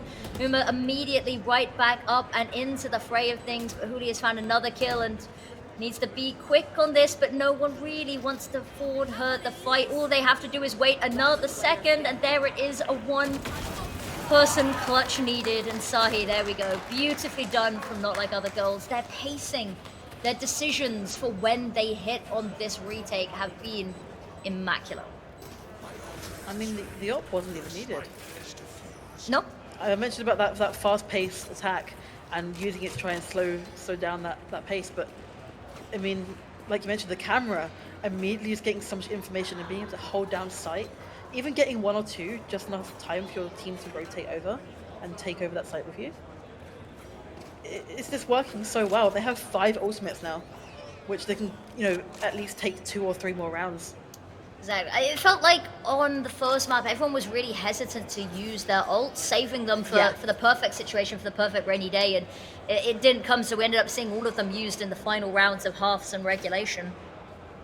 This time, Not Like Other Girls, they have them all available. They've not really been needing them, which I think is a bad excuse not to use them, but... Oh, yeah. You gotta use them. There's no point in having ultimates if you don't use them, Exactly. We're 5 rounds in, definitely going to be able to get them back again before the half ends. Exactly. Issa, a little bit of an early fight. No one's going to find the kill either way. Just breaking down those walls. But over towards mid, he's found a nice little pick very early on.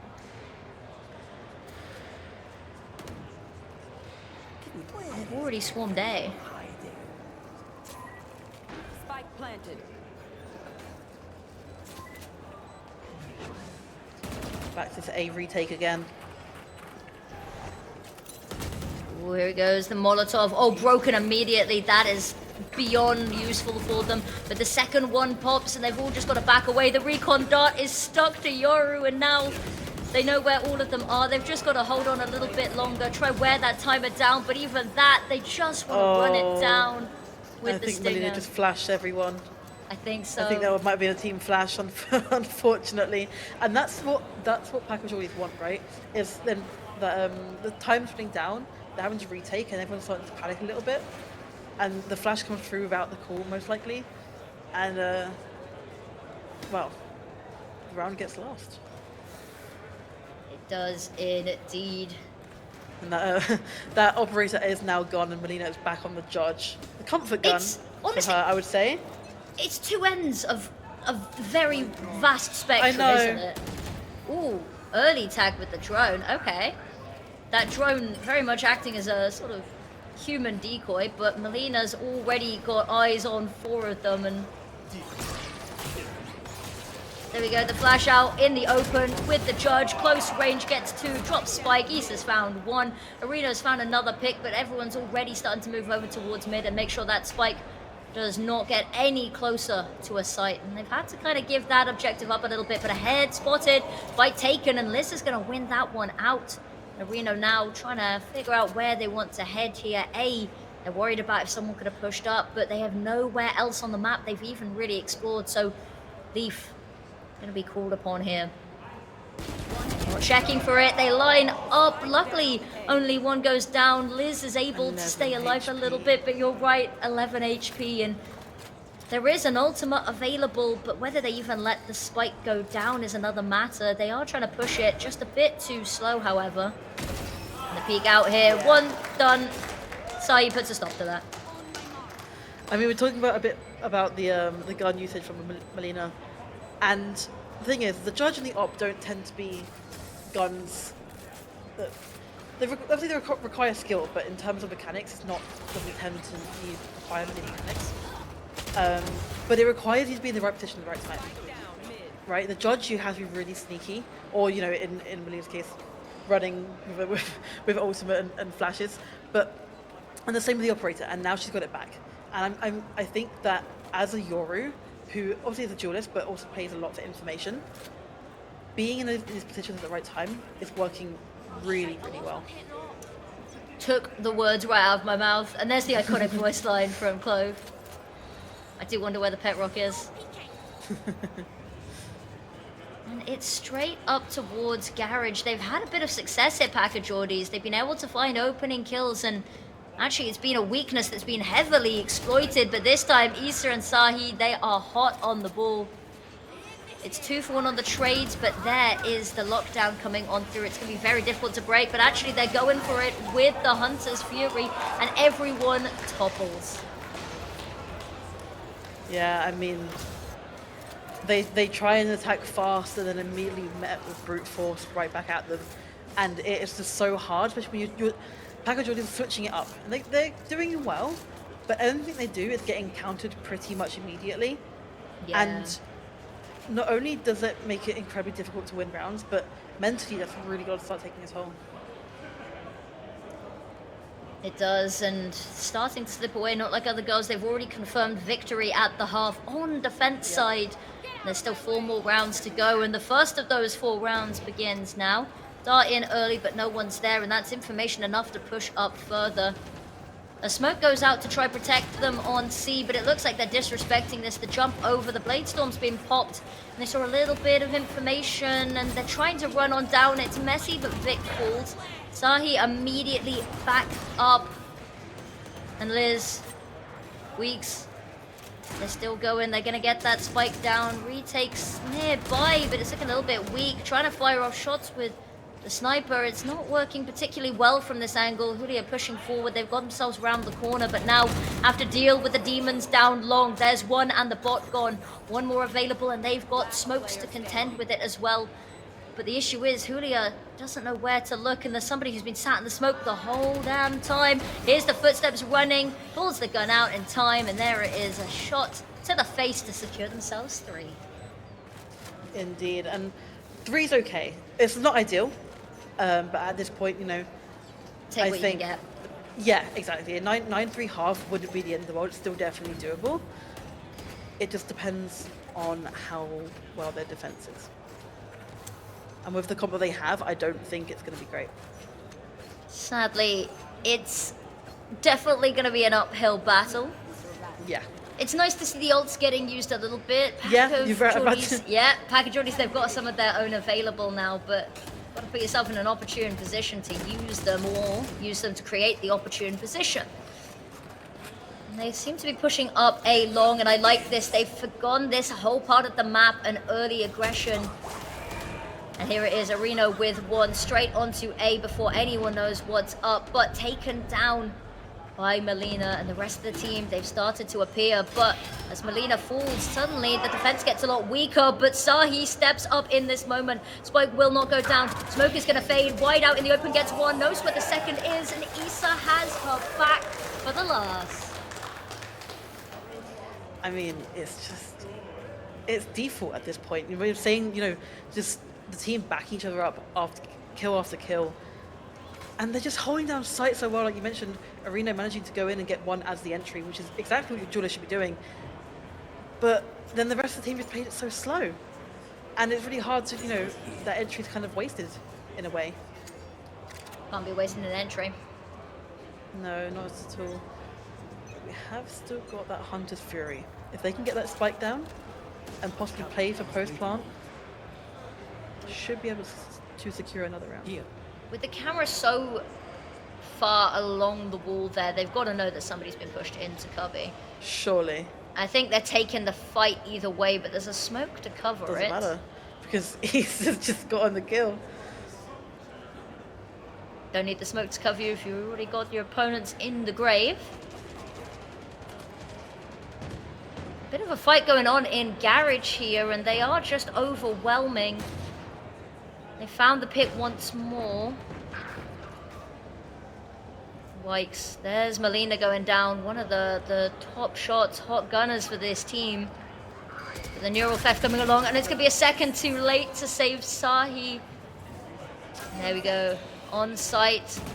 It's all forgotten. Issa's got 1 and is not willing to let this go. Spike's being dropped, pushes through the smoke for more, finds a pit, and it's going to be the ace, a second of the day. It's magnificent, it's incredible, and it's a clutch to solo hold this site.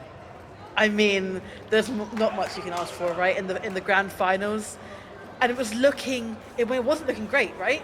It was down to 2 players left, and like, you can just sit there and just one-tap everyone.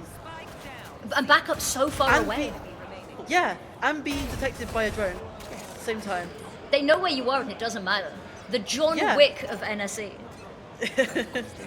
For sure. And now we'll see 8-3, last round in the half. All ultimates are going to be popped, hopefully. We'd hope so. The Dimensional Drift immediately for that info gathering. We saw the devastation it's caused earlier, pushing them back into their spawn. And once again, is behind enemy lines. The map control is really weird, really freaky on this one because it's already been lost, but all 10 players still alive and ready to go for this, gearing up. And there's a fight down the bottom of Long that Liz is going to win on out here in Areno. Back in Garage, the monster, the demon under your bed. And Julia last 14 HP to try defend this with. Pre-firing every corner gives away to their location and a fourth round to finish off, close off the half. That was a completely different round. I don't know if not like other girls decided they wanted to do something different and Package Release took complete advantage of that. I think they were trying to get the spike down early to play for that Hunted Fury. Think so. And there was too many on the flank that C just wasn't being held well enough. And Liz managing to hold down because I want to use this Hunter's Fury, unfortunately getting taken out, but taking 2 down with her. So we're now on an 8-4 half. Ooh, it's a frenzy. That is a stark choice. Melina's just really trying to prove that she can get a kill with every weapon in the series. Yeah, I'm here for it's it. like a bingo card. Exactly. I think she can do it. Especially with the TPs and the flashes as well. Like, it's just, it messes with the other team a bit too much. It does. There's no consistency. How can you predict if even she is going for something random? So, exciting stuff. Clone has gone out, and I don't think is really being baited. We are waiting, hoping someone's going to cross over as her teammates take that control over towards Garage. Head spotted. Wikes is going to jump on up, get, I say one, has the teammates get the second, knows there's a final one there. And they throw everything, all bullets, all bodies, all shock darts at the table, and Sahi drops, and Julia, there's one, but won't even get round the corner. Unfortunately, Areno waiting, and now Issa trying to find something, will not be allowed anything. That's a very different start to the half. Very different I start. like it. And they really do need these pistol rounds, right, to try and close that gap up as soon as they can. So, the confidence, and they're playing in pairs as well, which has been working a lot better. And although it's pistol round, starting to see a little bit more life. Exactly. It was pretty much a must-win round for them as well, because otherwise, not like other girls, they get to 9, and then usually a 10th conversion off the back of that. And then suddenly you have to double your rounds to even get close to overtime. I like this, aggressive, straight away, trying to catch them off guard, trying also not to blind their teammates with the paranoia. Has found 2 already. They are walking wounded, getting onto site, but 2 kills of their own. It's going to be scooped up weapons and a spike down immediately. The smoke just about going to cover it. White's waiting and it's just going to block off. Safety net. The Omen cross. The teleport noises going to be throwing pack of Geordies in all sorts of directions. They're trying to get flanks upon flanks, but the issue is more smoke's coming out. They are just going to bunker down on this site, and if Vic can find an in, a weapon up close is going to be great, but jumps over the top. It's the wrong angle, the wrong direction for this fight, and Julia's still just waiting in the background. Whites gets 1, but it's a Thrifty to steal it away. Reclaimed, exactly. Yeah. I mean, that shouldn't be happening, right? No. It should not. It's the positioning, again, and I've been talking about Melina, being in the right positions at the right time, and they're all starting to do it. Worst guns as well. Worst round economically to lose is that second round if you've won the pistol and invested, because it hurts. It hurts in the long run, it hurts in the short run, it just hurts the mental. It's a pretty painful experience is what I'm getting at. It is. But we are seeing 3 sheriffs, exactly, which means it's definitely doable. It just depends on, again, positioning, timings. You really got to start playing together. Lisa gets the tag of the camera and the kill off the back, and they're spamming through the wood into Garage. It was a weakness for them on their defending half, and now maybe looking to exploit it themselves, using the drone and the clone as sort of entry decoys, flashbangs almost, as they burst onto site. And the smokes, they're going to start fading, and of Gotta get that spike down quickly. That they have Liz backing away, just looking, hoping for a fight. Vix found one to help them crunch down. Angle spotted, and they're not quite sure. Sahi's got their back turned, and Liz has doubled down. And there's going to be a recon to find the location of the last. Jumping down, they can't find the kill. Look in all directions, just backs around the corner, waiting for the team. Hoodie's got one, knows the last has to be on site, but it's the left click. And Vic with a 3K, the eco rounds, they go back and forth. I know that the Thrifties are a little bit too much. We're seeing all the players having a lot of fun anyway, and it's just, I don't know, it's a lot of smiles, a lot of laughs. It's okay, guys. My hair's gone grey already. We can back that down. But no, I mean, love it. Yeah, again, the right clicks, the sheriff killed from Lives. I don't know. I can't really. I'm meant to cast and tell people what we predict, but I don't really know anymore. Exactly. It makes us look like lemons, doesn't it? We're there like, oh my god, like, it's going to be an eco round. It's going to be 10 rounds. We're going to have to double it. And then Liz is like, nah, not happening. What do you mean? No. And now it's back with the shoe on the other foot. Indeed, and these attacking rounds on eco are so much harder than defense. You know, absolutely tore up this portion of the map on the first half, doing so on the second as well, and now holding so much base single-handedly, and now they've got to peek into her. Looks away for just a second, and there's the paranoia, gets one, might get the second, does indeed. This misses just the safety. Gonna pick up a weapon. Take the opponent's Vandal as a trophy, go for more, there's 4. And now can't quite get the ace. Sahi stopping that, but only one player left, and gets the first. There's the shock dart to deal with. The low HP, however, in 7 rounds. What was looking like a very dominant landslide has been brought to within 2 rounds. It has indeed. And the economy still isn't great. I'm assuming they forced that last round. Yeah, I think and we are back to sheriffs. But on the other side, we've still got 2 classics and a Spectre. But even with loss bonus, with this buy, they're still not going to have a whole lot. I think they'll still be missing pieces next round. Yeah, we'll probably be seeing Bulldogs maybe next round. This is really weird. This whole round is just economic nightmares. Yeah, but we do have 2 ultimates, so... And one from Arena. Thank you. Okay, this could work, especially with the fan. Yeah, okay. I have a feeling that might be an Empress play. I trust. You trust? I'm here for it. I'll trust your trust. Yeah, I think you're right. It's all going to be off the back of this Empress. Map number 1 at Reno, a little bit absent at times. This would be the chance to right the wrongs of history. Yeah. I think maybe we're in a little bit of a technical pause. That's the word I'm looking for. It's looking like a bit of a mid push. This makes sense, especially on the eco. Trying to stay close quarters and stay together. Get some trades, but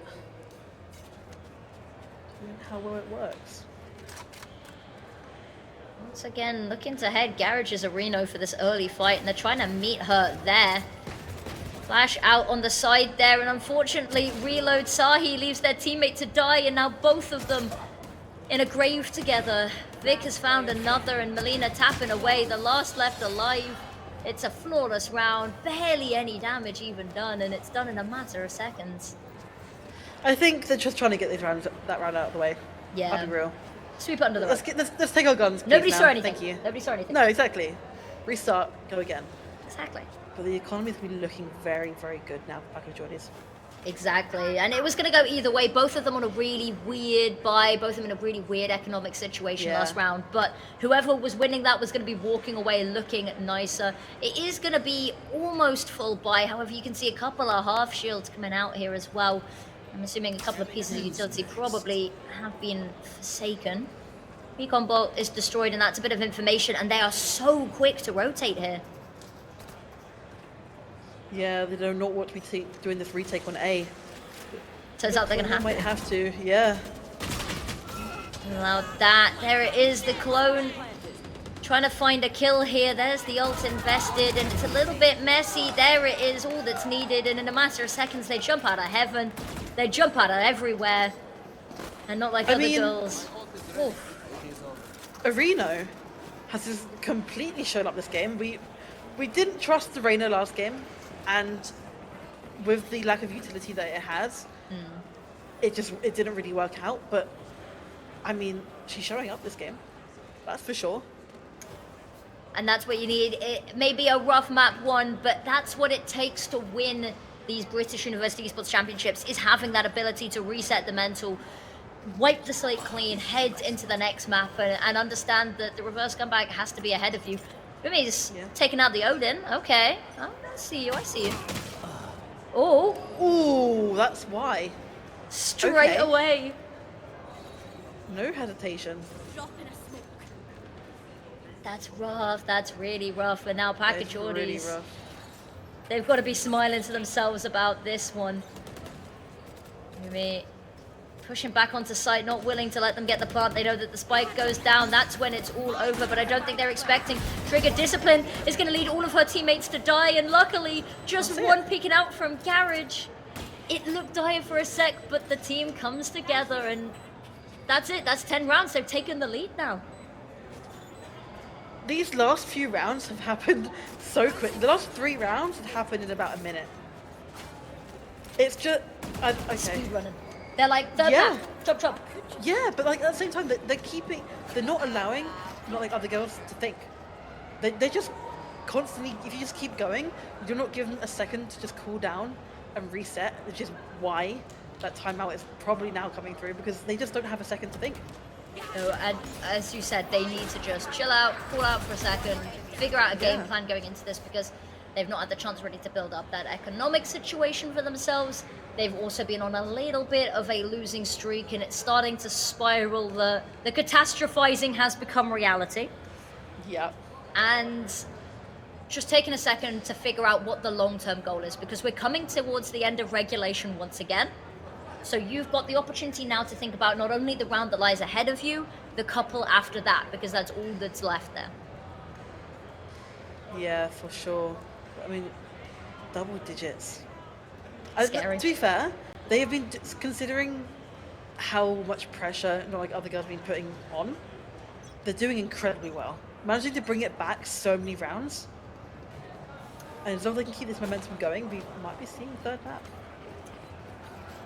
There is every possibility. There is every possibility, especially when we're in such a volatile state right now. Yeah. You can see, not like other girls, they're forcing time and time again here, and it's half shield, so around like this, it's going to be make or break for them. It could very well be map point if they lose this, because they won't have much going into next. So everything being left in the server this round. It's over towards C. A little bit of spray just to get the A players uncomfortable. Maybe make Pagajordi's re-guess their decision to stack over here, but they haven't. They stay true. Melina's got the opening pick, finally not being the first to hit the deck here, and Julia, there's another reload on site, but there's a tiny pocket of air to breathe, but they're not even allowed to plant. Hunter's Fury at last coming out. It's going to take down Julia. It's going to take down Melina, and low HP on some of the others. It's starting to get dicey. Issa luckily has it. There's the neural theft trying once again to stop the plant, but this time unsuccessfully. Raising the shock dart, it doesn't matter because they get jumped out on. And now Sahi, they know where she is. Not even breaking the recon. Issa has now got to try to defend this plant from long. They don't know where she is, but through the smoke, there's one. And they've just got to block her off. Worried maybe. But there it is, the camera goes out, but Arena with the headshot, it's great, it's perfect. It takes a second. And you can see they are so happy about it. Yeah. It's great to see, but I mean, Liz managing to get 2 with the Hunter's Fury. I mean, yeah, sure, the plant, getting tagged once and then getting tagged again, but Melina getting caught in the crossfire as well. And like you mentioned, the economy is not looking great. Melina having to force that? No, not wanting. Okay, back to the judge again, which could be really useful with that that ultimate, which we have seen before in the game. I think their goal is just 2 back-to-back force buys here if they lose this. It's not gonna be great, but it smells a little bit of desperation to try get something to stop this. And you know what? Something's got to work, and maybe the force by wars it is, but Melina taken down initially. Julia with 1, but Liz enters the battlefield once again. They choose to back away, head over towards Garage. A wise decision.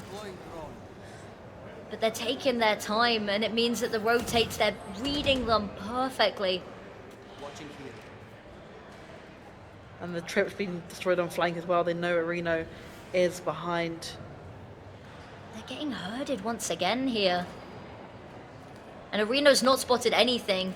They choose to go a little bit further. They'll know exactly where they have to be hiding. But Liz's drone spotted, taken down, gets ready, backs away, and going to group up with the team on site here. Waiting out the recon with one of their own in the wings.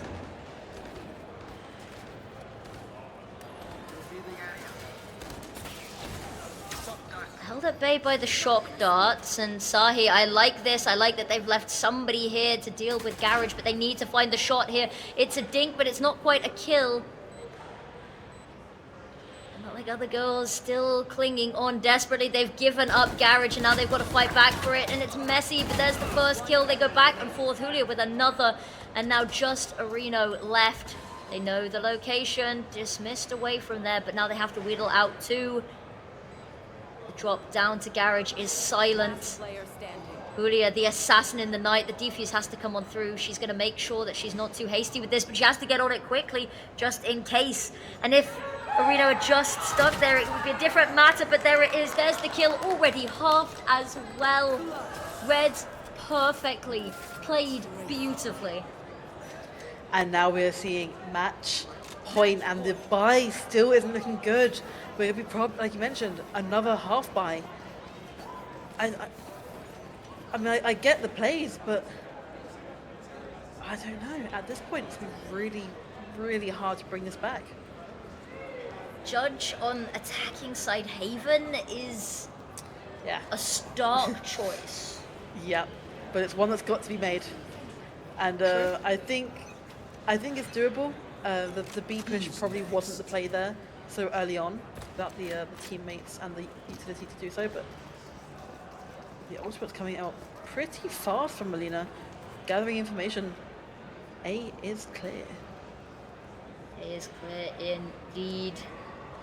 And they've got the sights themselves. There is still somebody hanging around Heaven. Once that smoke fades, maybe a little bit of a thorn in their side, but the rest of the team goes barreling on, so now it's a thorn that they will be predicting.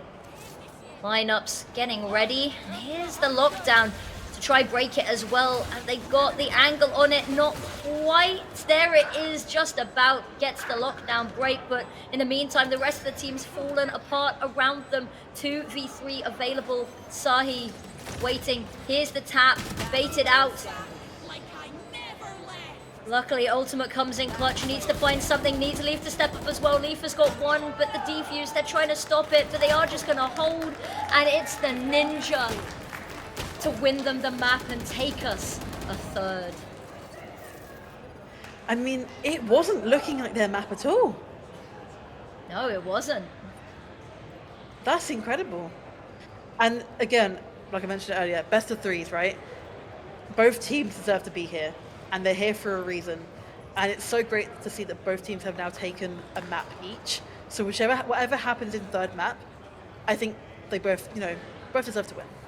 Exactly. It has been a crazy time already. And the fact that it's going through, we talked about it. We'd had 3 maps in a row today of Valorant going all of regulation. That we were hoping we'd see overtime or a 3rd map. We have finally been gifted it. It's here, it's waiting for us as well. And it's going to be split, which is an interesting 3rd map to say the least. It really, really is. I want to see what kind of comps they want to play. Maybe double Sentinel, double Duelist. Possibly Viper as a smoker Sentinel. Tends to be seen, but it turns out these teams are comfortable on, because we've been seeing very odd comps and then comfort picks, right? Especially with the Reyna on both maps, for example. Yeah. Do we see it? And the clothes. I reckon we do. I reckon we do. I hope we do. Rena's been playing really well.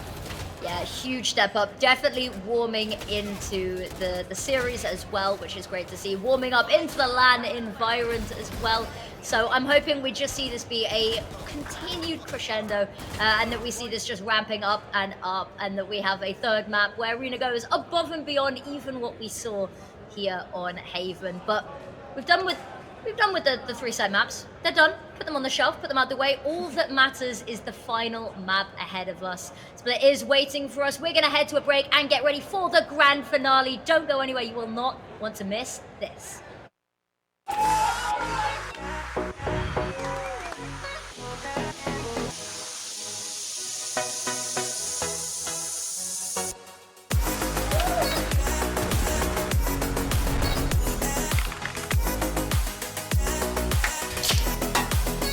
Let's go!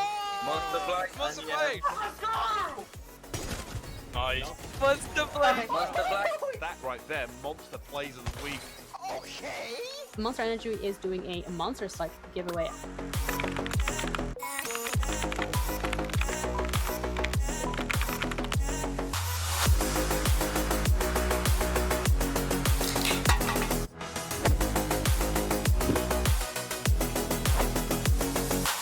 NSC stay-at-home series Supported by Monster Energy.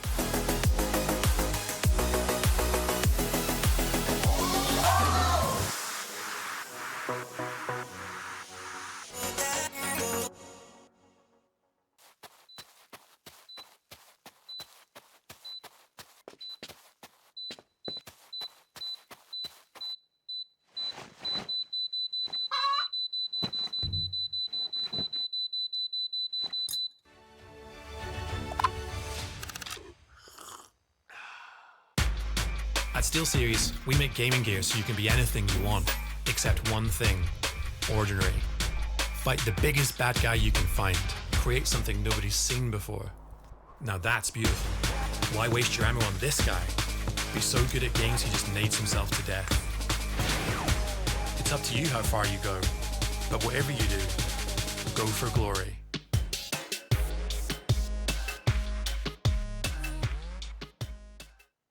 Many years ago, a supercomputer designed a perfectly shaped chip, Pringles. Knowing one day, gamers would need less mass to help them stay in the game. Whoopsie daisy. Pringles, mind-popping. Attention. This is not a test. This is a message. A message to all Monster Energy drinkers. Up until now, you've gone about your lives clueless as to reality, the truth of lies. But it's time to wake up. All you have to do is find the beast and scan the code. Are you ready?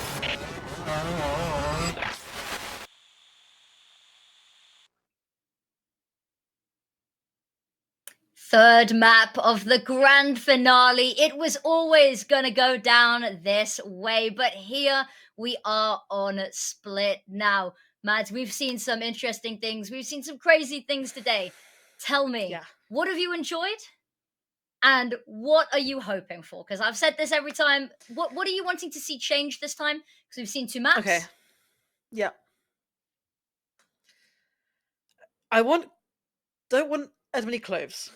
I want to see something different. I want some, get some brimstones in on the game. Brim's fun. I think maybe some different duelists. We've seen Yoru, Raze, Jet, Reyna. Okay, we got the obligatory Reyna as well. But I don't know, something different. I think Split's, like we mentioned, a very different map, and it can be very hard to play. Very defensive sided. So probably seeing double Senti, I would say, over double duelist, I think. Are you hoping? I mean, Vice maybe potentially. I as want the one of these Vice. two? I think Vice can be played in this map. I think so Reno too, yeah. still opting for that Reyna, which is okay. The deadlock. I like this. Do you think this was in their clause when they're like, guys, I'll play for your team. I'm only gonna Just play have Reyna. to play Reyna. Ooh, I Yeah. like the Sage as a hover though. I do like the Sage.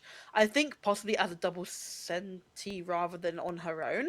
This But is a definitely still doable. strong and weird comp for defense side, however. I really like it. I do. I think it's really strong. The Breach and Teho has been used endlessly in tournaments as of recent, and it works so well. Deadlock also really strong pick for this map. Just again, there's no flank hold, which for neither of these teams have anything to hold flank. So I think this will be really interesting in how they want to attack here. Yeah, it's certainly on, and again, opting only to have those clove smokes available.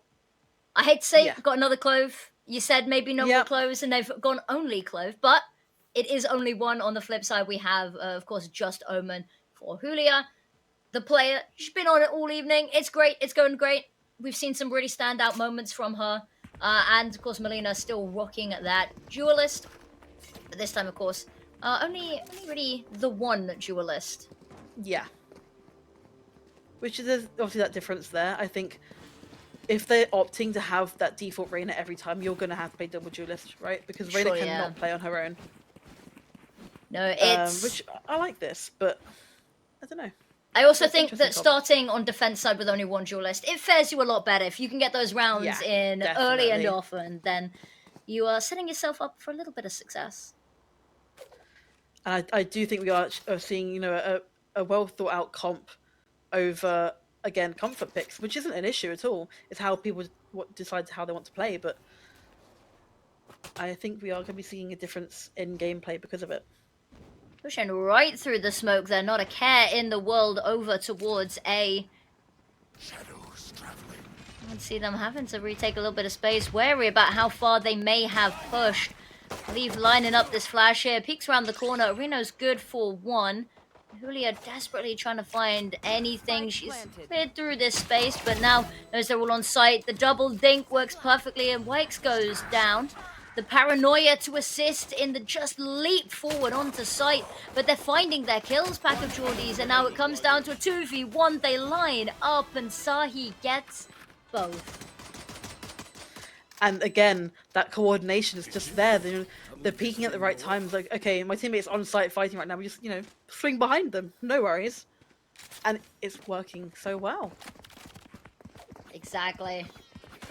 The pistol rounds, they've been up for contest as well. This is where it gets dicey, though, is that second round. We have seen so many thrifties come through in this moment. So if anyone could do it, pack of Geordies, they've proven themselves time and time again. It's only going to be one Sheriff and a Ghost available. So pretty bare bones coming into it. But see what they can do with it. They are on this attack as well, which is definitely more difficult than on defense. Ooh, straight away up the ramp, and the ult orb uncontested. They go 1 for 1. That'll be a weapon picked up as well. And you can see they're just going to head towards mid instead, running down, but there's two people here. The pistols, however, it's perfect in close range. And there's the Bulldog, upgrades the whole team, looking like they walked into it with a buy. The wall to stop anyone peeking out Garage. BUEC's going to hold from behind and is going to have some competition. Sees the paint shells, just going to back away a little bit. Areno lining up on the rafters here to help. And everyone tucking in. No cover directly from heaven, so have to rely on hearing these sound cues and getting the kills as they push out into you.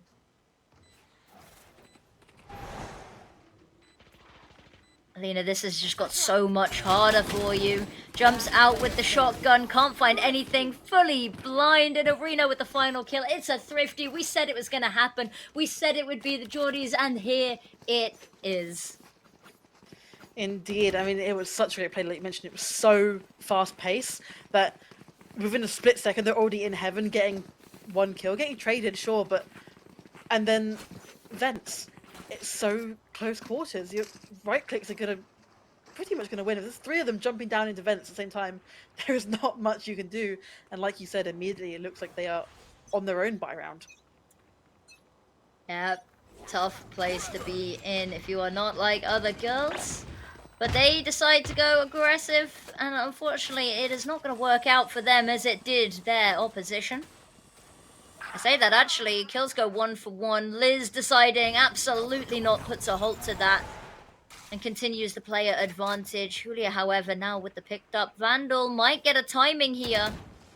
I think Liz might have spotted just a shoulder, and that's all she needs. Chases the kill down. And this B-side's empty, rotates miles away, and maybe even Areno goes to send a nice little welcoming party to stop them getting near. Last player standing. Spike planted. There it is. Perfect. Beautiful. Keeps it under control.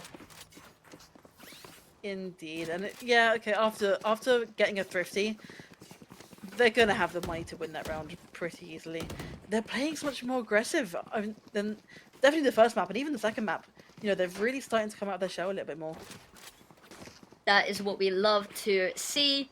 Now, should be a little bit more even in terms of the buy going into this. A lot of shields, well, full shields missing, but an expense that you might have to forsake. When you know that your opponent still has those saved bulldogs, it's definitely a scary prospect, but Issa immediately with the wall to stop them, can hear all of the noise of it being broken. And just throwing all of her utility to stop them taking this control, but they baited out so much in exchange for so little, because all they do is back away and head down sewers. Here it is, there's the pick onto Leaf. The Seekers, they follow. And actually, I think Vic is looking to go hunting with them, letting them lead her towards her targets, but wall comes out.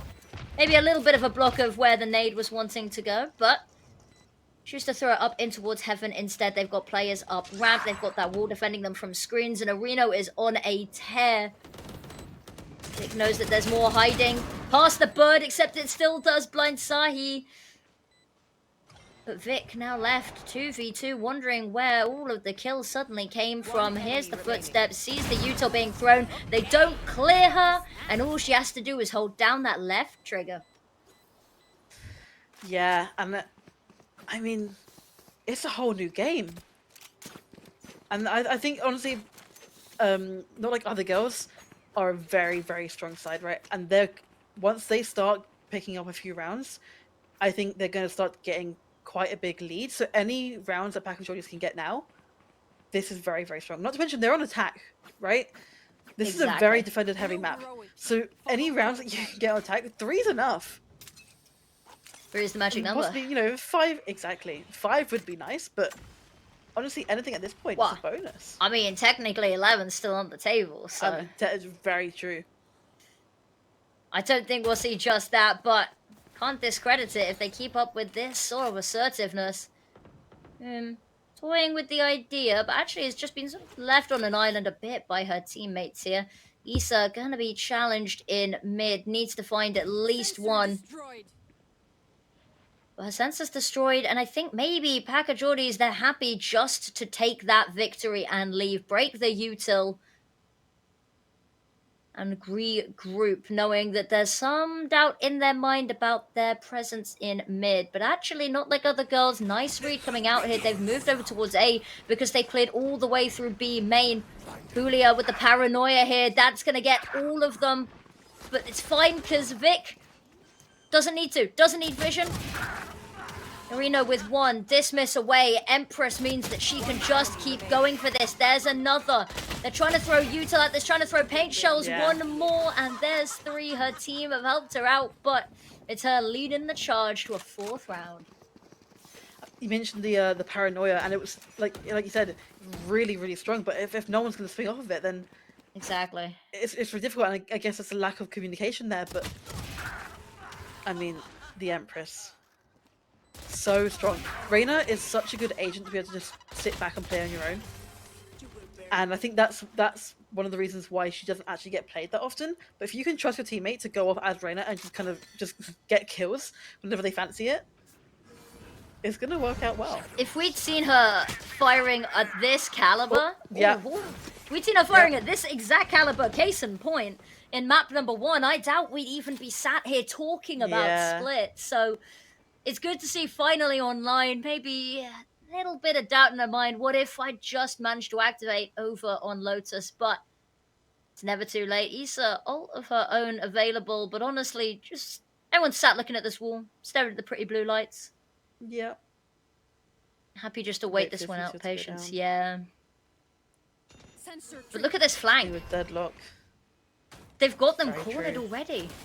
And this is the issue with this comp. There's no flank hold, and if someone's not really willing to go back and hold it, they are. But is the timing going to be? Timing is going to be everything here, and I don't think they're watching for it, but it's not quite an immediate kill. BUEC's going to heal themselves up here, and the showstopper coming on out. Gets one, and it's Vic. That's their high ground lost. Sahi from behind, and you said no flank watch. Everywhere is a flank for them right now. And a round on the board to stop the hemorrhaging. Yeah, and I mean, that's the thing. The second everyone starts to focus on the flank, that means every other angle can start pushing in a little bit more until a little pen holding them on site. 2-4. It's pretty close there as well. Okay, we can see people repping. Knots. Okay, a lot of Knots fans in the audience. Okay. Sahi diff, exactly. We saw it in the last round as well. So, got to keep up the mental. It's good to see the crowd support as well. That's the thing about LAN as well, right? Is that the atmosphere with the crowd and the cheers that go on. It's a great vibe. It can be, and hopefully that's exactly what Not Like Other Girls are going to need to, I say, get back into the series. It's only a 2-round difference. It's still very, very early days, but just to keep themselves afloat, keep their head screwed on perfectly, and close up this gap, potentially take the map. Pack of Geordies currently winning still, however, and that's a little bit of confidence to take heed in. Issa, the timing is going to be everything. The smoke covers them a little bit.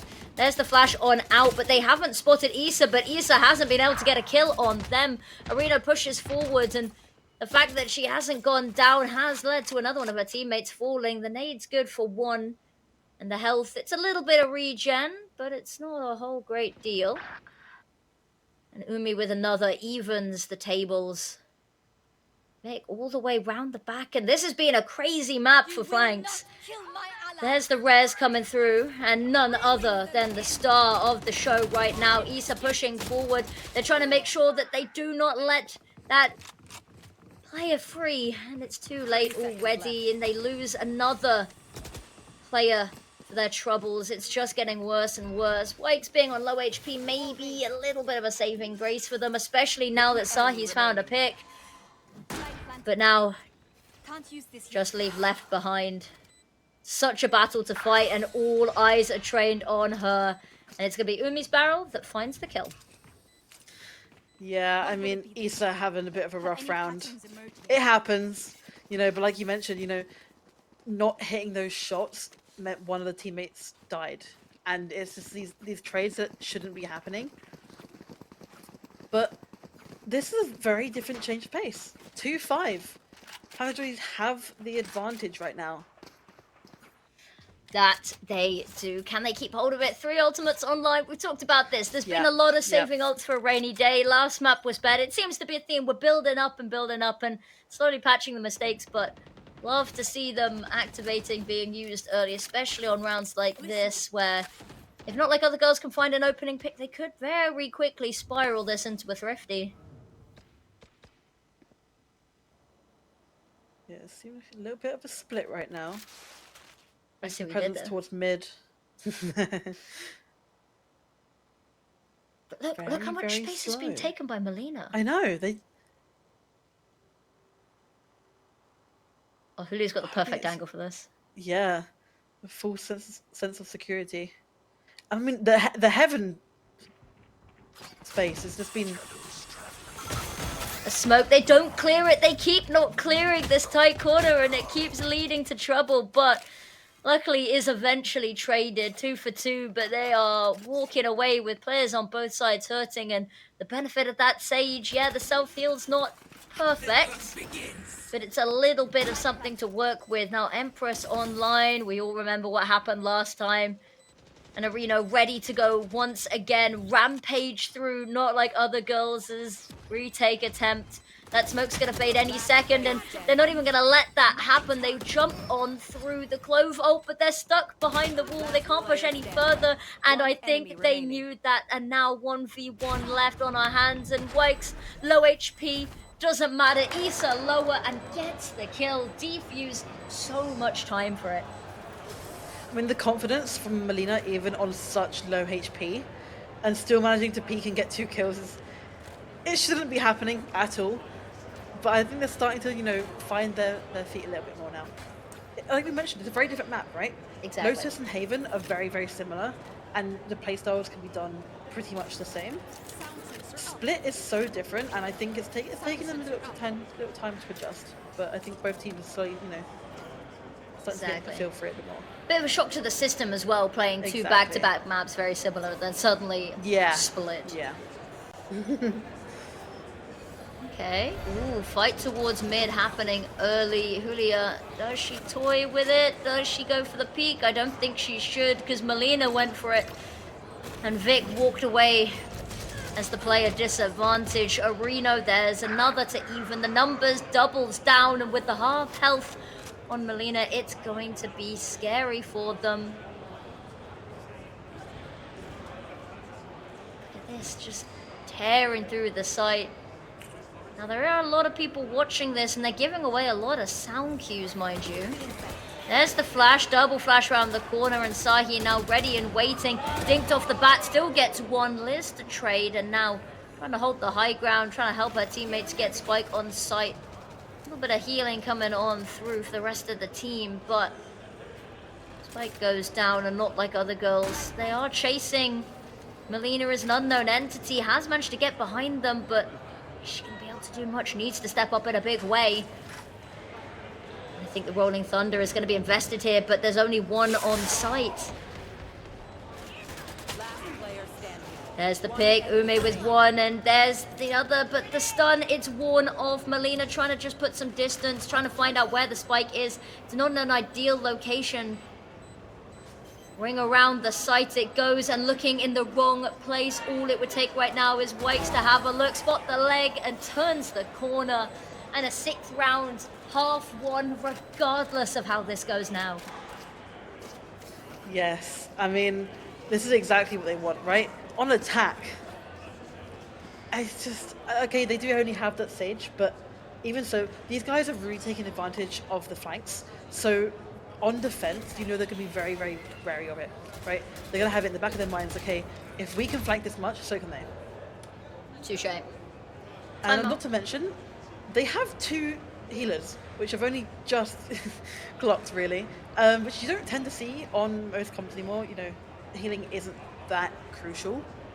However, on these rounds where, you know, it's a 2v, 2v3, 2v2, and you are really low, it comes in handy. Especially like if you're making calls, oh yeah, you know, this person's hit for 80, whatever, and that health immediately comes back. I think it's very much a case of when you see it at higher levels, is because you're just expecting, you know, that 1-shot Vandal headshot. Because the moment that comes through, no amount of healing's going to save you from that. So you don't see it played a lot, because if you're instantly dead, there's no point in having a character who has an ability to heal instead of do something that helps towards the team that's actually alive. So, but I like it at this sort of, in this sort of style and this sort of level. Like, Sage is a great pick on this map. It's about the only map she's a great pick on. Yep. So I think it's a nice little sort of trick up your sleeve as well, and it gives you that little bit of extra, especially when you're being barraged by utility that's just chipping away at you. For sure. Ooh, fight straight through main. The flash is good. The paint shell's just abiding the space, but it's a 3v2. Make that a 3v1 now as Leaf goes down. Melina finds a bit of a pick and somehow walks away alive. Seekers are invested. There's the res immediately, however. Are they going to push through the smoke? They think about it, and I think Liz realizes maybe bad idea, so they back away. They've not really got much map control elsewhere, so they're just going to hurl it over to the other side and head A. The rotate's coming through very, very quickly from the defense as well. Do not want to be doing a retake again. No, you do not. Julia trying to bait them out, toy with them, but Reno, better weapon, has the angle, takes the fight, and now can keep pushing and pressuring Sahi here. And on site, there's another matter. The wall is good. They can still chuck Util over, and that's what's going to happen. They still won't be able to get the spike down, but it is only Issa left, and very much trapped in a corner. Yeah, not much you can do, and it's 7-3. I mean, we're talking about a reverse sweep, and then saying how unlikely it was looking, and we're back to it once again. Yeah. It's not really anything coming up. We have the showstopper online, which could be brilliant for the entry, but at the same time, with that deadlock and the sound sensors, it's that entry with the satchel that will be very hard. Yeah, it's certainly challenging times and rougher waters ahead. And look at that, immediately barrier broken, and he's being challenged. Goes for one, spotted. I think the dog might have missed her. Just went right past her, clipped her ear. There's a paint shell kill elsewhere. And Ooms managed to get the ultimate online. Are they going to be able to find anything with it? There's a lot of sound going on, but Ooms just running up towards Heaven, trying to take this space. Julia on the other side, they're not expecting, they're not clearing their corners. And it means that they go 4 versus 4 into the retake post-plant. And Julia slowed down. This makes this angle so uncomfortable to peek. Trying to separate and isolate these fights between the players in Garage and the players that are not. And actually has done so fairly successfully. Paranoia for backside. They're going to swing off of it. They're not. All it's going to do is push one player, Liz, into the back corner. They've still got to take her down, however. They've not done so just yet. Now they're being pushed from both sides. 1 kill apiece, and Wykes gets the second. It's messy and it's scrappy. Was that just a running gun? I think so. Through the smoke headshot. Okay. I mean, kill's a kill. And but like you say, it's messy, right? Yeah. Not like other girls have the advantage doing it well. But I just think after this many rounds being lost, after losing second map, it's the confidence just isn't there to peak like they normally would. I think I don't know. It's also been a case of, it's not like other girls have always been in the lead. It's always been Pack of Geordies making the comeback. Yeah. So this time, we've got to see if not like other girls can dig to quite the same depths. Straight onto site, and Liz clearing everything out. Final round of the half, all here and now. Sahi with 1, but Fumi immediately counters. Reno pushed further back, making sure that they've got a nice little area of space around them. Ult invested, it has caught somebody, and it's being pulled towards Heaven. That's an unfortunate end location. Now, there's the pick. Issa moves on forward, and the team comes together harmoniously to find themselves another round to close out the half. Just closing the bridge, narrowing it a little bit. Yeah, I mean, 8-4 half. You can't ask for more on attack, but at the same time, I think not like other girls can come back from this. You think so? I think their attacks can be pretty strong. They have that Teho and Breach combination with the satchels with Raze. And I'm betting they're going to be doing quite a few mid plays. I'm hoping so. It would be nice. I'd like to see a little bit more through mid, because we've seen Issa sort of diligently holding. Yeah. On the other side of things, but You can see the pings already looking towards Heaven. And this is pretty much a default play for Teho and Breach at this point on this map, sorry. So I'm hoping that Pack of Geordies are ready for it. They should know by the comp that it's going to happen at one point or another. Straight away, and I think they clock it very quickly, and they move everyone over to fight this. The wall gets broken, and the flood comes through. With 1, Sahi trades, and that paint shell is going to do huge amounts of damage. Leaf topples, and so much onto the other girls, and now 4v 2 people if you add the health together. And they haven't got onto site. Now there is sort of a semi-clear path as long as they can get past Wykes, and that's not even a certainty. They look to go back up Heaven, and somebody's already waiting for them. Left, right, and center. Over the weights is death. And it's Reno and Vic that will bring it forth, and now 9 rounds. Ooh, dicey. Yeah, with the double sentinel as well on defense. The plays were really good, right, from like other girls. it's a set play and it can work really, really well.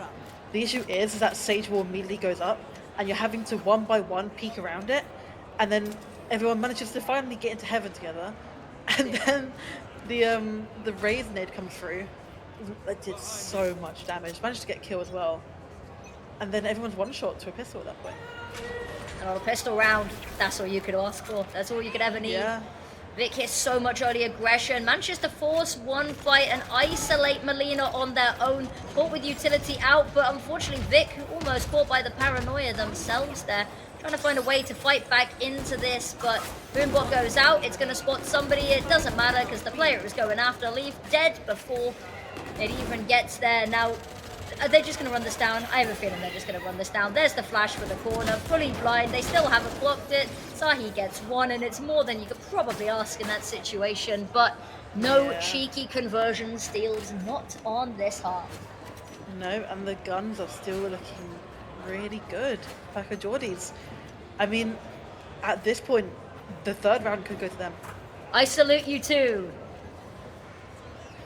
Okay, it's lovely to see so much hype as well. Yeah. It's always one of the best parts.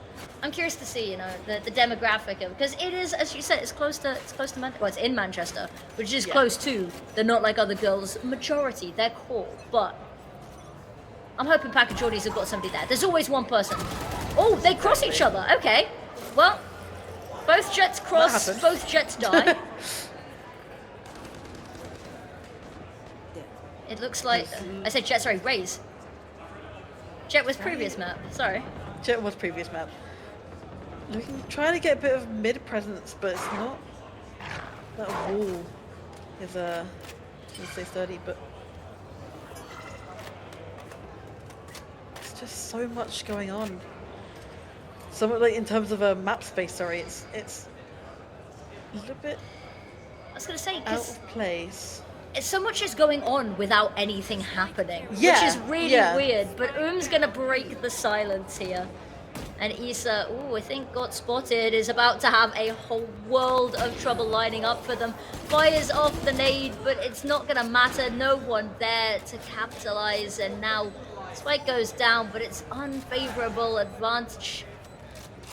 Julia, does she do with the paranoia? Does she wait? She waits to hear the util thrown herself, but taken down. The flash is so good, and Leaf standing alone, fighting on all sides. Can't quite track the kill, and like we talked about movement plays being important. That's not quite what we had in mind, but nonetheless, being able to just run round like that. It's like playing Neon, but a Sage. Yeah, I mean, if it works. If it's stupid and it works, it's not stupid. It's the rule. True. It's very, very true. And sometimes you have to do it, right? With these with a lot of players, they're at high levels anyway. They have the ways that they play, right? So they have their things that they have to do. If someone comes in and just completely ruins that, it's so I don't know. Arena, by the way, 24-8. 24-8. In 15 rounds on Reyna. And the thing is that I hate the fact that it works. I really do. It shouldn't work. It's one of those things that this should be a teachable moment that Reyna is not great in team play, and then it's just not. We're also seeing Vic out on the op. We've just really not seen a whole lot of it this series, so hopefully this can be maybe the push that they need just to close this series on out. We've always said 11 is the sticking point, 11 is the choke round. It is indeed. And they're just, again, not too sure where they want to go. Not like other girls, really unsure. And I think that operator is still on A, but shots don't land. Liz managing to get one to Melina. Liz protecting the dog, keeping them safe, hiding them around the corner just to peek out later. An Arena with 2K. Julia does eventually take her down, and Liz runs through her own teammate's nade just to try follow up on the kill, but bringing it back down to a 2v2. HP's looking funky. There's that ultimate online and available just to head to the other side of the map if they want. But Spike. Yeah, you've now got this situation that you've got to hope that your teammate can either get there safely or can clean up the defense on the way, because otherwise you are left alone on the map, alone on the site, and that's what's happened. 2v1. You've got no friends here, you've got limited utility, and your health, oh, it's dwindling. Last player standing. Location now known. Vic gets caught out. Slow there. Do they try and push this, or do they just try and stick this? I think maybe looking just to try stick it, or at least half it. No, they are going the full distance. There's the paranoia just spraying, hoping that maybe they can find it. But no, the peak, it's great. And if you just held on a second longer on the defuse, it might have been map point. It was so close. But again, like you mentioned, 11 rounds. It's always 11. They'll sit here for the next few rounds, most likely. I say they sit here for the next the 6 rounds. 6 rounds? Okay. Okay. I saw you do the maths think- there, yeah. They have time to try and figure out how they want to play this. But as long as not like other girls start switching things up and keeping it fresh, Paco Jordies won't have time to think about their own strats because they're having to counter the others. True. All good points to make. Paco Jordy is in a rough financial spot right now. So this round, they're choosing to bunch together safety in numbers and safety Say that. with Areno leading the way. The beacon in the night behind of, them. yeah. Yeah. Let them get the phantom kills and then take some guns back. Leaf left alone on A. Leaf's going to be able to cross unnoticed and actually may have caught a timing here, might have just slipped the net. And this might catch off guard Vic. It does indeed. And Leaf back for some more as well. Slips the net once more. Call Leaf and Eel the way that they just cannot be called. Oh, there we go. Finally spotted. It's only taken 3 passes across the center aisle. It's a full rotate towards A. Yes, and they've baited all of Paco Jordies over. 30 seconds left. And Actually, there's the rotate back again. yeah, they've called it. They know that it's just Leaf doing Leaf things here. Smoke doing so much heavy lifting earlier. Can't spot anyone. Oh, it's rough. They do let the spike go down, but it's not for nothing. And now Areno gonna flash on through, jump down. Wyke's in a spot of bother here, but Areno has their back. Immediate res coming up, and it might just be a little bit of a bait. Umi res just to die later, and Issa doubles down. They're trying to move, they're trying to take her down. There's only one person left, and it's Leaf. You knew that they were over. They now rotated. Time starting to run low, and that rolling thunder, it's available. They just want to stop you getting that. They try to peek out. It's messy, but they do get the kill, and it's not going to be tournament point just yet. Not yet. I mean, it's so close, and the res is so unfortunate because Sage probably would have swung, you know, and tried to help out there, but getting caught by the net.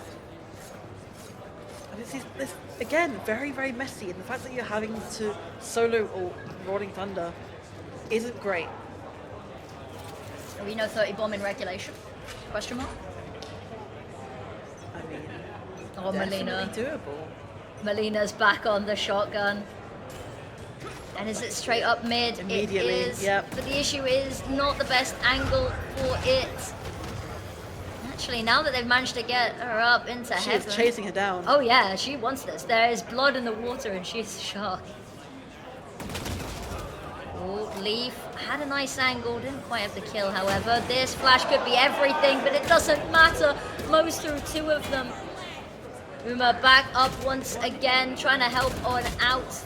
Trying to find a kill, and it's taken down once more. Melina now trying to fight this angle. Flash dancing around the bullets. Reload comes in quick as you know it. It needs to be the ace.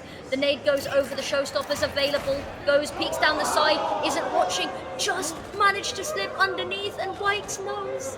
Wykes has all of the information. Just tucks in, jumps down, gets the kill as well. A silent assassin from the shadows. I mean, the showstopper and the panic, you can see it with Melina. And I mean, what a brilliant play, right? With the shotgun managing to get Reclaim. 2 in mid. But it's just so unfortunate because they really needed rounds, and I've been mentioning it throughout the day. This gap can be closed as much as you want, but 2 rounds. Look at is all this. they need. And the half shields and the outlaw. But it's for both 2 outlaws. sides here. Neither side has a great buy. Yeah, with the judge as well from Melina. And this is could the be tournament, yeah. But no one's on B. What? No one's on B except the whole of Not Like Other Girls. Now, the rotates are quick, but they are a little bit too late. But Not Like Other Girls, they're sinking utility into this really early. Areno's found a pick. I think that's the 30 bomb as well. I think it might well have been. And this could be the final round to get it done in as well. All of the ultimates are coming out. Seekers are locating everybody now. Sahi trying to just hold on, almost caught by them. The blinds are great. And Areno on the outlaw. They're going to run Sahi down with the judge, and it all falls apart. There it is. Seekers to close it all out and pack the Geordies. The reverse sweep. They are your NSC British University Esports Championship Women and Non-Binary Valorant champions. I mean, we were talking about the reverse sweep, and it happened. First map, it wasn't looking good at all for them, right? No. And then we get to the point, they're bringing it back slowly after second map, coming back after a good few rounds behind, and then completely dominating third map. Yep. I can confirm that I was sat there for most of that final couple of rounds like, that was honestly one of the wildest series that I have had the pleasure of watching as well.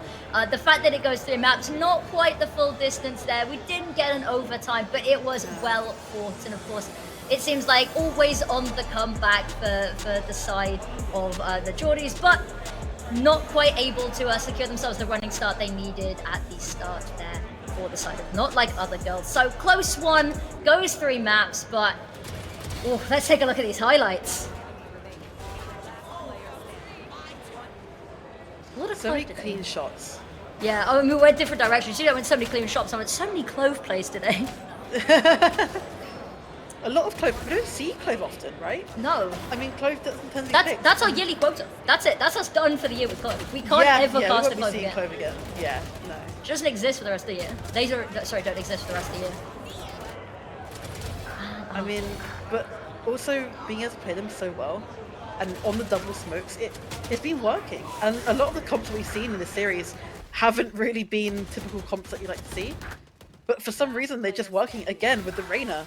I don't know. I don't like it, but it works. It's meant to be a teachable moment, but it's not because Areno just ran away with it. It's just amazing. I'm so excited to see that it sort of came to fruition. That first map where we saw the Reyna pick, I was like, ooh, I'm not feeling it. You've got your duelist at the bottom of the scoreboard. And then they got picked going into the second map, and I was like, ooh, I'm really not liking this after how the first map went. And then I was immediately shut up. Yeah. Yeah. I mean, again, Issa with the ace as well. We saw a couple. We did see a couple. The judge. It's so good. It's the best weapon. You shouldn't be allowed to use the judge that no, much. It's the best weapon. I don't want to hear this. I will hear no judge slander. It's the every round. The minimum loss bonus allows for you to always get a judge. That should be everyone's takeaway. And we saw Melina absolutely fly through the maps with it. So yeah, if there's a teachable point here, it's got to be that, because apparently Reyna's good. I mean, the thing is, Melina putting herself in the right positions all the time. True. Right?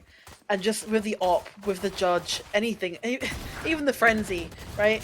And it's just, I don't know. And Liz, again, Sheriff kills, Hunted Fury kills. You imagine to get 2 on C when I really don't think she should have.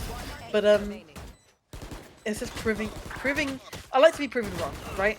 Exactly. I like to be, yeah, this is gonna happen most likely, and then it just really doesn't. Also, something was in the water with the pistols today. The thrifties we saw. Yeah. I blown away by that, and what a series as well. Of course, commiserations, such a well fought, not only sort of series today, but tournament overall. Some amazing names that we're seeing coming back time and time again. And of course, we've got 2-time winners now, so that's exciting. We do. They won Spring last year. Coming back, I don't know if Spring's their season. Maybe it is. Maybe it is. It's the season's changing, the sun is starting to shine again, and all of the serotonin comes flooding in, and you could see they were having a great time as well. So I think what we're going to do is we're going to say goodbye, Because we've had a lot talking. You guys have had a lot of Valorant, but there's one final order of business. We're going to hand you over to the one and only Sam, who's got an amazing interview lined up for you. Enjoy. Thank you, Arinity. Thank you, Madspare. We are here with Areno on the winning side. First of all, congratulations. How does it feel to be the winners? Honestly, it feels great, especially considering how map 1 went for us. So it was really great to turn it around and get the win in the end. Yeah, let's talk about map 1. So again, like going 1-0 down into this one, again, even in round 2, being a couple of games down, what was the team morale like? How did you guys get back into the swing of things to turn it into winning ways? Honestly, I think we were all cold on the first map. Honestly, then we like warmed up, like cold, like physically cold, and we warmed back up into it, and we just started having fun. Like Vic was screaming, everyone was just doing silly stuff, and it really like brought the team mental back in after the first map. Yes, there's a reason I'm wearing a jumper on stage after this point. Yes, I know also playing against the hometown crowd, because again, there was a lot of noise here for the Manchester sort of point with this one.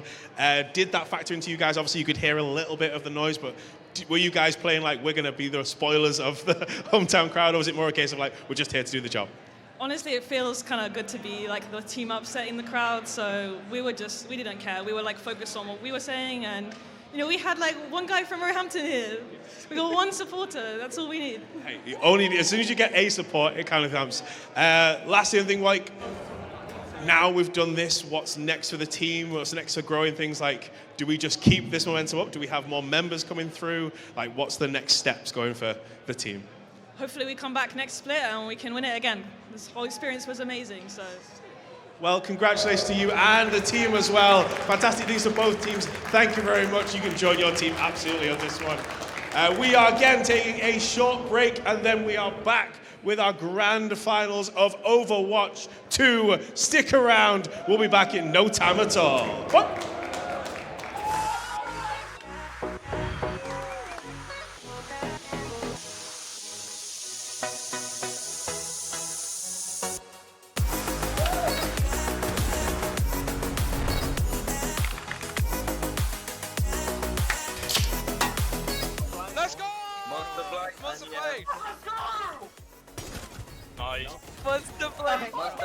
That right there, Monster plays of the week.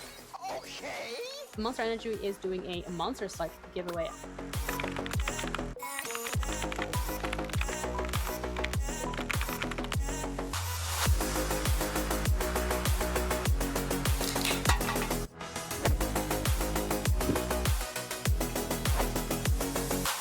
NSC stay-at-home series supported by Monster Energy.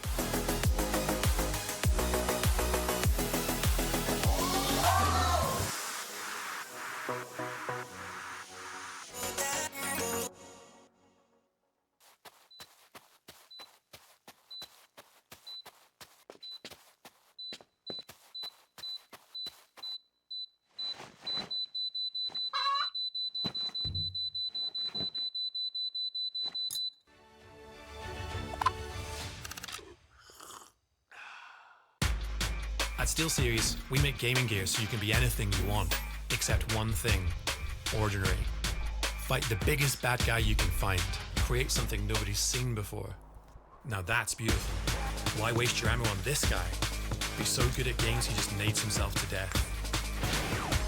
It's up to you how far you go, but whatever you do, go for glory.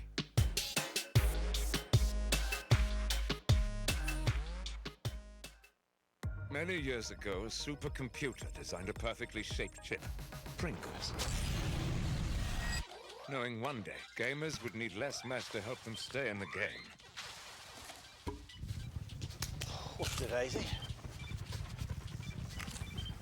Pringles, mind-popping. Come with us. The new generation. The next level. Sending it big. You're in for a good run. Let's go. Come with us to the track, to the trails, to the slopes, to the surf, to the fight, to the race. Look at this! To the 4 a.m. starts, training harder, pushing further, hitting back, hard. I love a 10 on you, I get the gang on you. You better pray for it. I put that thing on you. You ever play with it? To the fans, to the followers, and the haters. But it doesn't matter. Come with us. To the blood. To the sweat. And the broken bones. You rehab. We never quit. We never give up. We take control. To the world titles. To the world's first. The world's best. Come with us. We're just getting started. It's going to be so much fun. I promise you.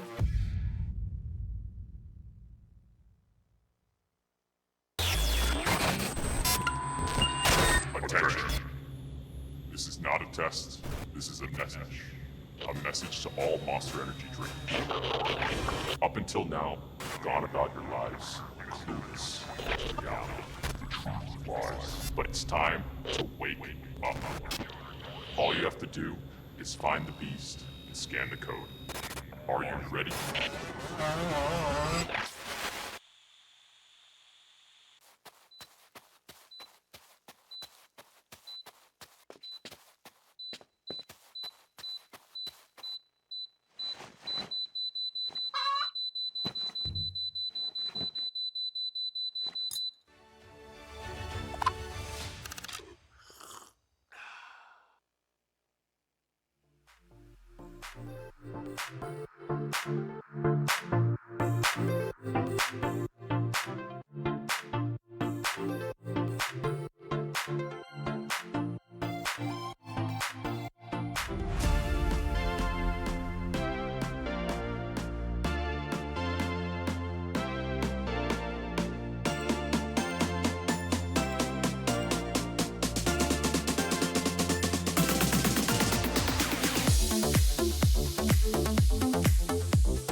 Monster Blade!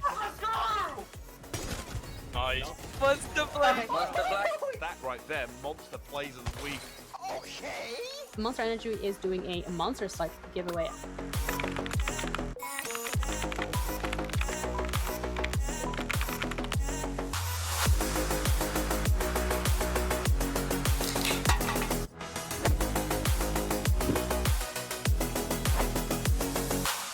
NSC Stay at Home series supported by Monster Energy.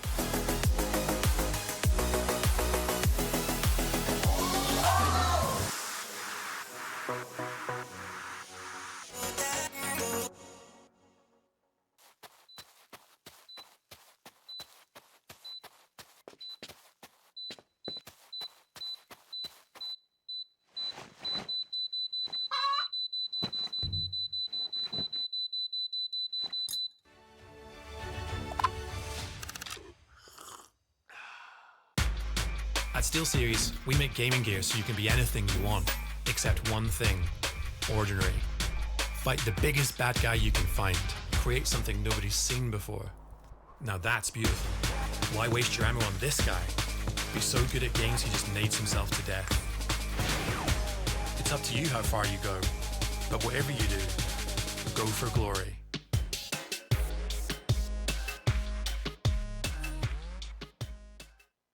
Many years ago, a supercomputer designed a perfectly shaped chip, Pringles. Knowing one day, gamers would need less mass to help them stay in the game. What's the Daisy? Pringles, mind-popping. Attention. This is not a test. This is a message. A message to all Monster Energy drinkers. Up until now, you've gone about your lives clueless to reality. The truth lies. But it's time to wake up. All you have to do is find the beast and scan the code. Are you ready?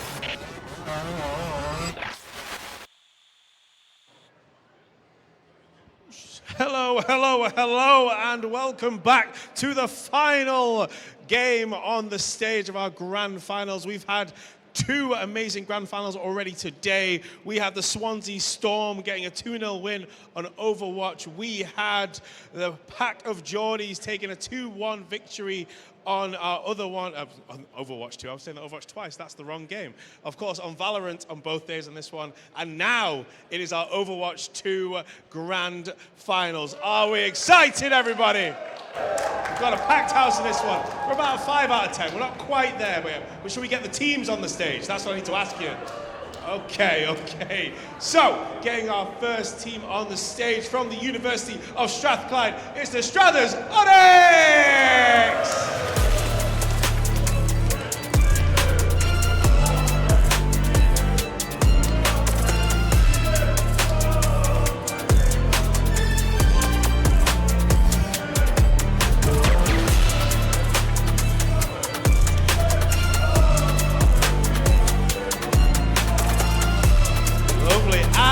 Their opponents from the University of Warwick. It is the Warwick Angels!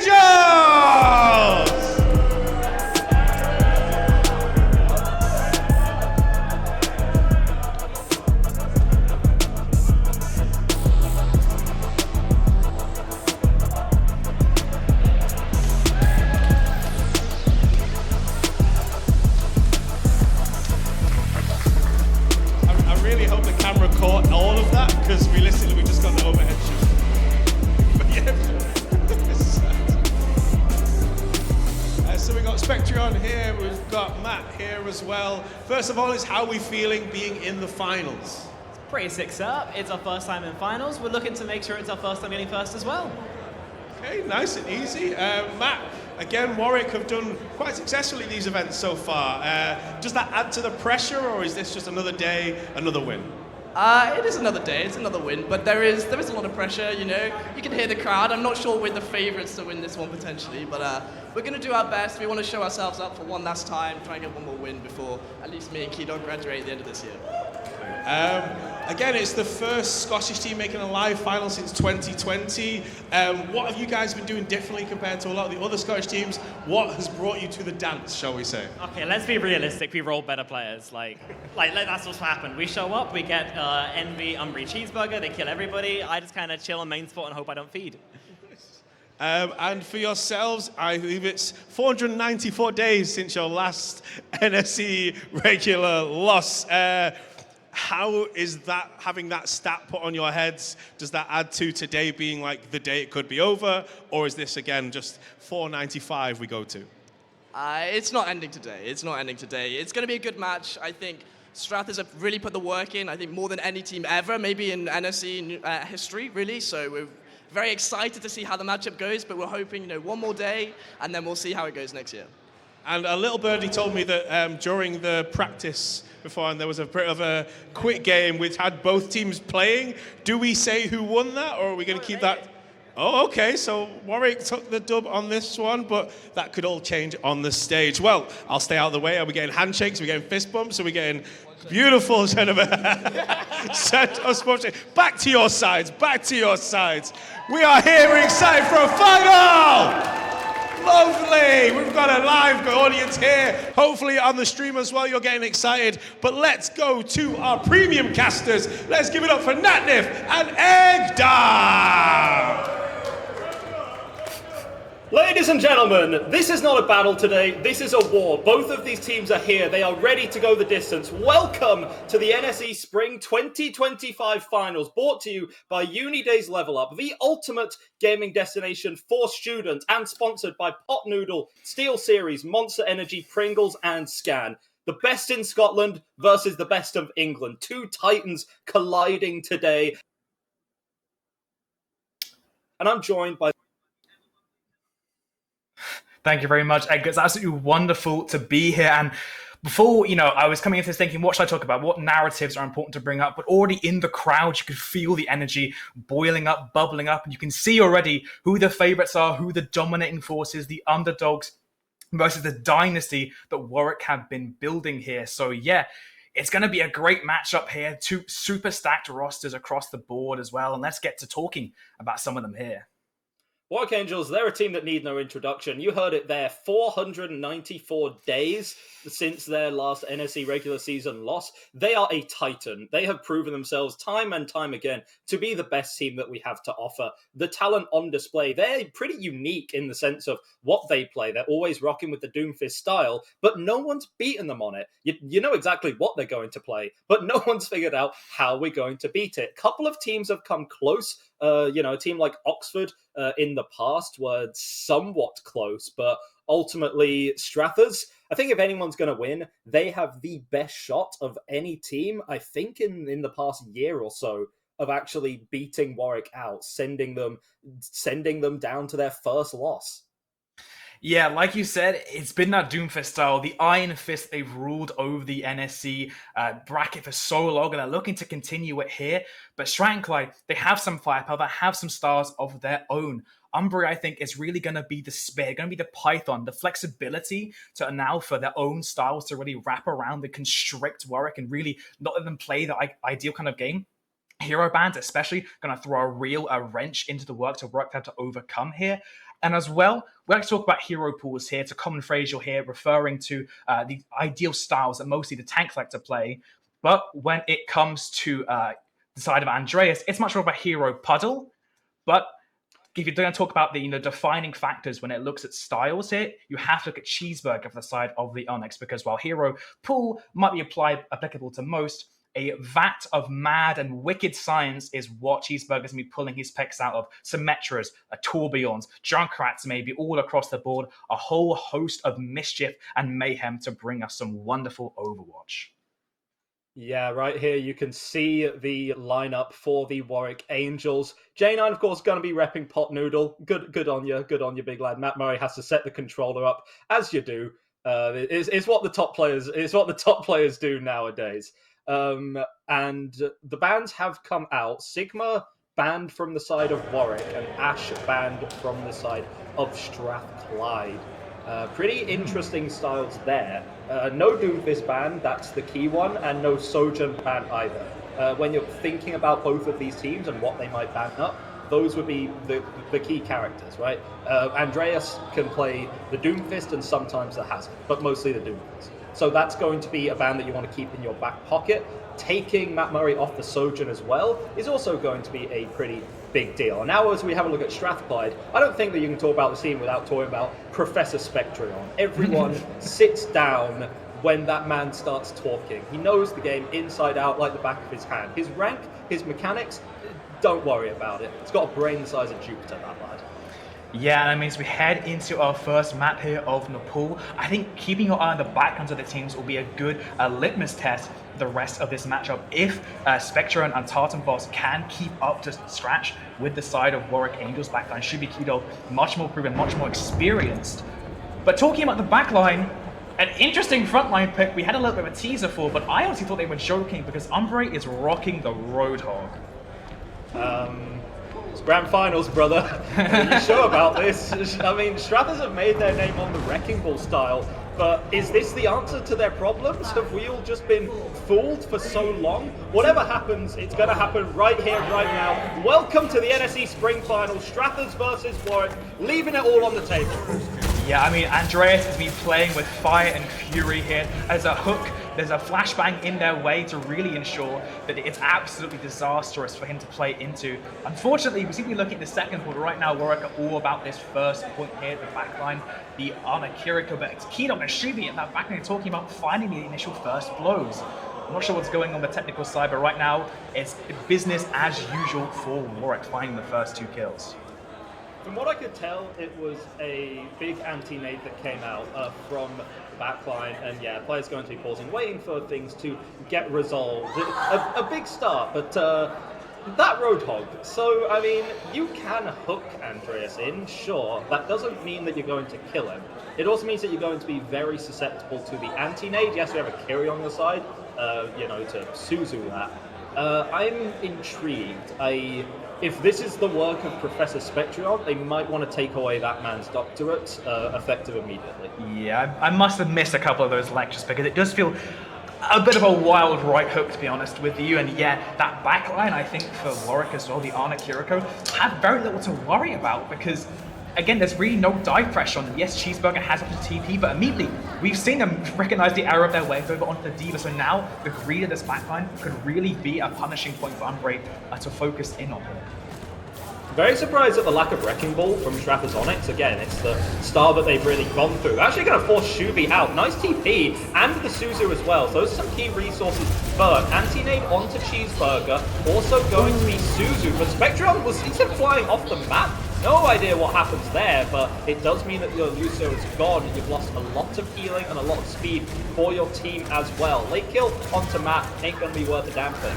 Yeah, Spectron may be Professor, but it seems to be of science because gravity is currently very much not their friend. And yeah, Warwick right now, they're just dominating the angles. A late stagger onto Umbre here as well. Asleep. Oh my goodness, this is going to be disaster punch as well. Shubi finally dishes out some mercy. And yeah, ult's coming online as well for Warwick. A barrage around the corner, both support was available. And Strathers, the closest thing they're close to is that Kiriko rush. So yeah, it's going to have to be off the back of some kind of individual play here because right now a fair fight would not go their way. No, it absolutely would not. Andreas can just use this get out of jail free card at any point. Another Suzu force, and again, Andreas doesn't really need all that healing, all that help right now. J9 might need some of it though. Andreas is like a hawk right now, wants this kill so badly, but it's actually going to be Matt who ends up retrieving it instead. Shubi falling a little low on the side, has to be careful here. Cheeseburger with the TP causing so much chaos, but T-Dog's nade able to cause just a little bit more. Nano onto Matt Murray is a lethal threat. When that man says that it's time to go, then all of Strathers will be going back to the spawn room. J9 with a victory barrage there. 100-0, absolute shutout there for the Warwick Angels. Yeah, I mean, Andreas right now looking both unstoppable and immovable, just constantly on that backline, no real pressure back on themselves. And yeah, Umbre managed to get a trade onto J9, but in the meantime, the entire rest of his team has fumbled over.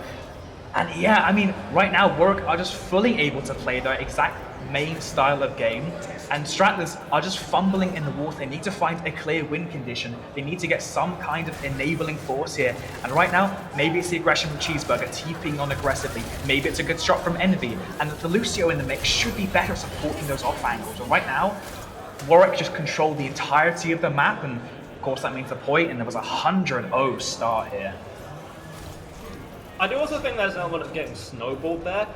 Straffers, they looked a bit better in those last fights, getting opening picks, but they had an ult deficit, too much to overcome.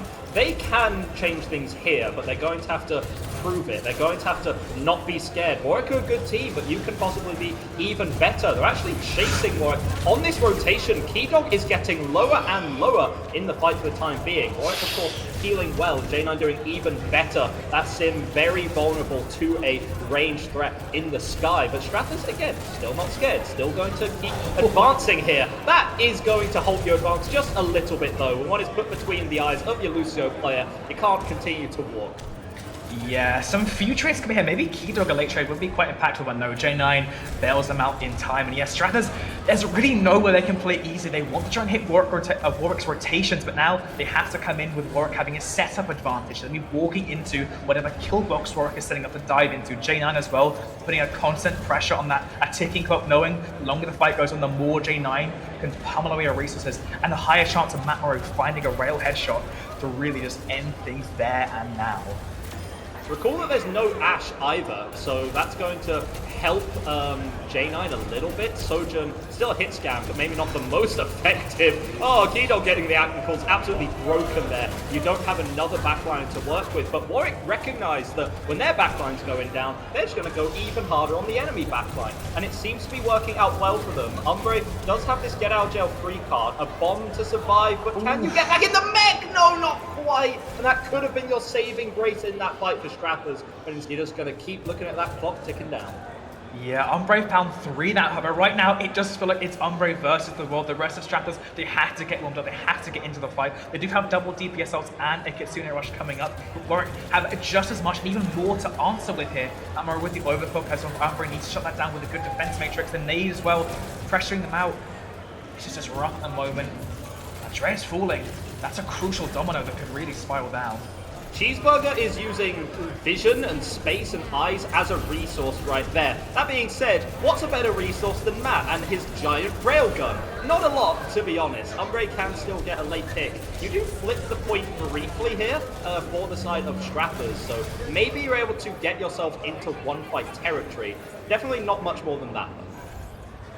Yeah, the synchronicity for Strathers is off at the moment. Yes, Cheeseburger's going in and distracting. Yes, Umbre's going for hits, but right now we need to see them come together. We need to see the supports enable different angles across the map rather than just funneling all in the same space, because Jane and Andreas absolutely thrive in that kind of environment. Right now, the point has to come through, and the symbol's now online. Yeah, I mean, you have ults to work with here for Strathers, so you're not feeling particularly bad about it. Kitsune Rush could be used to reinforce yourself on the point, maybe reinforce yourself onto Warwick. You know you have the percentage to play with, and you don't have a Kiri to play with, which means you don't have a Rush either. Matt, again on this high ground, finding the opening pick when it's necessary, finding Envy as well. This guy is unshakable there. Spectron tries to bring it back, has to use the beat, but gets instantly taken out just as quickly as he came back into the fight.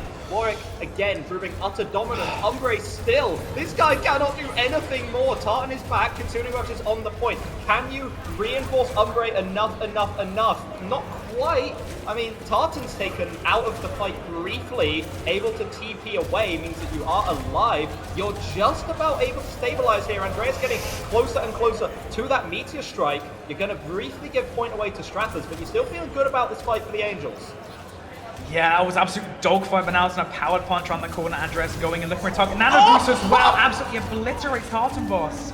Tartan Boss sent to the 7th layer of hell there, courtesy of Andreas's fist. That is your main source of healing now gone. Strathers need to have some kind of desperation. They try and walk onto the Angels' backline, but it is all going to be for naught. That bomb going to be ineffectual. Warwick able to take their own claim back over the point right now. Another touch, another stray pick from Tartan Boss, and Andreas is being forced out here with nothing to work with, struggling against Cheeseburger, but gets the kill on 50 HP, and Shuvi returns into the fight to give that support right when it's necessary, flings himself over to the other side of the map to remove Tartan Boss. Strathers, you are making it a dogfight. You're working for it right now. The Warwick Angels going to take this first point regardless. They don't care about your dogfights, they just care about their championships.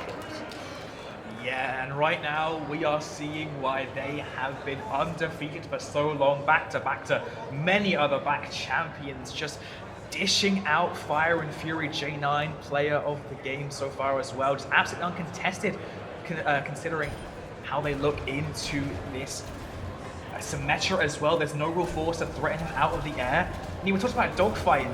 It may look like there was a bit of a pushback, 65% odds taken for the side of Strathclyde. That was basically off the back of one elongated, absolute brutal fight. Umbre, and Tartan Bosch doing all they could, but they couldn't actually get a real fight, and it's all just off the back of clutch play after clutch play.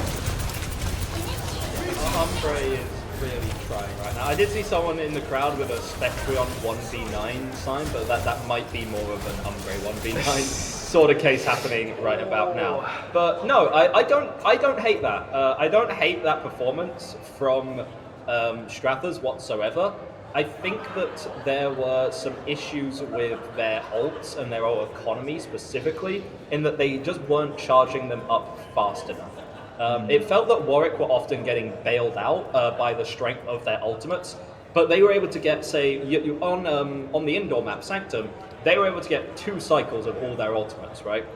One to save the point, like when it was about to be flipped, when they were down a member, and then a second one later on to reclaim the point at the very end when they'd already reached 99%. Strathers only had the one. They had the one use of all of their big ultimates, and they did get the point off of that. But after that, well, what more do you get? Not a whole lot. So I want to see these ults. I want to see them getting charged up quicker. That's easier said than done because, well, how do you charge them up quicker? Just kill the enemy team. Just heal your team more. It's not like a quick fix, but it is still something that would benefit them greatly if they are able to get them more often. Yeah, I mean, Warwick are fully aware of this fact. They know that once they get the first fight win, they can set up, they can prepare, they can be proactive with how they're going to hit their targets coming in, and that allows them to farm more damage, that allows them to get more healing. They know to play for these win conditions of the ultimate, but right now, the win condition, I say condition deliberately because it seems to just be Umbre go kill, and when your tank, who has so many other responsibilities, is your primary assassin, it's pretty rough. Umbre cannot be in every place at the same time. You'd expect the Lucio to be pairing up with one of these DPS, maybe Cheeseburger, maybe Envy on the Sojourn to really enable them to go deeper and find these kind of aggressive hits. But yeah, right now, the tempo of this fight, it's all going off Warwick's heartbeat. And I mean, yes, it's looking rough. We talked a little bit earlier in the green room about what our predictions were going to be. And you know, fair to say, use your brain to predict the Warwick 4-0, but I'm still thinking with my heart, I'm still thinking it's just Strathclyde warming up. I still think they have more in the tank to fire on all cylinders to turn this one around. If you're hoping with your heart, you might be going into cardiac arrest sooner rather than later. I'd rather you didn't do that. You know, they say that champions move in silence, but when the game starts, you can see Warwick are loud and clear in their approach, in their style. Everyone is both, and this is kind of the most terrifying thing, everyone is playing alone, but also together, right? Like there's people in Narnia, Andreas is in the enemy team's backline, Matt's on an angle, Shuvi might be there as well, and then, you know, God forbid, who even knows where J9 is in all of this. But it works for them because they take all the angles, they take them all at the same time, and then they're some of the mechanically best players that we have in the scene. And so you trust them to hit their shots, and 90% of the time, they tend to do that. Havana going to be the next map picked here. He has been banned by Strathclyde, and Warwick have banned Baptiste. What does this kind of suggest to you if Havana has been picked as the map for Strathclyde here? Does it mean they want to go something with range? They want to play more snipers? I mean, when you have to consider that the Sigma was banned in the first map, Warwick do have something to fear a little bit there, knowing that Unbreak is very proficient on that tank. The bans are very interesting. The Genji ban, was that from the side of Warwick or Strathclyde? That was Strathclyde. Strathclyde, yes. Genji. Then I think 100% we would be expecting to see some kind of double sniper comp with the Sigma on Havana. It's a historically very good map for that. But the Bat Van is smart. They know that's like the only character you can't easily replace in the Sigma competition outside of the Sigma, but you've already banned them. So now I'm expecting, I don't know, like you don't really want to run the Juno Lucio because you're not really taking advantage of that double speed. You probably still want Spectron on Lucio. That's their best hero by far. So maybe like Kiriko and Arna the Batman. It's interesting. It does throw a bit of a spanner in the works, but yeah, I do imagine a double sniper was the intention coming in for Umbre and friends in this matchup. But I do not think that will be what Warwick will be very happy playing into. I'm not just saying this because I've casted with him so much, but I do think that Spectron, if there was like a most improved player award, it might be Spec. Up there with, I think, most of the players on Strathclyde. They've really stepped up this season. They've always been a Division 1 contender, but not only have they gotten to the finals, but think of the way they did it. That they did play their kind of loser semis and losers finals matches on stream. Dominant 3-0s against ICL and Oxford. If you recall, Oxford were the only team in the regular season of University Esports to take a match off of Warwick. Now, there's circumstances around that. Not having your star DPS player J9 in for half of the match is going to be a struggle, but they've still proved capable of doing it, right? And then for Strathclyde to come in and just make Oxford look like a lobby full of diamond players, like that's strong. That I think it kind of shows the strength of Strathclyde, but also just sort of the gap between Warwick and every other team, right? Because they dealt with that first map pretty handedly, 2-0. I'm not going to call it dominant. I'm not going to call it a complete wash, but it was still a convincing Warwick win on that map. And again, Strathclyde, they butchered Oxford and ICL to get here. Warwick might just be reaching absolutely critical levels of being them, which is crazy.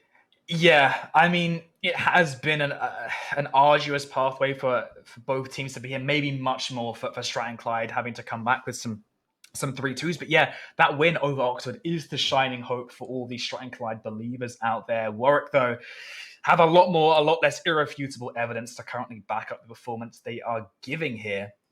So yeah, I think that it's going to be interesting to see what Strathclyde try to adapt. They're taking this a complete different style. They know that Doomfist on Havana is not ideal. They want to take Warwick out of their comfort zone and show them what they can do when they're allowed to play their own kind of game.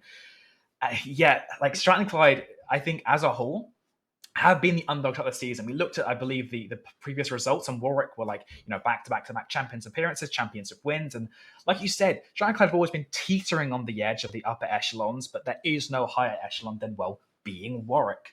So when it comes down to this, it's a huge improvement for the entire of the roster. They should be super proud of being here. Spectron as well, like you said, when we scrimmed against Strathclyde, me and my team, Spectron is aware of the fact that they are the weak link mechanically, but they're able to make themselves ironclad a lot more by just playing smart, playing to their strengths, playing to the team.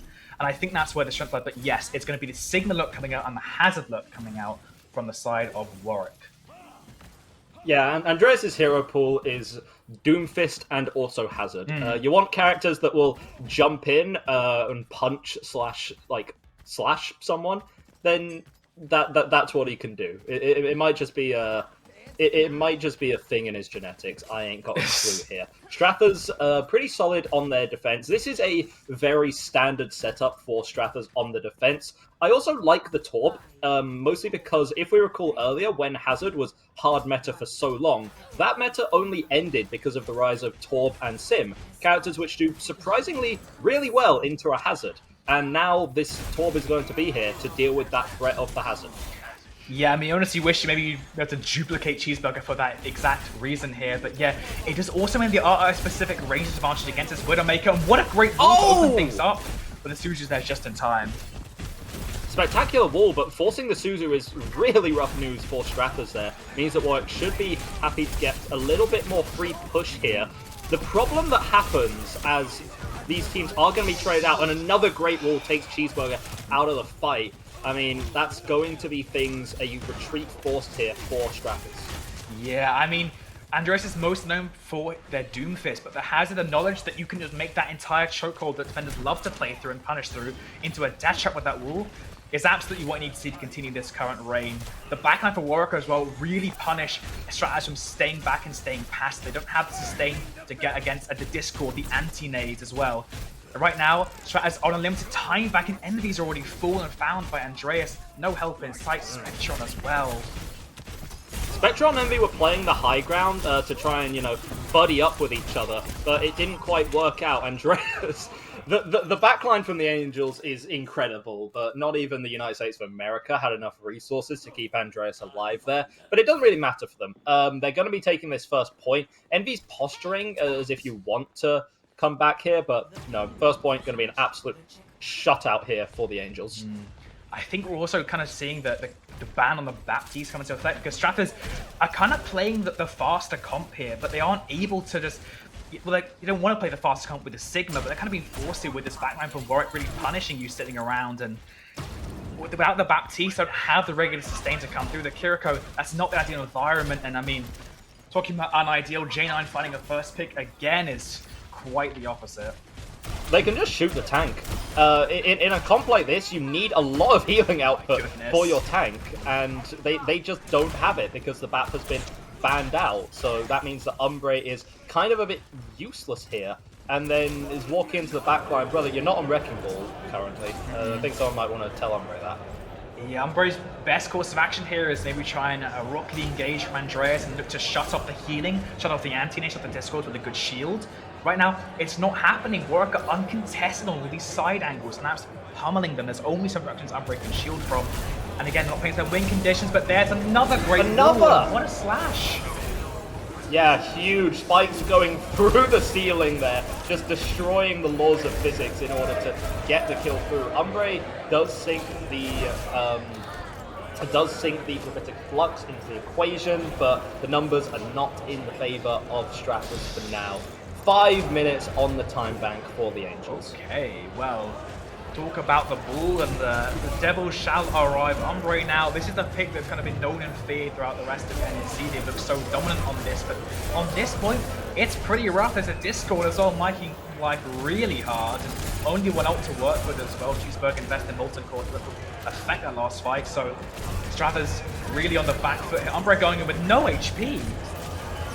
Like, yeah, I mean, the ball's good, but on this map, on this point, what angle do you play? Now, granted, the angle's going to be a little freer for you because Jan's taken out of the fight. But then, yeah, like, you just kind of have to roll straight at the enemy team who open ground. Spectre on one-man beat! What are you doing, young man?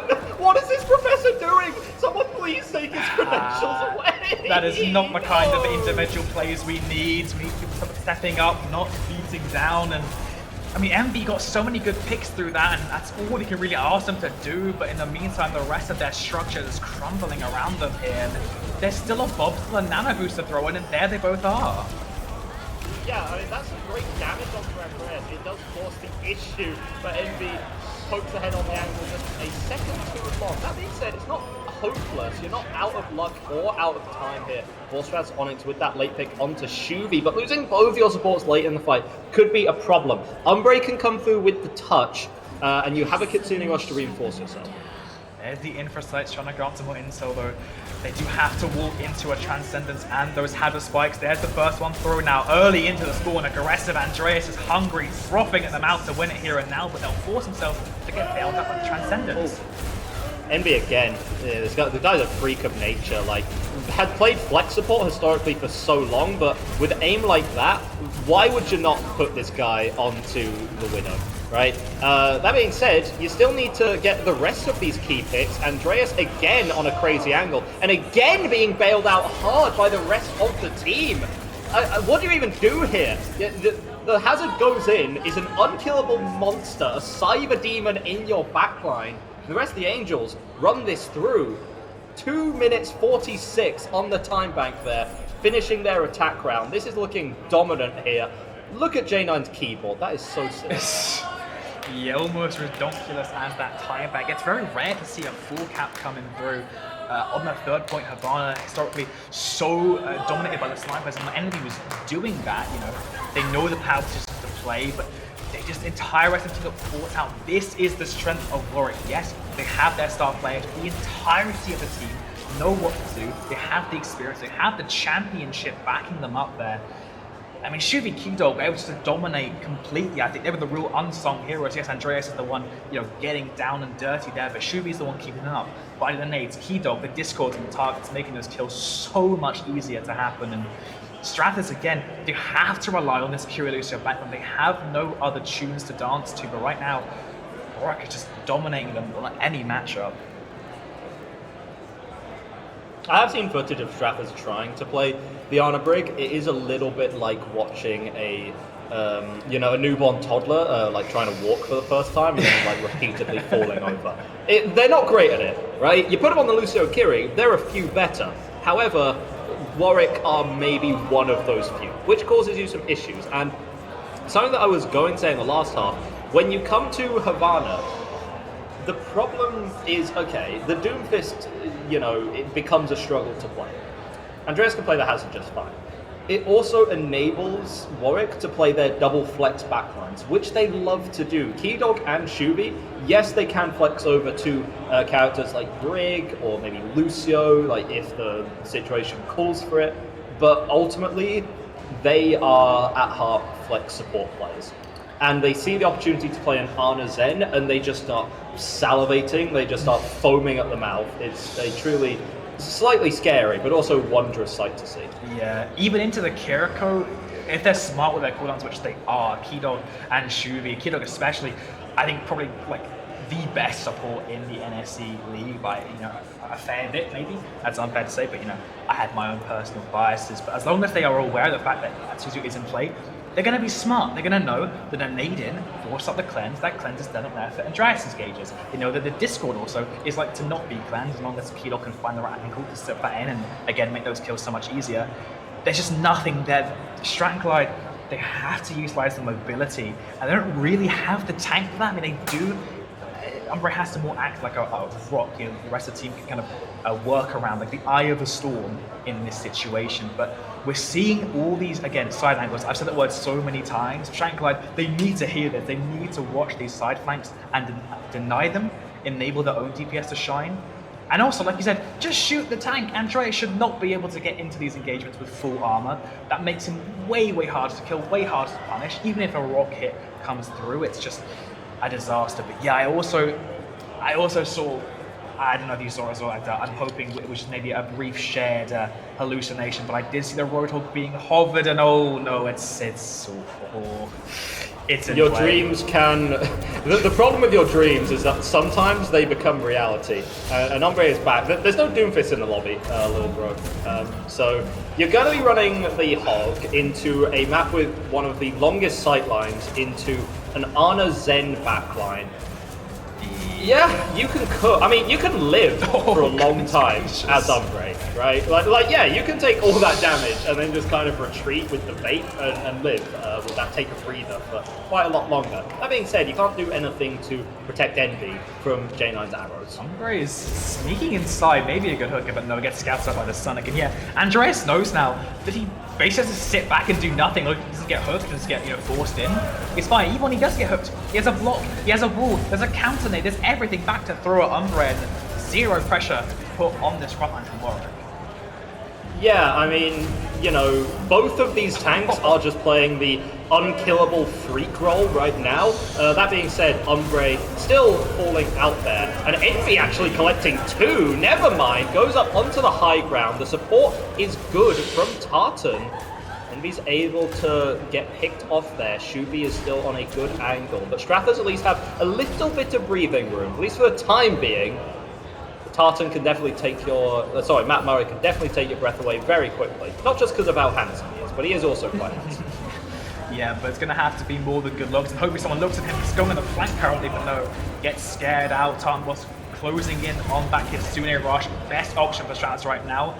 But Spectrum's already full Nano Boost employed onto Andreas there as he just slices and dices Spectrion, and that's essentially the fight over unless someone can find a trade. Oh yeah, furious in the backline is Andreas. But the welcome's overstayed here. Umbre and Cheeseburger are still in. And Umbre might be fine. You can just choose that ult. Cheeseburger is not, and is going to be fell, but not before getting that Murray while leaving.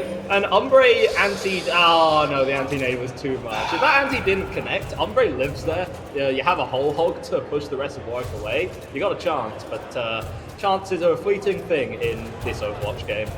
Yeah, Strata's rounding up to 5 ults, so they need to just regroup and come back, hit there with the Kitsune Rush, expect Rourke to throw back everything they have under the sun, but they should, in theory, just be able to brute force through this point.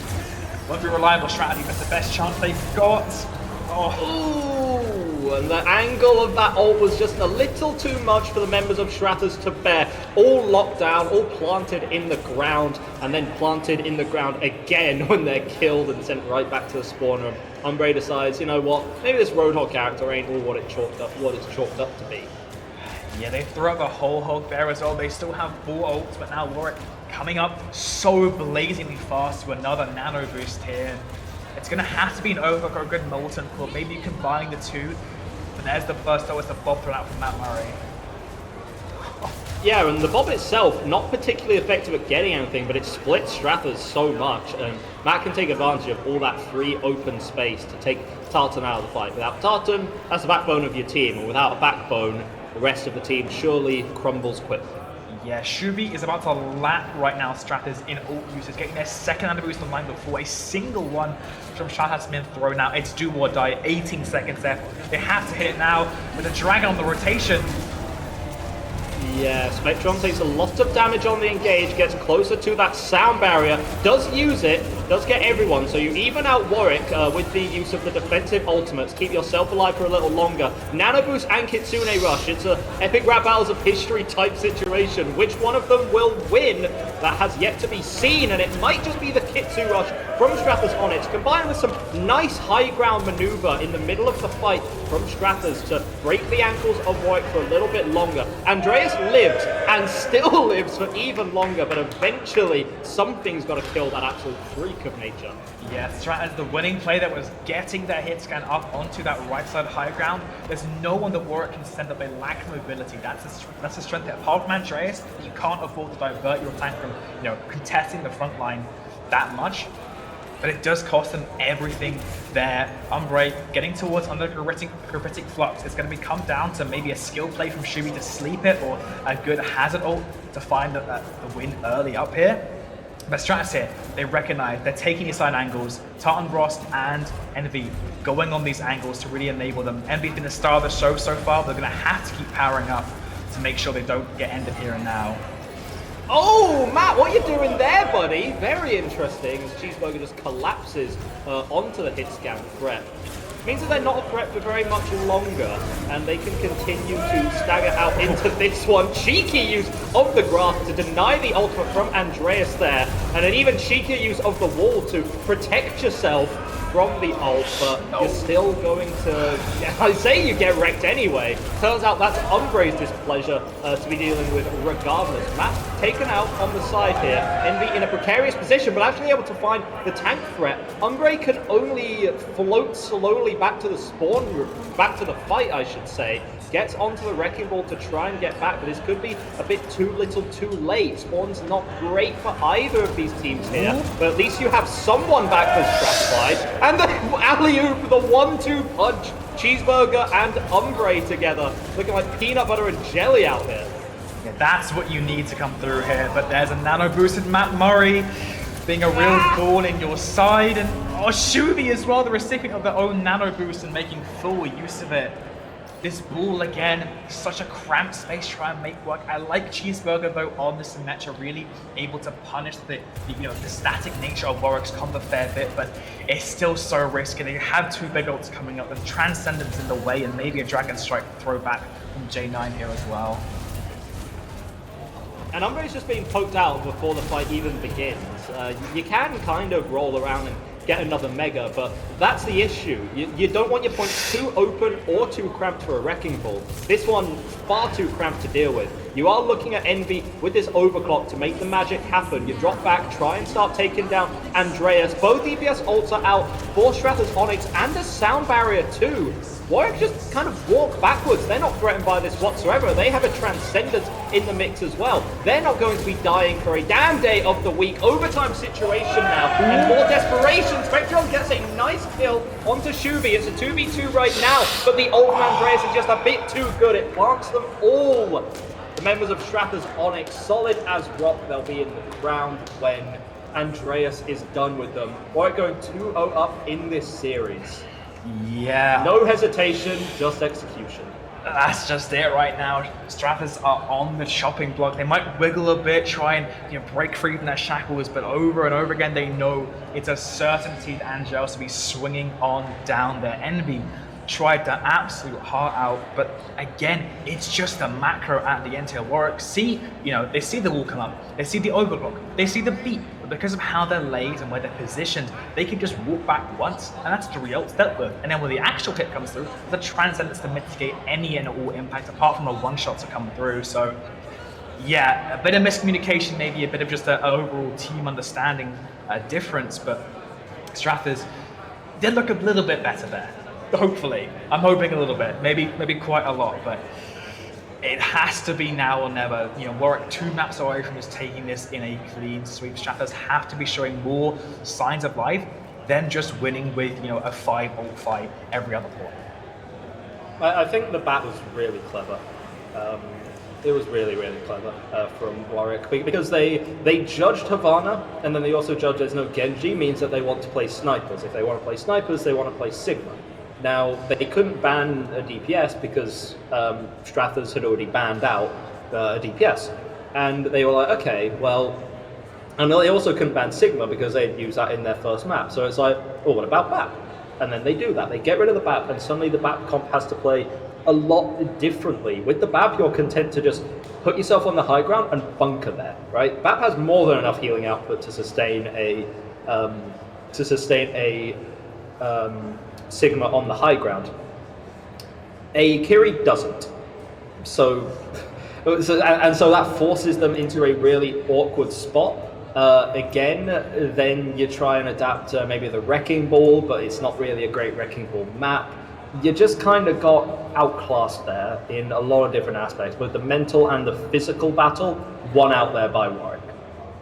Yeah, it's a bizarre situation as well, because generally when you think of Warwick, you might just look at Andreas and go, oh, well, they're pretty samey in their style, pretty one-tricky per se. But right now, it's the complete opposite. Warwick, they're putting their brains on full display here. The band, like you said, very smart. Maybe have some help from their Overwatch League coach, because they just happen to have one of those. Don't we all? For why not? Yeah, just everyone just has it in the back pocket, yeah. But right now, it's going to be a lot of thinking for Strathers. I do believe, though, this has to be the best move map we've had so far, and Umbre is starting us off on there. Warwick, I see a Mercy and I see a Junkrat. I'm not getting baited. I'm not. Yeah, the rich get richer, remember that. And that's Warwick for you. They get top tier coaching, because why wouldn't they get top tier coaching? Torb and Doomfist are banned here. The Doom from Andreas on this map, I have personally seen, done some horrific things. Matt on this map, on the Sojourn, I have seen do some less horrific things, and that's exactly why they're going to be playing the Ashe at the start anyway. This is mostly fine for Strathers. This is just their comp with the ball and the Sim. Preferably they want a Torb, but Sim does the same job decently fine. Yeah, I mean, it's pretty smart knowing that when that Doom comes out, you're going to see a Torbjorn come out to counter the hands, but take that off the face of the earth, and Cheeseburger joins it, so a main hero down, as are their physical form here as well. And right now, Strathers are fumbling to try and get some sense of stability, but you see in the back there, Umbre just getting marked and never can actually go in with full HP, never can really have any kind of impact. Oh, Andreas did fall pretty low, and maybe that's the opening they need. Yeah, Strathers can keep these fights pretty brawly. And I mean, both of these tanks have a lot of staying power, but arguably a little bit more from Umbre here. That being said, heal is perfect. You lose a tank, but you give up a flex support in the process. Cheeseburger continues to be a thorn in the side of the Angels, and now Envy comes back. Strathers, they're almost playing Warwick's game here, as in they're playing Chaos, and it's not quite... They're not quite winning, but they're not exactly losing either. I think they're coming out on the trades here, and yeah, eventually, well, Warwick will get an early lead here. That was a crucial couple of picks coming through from Envy, and even Spectrum at the end there. J9 also recognizing they cannot easily duel out Cheeseburger. Most of his job is going to be trying to follow up on a Slash Man dress, but also marking Umbre to deny any kind of counter hit to come through. And Strathers, like you said, this comp is very individual heavy. It's all about that chaos, all about finding a real mismatch. But Umbre gets slept up and just absolutely pummeled. Nice TP, nice cleanse as well to deny this hazard ult though. Yeah, minimize the damage for Strathers right now. You know that you've lost the bot, but you are able to get a clean retreat with the rest of your team, not going to gift any more picks away. And Umbre can get back into the fight rather quickly on that devious little hamster. So you're still feeling good about this one. Another sleep, another anti. Shielding isn't enough. The nano as well. J9 just carves through this backline like butter, pulls the blade out. He's just clip farming at this point, man. That's crazy. Yeah, there's a reason he is called Salmon. All of Strathers sleeping with the fishes right now, and what a display. And oh my goodness, there was a beat invested. Was there an Ajax? Did he miss a spec? No. It just cut through regardless, like butter anyway. I mean, it might have been actually. I can't remember. We'll have to check that in the. We'll have to check that later on. But when this all said and done, we go to the Winchester. Wait for this whole thing to blow over here. And Tartan Boss is going to be taken down when the fight begins. So now it's an uncontested Kitsune rush for the Angels. Rest of Strathers is going to have to back way up here. I think they're just about able to do it. Barely able to escape with their lives. Or not, because Matt Murray just appears in your walls like an absolute freak. Yeah, he does that sometimes. When Umbre, the ball is the first on every single point, every single fight even, it's a major issue. It lets Warwick's DPS completely flourish right now. Couple of big ults coming out though. Wall, Mind, Bob should be shredded down here, but the point so close to being capped for Warwick. Oh, and this is some aggressive pursuit through. J9 not allowed to play the game, and I give a lot of credit there. That was a really well played fight from Strathers, but it's not quite as well played if you can't win it out, and that's exactly what's going to happen. Envy pops the overclock. In this very precarious situation, but where's the help? What? I did not know that Umbre was a bungee jumper. That's crazy, but okay, go for it, big lad. Why don't you? Take Matt Murray out of the lobby, or don't, because the support is just spectacular. Spectron slept up in the meantime, but still able to live for a bit longer. J9 back on the Tracer, yet another specialty character of his. He's got specialty character after specialty character, more flexible than a damn trapeze artist right now. And Spec taken out of the fight too. Umbre gonna try and hang on for a little bit longer, but not able to do it. Warwick just have the clutch factor. Where is Spectron? Why is he back there? Why is he trying to haunt like Batman? This is not the role he needs to be playing right now. That's going to cost him, I think, a point cap here. Historically, statistically speaking, a major sign of whoever's going to win this fight. Big ult exchange to start things out, though, and what a catch on the hazards! And Umbre rolled back through the pulse bomb that had landed on the floor, so even more damage coming out onto the Wrecking Ball. Why don't you? Forward spawns have been capped here for the Angels. This is looking like curtains for Strathers right now. Yeah, I mean, this race is off as well. Cheeseburger's been pescatarian in the way he could just keep making J9's life hell. You know, the duel into that situation is just not ideal, but now on the Tracer, it's going to be Spectre on this best job to mark him, but that's not a duel I feel confident in giving Spectre on the upper hand to, but luckily, Envy's there to chase him away. Who would win, Hydrogen Bomb or Coughing Baby? It turns out the Hydrogen Bomb has to go do something else for the time being. So Coughing Baby's okay, just for now. Actually, it ends up taking Matt out of the fight, so maybe I should have had a bit more faith in the lad. And Envy, the support is there to keep that threat alive here. But again, J9 is an absolute freak of nature on this Tracer. Just can't die, won't stop, can't stop. Nothing is going to take this lad out of the fight. It might not be as flashy as the early game for Sweet, but J9, a glass can in the back, able to live for so long and drain resources. You saw there, Spectre Time was with an absolute damnedest to keep Envy alive, but then the support is not able to be there. Just a constant whittling away, draining away a parasite in the back line. He's got the pulse bomb as well, so now he can get flashy with it too, but big flash of a symbol to start off this fight. Yeah, and I mean, we're still on this Tracer POV because this guy's an absolute freak of nature. Umbre taken out before the sound barrier can reach that wrecking ball, and so you're not going to have the luxury of having your tank in the fight. And that's going to be taken down, but Andreas turns the corner, uses the ult, gets nothing with it. Trade's coming out for Strappers here. You do not want to be stuck in a protracted fight if you're Andreas against a Symmetra. But now you have the Nano. This is your go signal. It's time to put yourself in, put yourself on the front line, put yourself out there. You are still getting taken lower and lower and lower, but this backline's always here to help you out of a sticky situation when you need it. Even grab a Mega Wide, don't you? Land a sleep onto Umbre. Strappers have ultimates to work with. They have a key pick to work with as well. Without Key Dog, you're not going to be able to keep Andreas alive as much as you'd like to here. At least I say that, but they do it anyway, and then they lose their tank. Umbre is just so hungry to try and claw back any space. Wanted to stay where that fight was left all alone, and what a disaster! What an absolute throw there, and Spectron also falls as well. And Stratos, they have the ult, they do not have the meters, and their time is running low too. They have to stabilize, just get back in the flow of things, get back into taking actual fights, and not staggering out to Matt Murray. This has just been one long, protracted fight for so long, and that don't work for Strappers. They're cyclical. They want to hit, they want to hit, they want to pause, they want to hit again. Warwick are happy just keep up this momentum, keep up this tempo, and it's not quite Spectrion's tempo. Could be Envy's, however. There's a lot of damage that comes out onto the overclocking Sojourn, but not enough to secure the kill. And when they're still alive in the fight, they're always going to be a threat. Tank now taken down here for Warwick. Can we breathe for a second? Yes, we can. Strathclyde finally going to get one firm fight win. And they still lose Cheeseburger late in the fight. What are you doing there, Keydog? Yeah, I mean, oh goodness, it is a long hill, and right now Umbre feels very much like the Sisyphus boulder being pushed up and down, back and forth, but always rolling on back. And they have 80 plus meters to overcome, to take this lead and take the map into the to deny Warwick getting to grand finals point. A mindful engager could be the perfect recipe. Yeah, that's a spectacular mind. It splits Matt off from the rest of the team. The healing's good, but you get booped out into the open there. That's able to take your head off.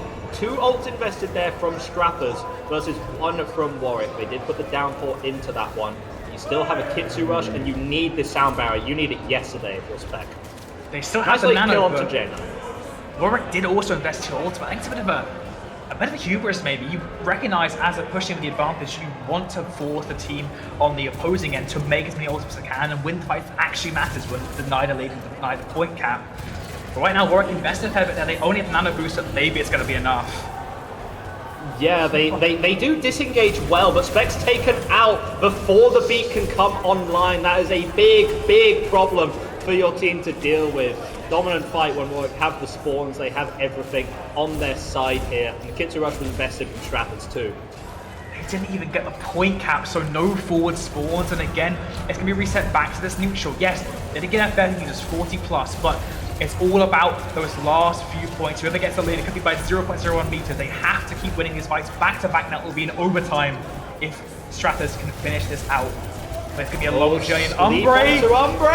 Not going to live for long as possible. You need your tank on the point because that's how you stay alive in these overtime situations. Spec has the beat, wants to keep the rest of the team up for a bit longer. Tartan tries to differentiate here, but Envy's overclock hits nothing there. Absolutely not a damn thing. Spec can get Spectron like just fine, but you're not able to get back onto the point. Where were you, my guy?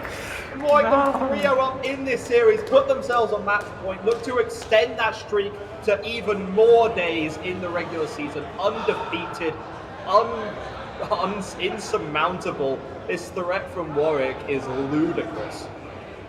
Yeah, I honestly, it was all in Envy's hands at the end of the overclock. Only clocking into what's happening was Warwick, like they said at the start, back in the day, back in the office, ready to take this one over the home, and I mean, it does really feel like Strathclyde are running out of lifelines here. The ball has been their best luck throughout the entire of the regular season, and they couldn't make it happen. Yes, it was the closest, but close does not mean enough when it comes to Warwick, and who knows now. They still, I believe, have the ball ban on the cards here if they want to finish this out in this fourth and final map, so they can't even rely on their best looking style so far. Strathclyde, what do you do here? Pray to whatever god you hold dearest and hope that they answer you with something. That's all I can say here. Use the Doom ban on the map where you had the best shot of winning. You had your entire comp. Aside from a Torb, but the Sim was arguably better there. I've never seen... The spec is so nonchalant right now. That's crazy work. Oh my god. I mean, wow. Yeah. The mental you have to come in knowing that you're just facing a dynasty that has been unshaken throughout, since as long as many people can remember, to be honest, when it comes to university esports. You have to just, take your time, have to recognize, the long journey, the mountain you have to climb ahead of you. You have to be relaxed, you have to keep chilled here, and it's on Strathclyde to keep their heads in the game, keep themselves recognizing that there are flaws in Voryx's land. They are not impervious. There are kinks in the armor they can pummel on through, but is that easy? Is that straightforward? No, it's Warwick, and those words do not apply in most situations when it comes to them. You kind of have to think about next year for Warwick. I mean, Keydog and Matt are going to graduate next year. So you do eliminate some very strong players. Still, apparently they're already scouting like a new GM support player. They'll probably get in some other console nuts hit scan as well. Shuvi just joined the uni, so Shuvi's going to be there for 3 years. Andreas is going to take 5 masters and 12 PhDs and will be here until he is 90 years old, and we have to stretch him out on a wheelchair. I can't wait. He'll still be absolutely demolishing on Doomfist, I have no doubt. All he needs is his hands, maybe not even work attached, for goodness sake. Who knows at this point? There's some kind of wizardry going on here to make the Doom pick work that, in the wider span of Overwatch. Doom, not particularly very meta, not particularly super, known for being overpowering and strong, but when you look at the vacuum that is University Esports at a point, you'd be completely convinced otherwise. But yeah, Warwick, next year, they really want to be going into it, I think, with another championship. They want to expand upon their core strength and the resolve, knowing they still have another championship under their belt. I mean, they could host a whole, feast at this point, using their trophies as goblets, for goodness sake. And yeah, it's looking rough for Strathclyde. This is the strongest they've ever been. This is their here and now for them. They can't afford to think about the future. It's all going to be on the upcoming map and how the hero bans are going to sway that. And yeah, there it is. Hammond, our dearly beloved, the best chance, the lifeline for Strathclyde, taken off the table. And only in exchange for J9's Farah when he has so many other picks he likes to work with. It doesn't feel fair to have J9 on the other team. This guy is a Face It Masters player. Has won Epic Land Championship. Playing with I believe it was Gas Tier 3. What do you want? What do you want from your DPS player? Can play basically every flex DPS under the sun. Can play a lot of hit scans as well. Maybe not quite to the highest level, but still more than enough for a university level. You ban out Farah, okay, he'll pick Genji. You ban Genji, okay, he'll pick Tracer. You ban Tracer, he'll probably just play Torb and be just fine on that as well. It's really not fair to have a prospect like that on the other team. Strathclyde definitely staring down the barrel right now. Yeah, I've been against J9's barrel specifically before, and it is not at all a pleasant experience. No matter the role, even on Kiriko, a hero historically well known for dealing and dueling into the Tracer, it's still an absolute disaster. And yeah, it's hard not to gas up J, no matter what jobs you end up putting him on. Still super scary across the board, and backliners of the whole team able to really flourish together in their flexibility. Seems like the crowd would call him something other than J9, but that's for the crowd to deal with, not us. We are consummate professionals in our job. Some of us are going to be the final map. Players are resolving a couple of issues. In terms of other goofy things here on the screen, look next to Matt's PC. It's got the Xbox there. Like, did you like? Wait, is that what it is? Yeah, that's that's the Xbox. Like I get that, like, playing on controller, sure, but could you not have just used the PC and just plugged the controller in? No, you bought your Xbox with you. You absolute freak. Yeah, I mean it makes sense. So sorry, guys, I forgot my Xbox Live password. We need to delay the match. Sorry, guys, my mum was left the family timer on. I'm gonna need a quick extension. Let me cool her up real quick. But yeah, maybe that's what Shankland are trying to rely on here, trying to see if there's any things they can do. Because I mean, outside of what dark magic, I mean, it is Mother's Day. It is Mother's Day, true. So I would understand if any of these players did have to just leave mid-match to spend some time with her. Make sure, everyone, to, if you haven't today, give your mum a call, wish her a happy Mother's Day, thank her for everything that she's done, because I'm willing to bet that your mum is a lovely woman. Yeah, and it's absolutely wonderful to know as well that so many of these parents are able to support their children and then, their young competitors here, maybe in the live audience over there or, watching the Twitch stream here on this broadcast. It's absolutely wonderful to see, everyone coming together to both root for and against all of these teams. It's hard not to root for them. They're lovely people. They're great personalities across the board. Warwick are known for doing a lot of things, a lot of community interaction. And Stratton, of course, some well-loved figures in Spectrum there. I mean, it's hard not to see a university thing without Spectrum involved somehow. So it makes sense that, he deserves to come and see firsthand and play firsthand in a grand finals. Yeah, he now knows the experience of what it's like to be on the other side of the mic. I never will, fortunately. I am like hard stuck Diamond, and I'm never leaving Diamond. And I mean, I'm done with uni this year as well. So unless summer happens and like some crazy, I don't know, alumni arc appears, I'm not gonna be playing at any of these LANs. But this seems like a great venue. I'm very glad that we were able to get a LAN finals for NSC. LAN's fun. Natnif, did you go to Stockholm? Oh, yes. Yeah, I went to Stockholm. Yes, you did. Yes, I do recall. Because we met. Sorry, for whatever reason, I don't have perfect memory of some of the evenings in Stockholm. I can't quite put my finger on why exactly. Too excited. Of course. I was such a fan, I kind of hyperventilated when I saw you and passed out. But Strathers, no Wrecking Ball on the side. This is going to be their toughest match. This is going to be their toughest fight.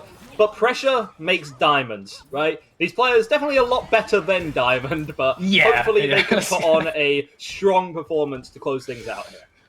Yeah, I mean, it's going to be back on the Diva look. Cheeseburger on the mate as well, pretty interesting. Again, another straight-up threat to J9 instead of taking any duels, but right now, Matt Murray able to, again, get so many crossfires going here. J9 as well, already putting the pressure onto Umbre. And when this point unlocks, that'll be the ghost side. Never mind, Envy, the first one to make the move on a crazy flank sliding away scot-free. Oh. And we were theorizing for quite a while about the hit scan matchup. Now, that being said, J9's not making it a fair fight because Genji is not a hit scan. But we were saying that Envy could get the better of Matt in non-Sojourn 1v1s. Now there, you do win out the Sojourn fight, that's cool, but you also have a team fight to think about as well. And unfortunately, team fight doesn't quite go the way of Strax. Yeah, and that's the issue as well. Like, yeah, in a vacuum, you're like, why Envy isn't playing, the Sojourn? Why don't she just, match or go to the Ashe instead? Why is she taking the Sojourn mirror? But there's an Andreas, there's a Jane, there's a Shubi in the mix. All that really on the Ashe is much more static, much less removable, will make your life so much more difficult. And especially with Andreas controlling these high grounds and 9 good setup opportunities, Strathers are still struggling to find an open here right now. Just mother goosing behind Umbre, trying to find anything. Yeah, and I mean, your Diva is good at controlling space, but doesn't really have that much kill pressure. Has far too much space to cover, and again, it's just going to get blasted out the lobby by Andreas once more here. Strathers only barely coming up to some ults, but they can't refight this. Yeah, I mean, maybe they'll attempt to get a retouch, but Warwick know this, and they've staggered out, and there's a blizzard on Andreas. Wait! Okay. There's a cleanse! The Suzu! He doesn't die, he dies. Yeah, but can they touch? No, they can't. It's just... It's just, I think, quite an emotional play from Cheeseburger. Want to make sure that, you know, no matter fast food will help you digest that dramatic experience for Andreas. That's a big ult down the drain, essentially. Warwick, even if a touch could come through, know that that's one of the point of 45 coming through. But another 45 to enter the field as Spectron just absolutely gets made part of the architecture. Okay, yeah. Bye, dude, I guess. Spectron pieces out of the lobby, goes all the way, runs back home. Spectron's... You look at the ult charge of Spectron, right? This is a problem, bluntly. And I'm not just saying this to be a hater, but I have noticed Spec does struggle to build up these beats quickly. And to be honest, when you're on Lucio, that's kind of half your job. Nicey on the sleep, but yeah, in the whole fight, the Overcook gets nothing. There's a blade from J9 powered up by the nano boost, and Spectron, no beat even available, wanted to try to respond, and yeah, it's been a late stagger onto Umbre. We saw this the first time. A little bit of mercy, actually. Maybe Warwick being a little bit bad for the situation. But Stratus, they're playing with their food. It's time to rush up, because again, they kind of want to play this slow. They had a lot of poke with this mate. They want to slowly creep up and take some space, but Warwick again playing for their kill boxes, playing for their hits, but they're taking him with the spawn right now, and No! What? The Swift Step cooldown was used! You got punched out of the animation of Swift Step, taken down out of the fight. Cheeseburger's dead again. Andreas might go down for this, but also he's a flying freak of nature, so it's not even assured, right? Strather's finally going to have some ults to work with, but it's just far too late at this rate. Yeah, and look at the ult situation. They're going to have to walk onto point straight into the welcome arms of an Overhook and J9 Shubi as well, and that's just an absolute meat grinder inside that point. Blended up, Umbrella last alive yet again. And we're now one flashpoint away from a Warwick sweep to snatch yet another championship to put in their cabinet. And I have to be blunt, I don't like the Mei from Strathers on it. On paper, it's like, okay, you can, like, on paper, it's like, it's fine, we'll freeze, slow, wall the Doomfist or the Genji or whatever. It doesn't happen. They're too mobile. They're not going to get caught out by the Mei slow. And aside from that, you're just like free rail energy for Matt Murray. You don't have the mobility of the TP that a Sim does. So, like, what are you even doing in these fights? Right-clicking, and that's about it. And there are a lot of other characters that can deal damage from a distance a lot better than a Mei can. That being said, J9 taken down now, but the confidence from Warwick, they still go through with their own Kitsune rush there. Sound barrier stabilizes from Strathers. Decent use of that ult gave them the advantage in the support ult duel, and yeah, nice okay, there. Did Spec get 3 that fight? I think Spec got 3 that fight. Possibly. Yeah, I mean, J9 really overextends there. Hubris getting the best of him, it's understandable, but like you said, Andreas is playing. There's no way to easily punish him. There's a Blizzard though in the backline. Maybe get his backline instead, and no, it's just a little bit wide, and that's another key ult down the drain. Only the bomb for them to work with here. And enemy's fallen. The idea of, you know, play early, go for something aggressive is good. And it actually works. Yeah, these trades are phenomenal. Matt and Keydog are 2 lethal threats on the side of Warrior, taking both of them out. And now you're 70% on the point, plus you get a late stagger onto Andreas. Okay, Strathers, bring it back. Bring it back. Why don't you? That's what we need to see. It needs to recognize now that either a touch won't come through or it will. If it does, it's a 4v5 off the point. Abandon the point. Just run at the rest of Warwick. They will be stranded and down 1. Andreas is the one touching the point. Ignore him. No, go for the backline when they're alone, because Andreas has an ult to get, and it's a blade now on the field. Yeah, Nano Blade comes in. So Warwick, gonna reclaim the point, gonna get a step closer to reclaiming their trophy too. That being said, 3 ults invested here from the Angels. Strathers don't feel awful about that.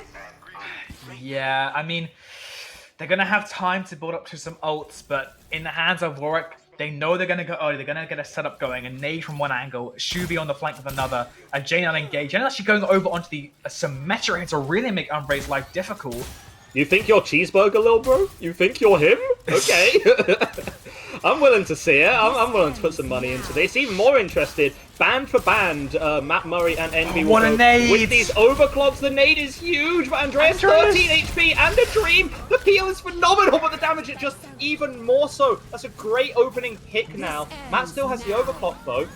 You have an opportunity to take this one back. There's a great use of the wall here. Tartan could be feeling a bit desperate. Might want to put the Kitsune Rush into this one, but no, it's going to be a bomb to clear the point instead. And even a late kill by Matt is not going to be worth a thing. You went band for band with the overclocks. Neither player got paid a particularly large amount for that one, but you know what? It's fine anyway, and Andreas is going to slowly fall. We call it falling with style there. And finally, Strathers, they put themselves on the map. They got a point here, and they have a great ult advantage coming into next fight, and they've forced a swap from the Angels too.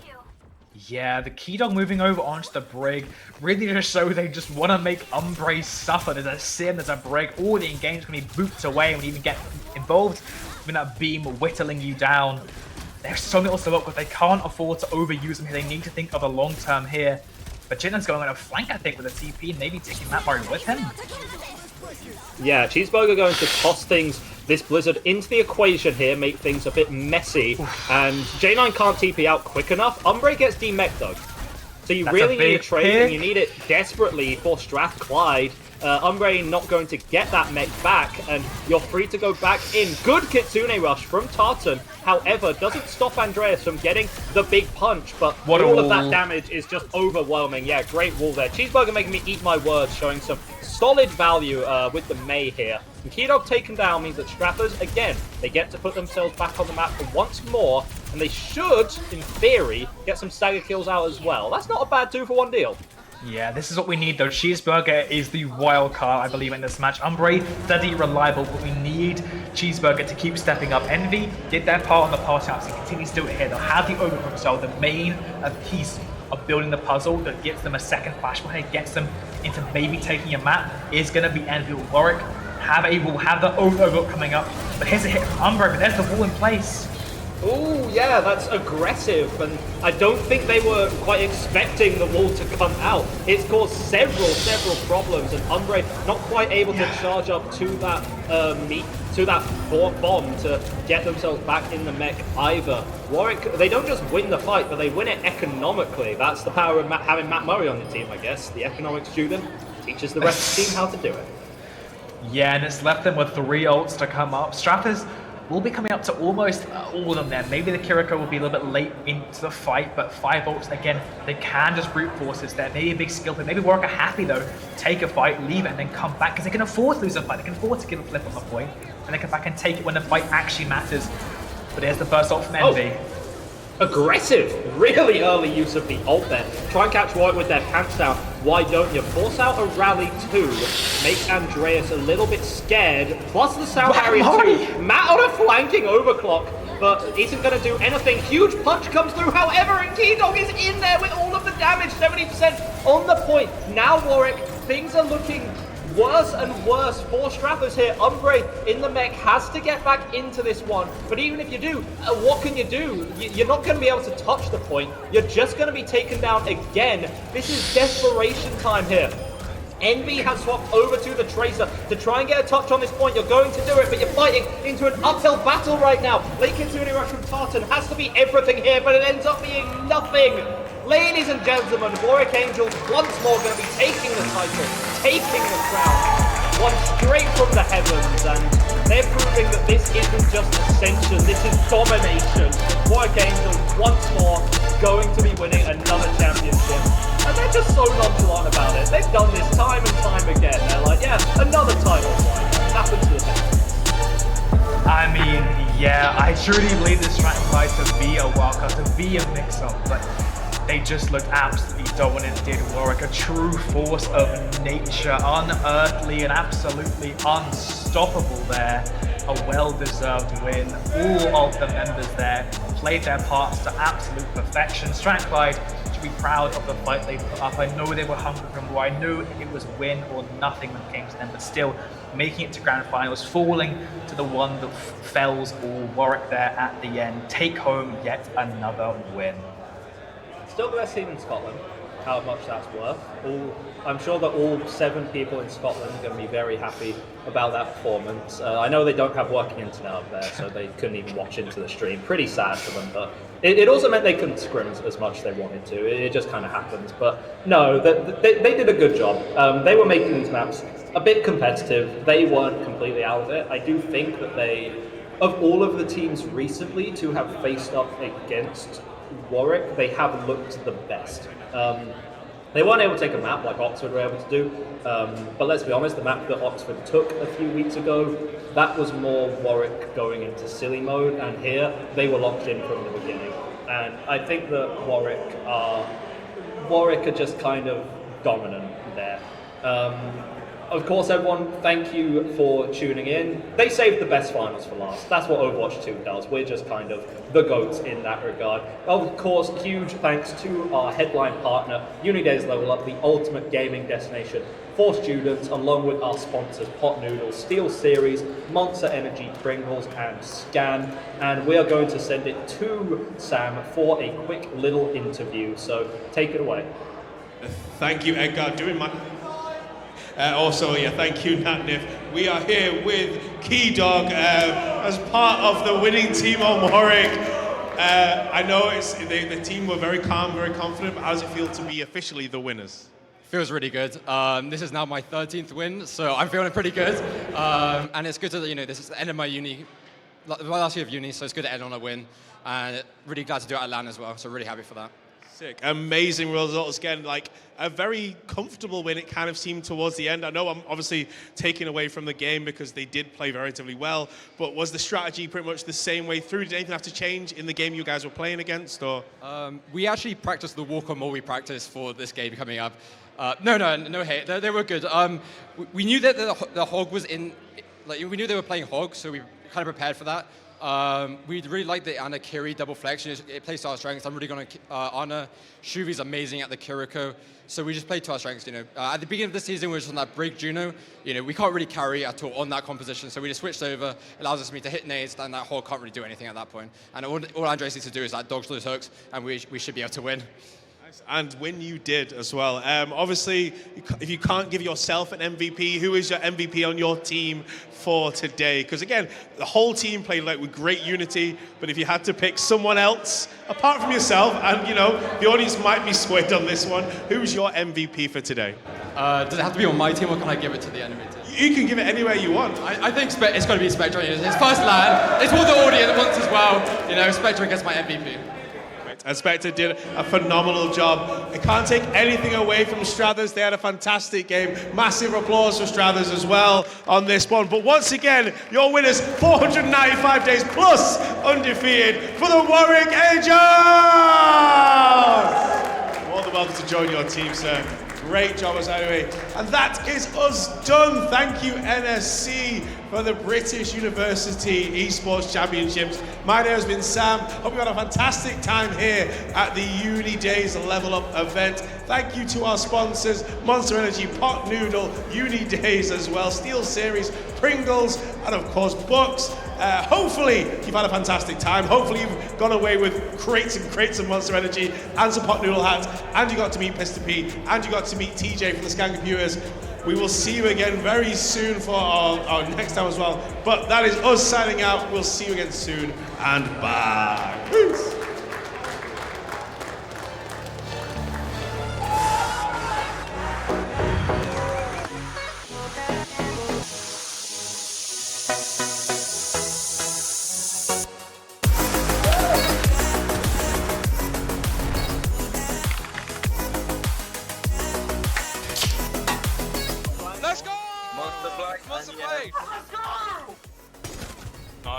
Monster Black. That right there, Monster Plays of the Week. Okay. Monster Energy is doing a Monster Site giveaway.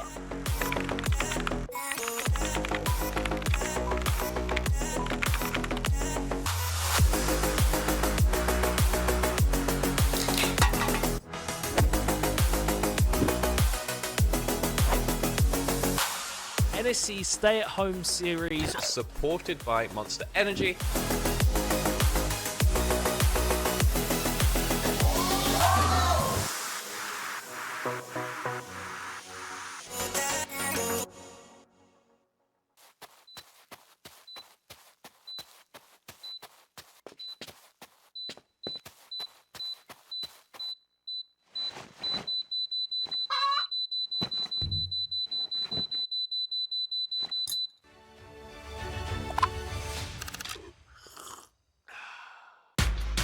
At SteelSeries, we make gaming gear so you can be anything you want, except one thing: ordinary. Fight the biggest bad guy you can find. Create something nobody's seen before. Now that's beautiful. Why waste your ammo on this guy? Be so good at games he just nades himself to death. It's up to you how far you go, but whatever you do, go for glory.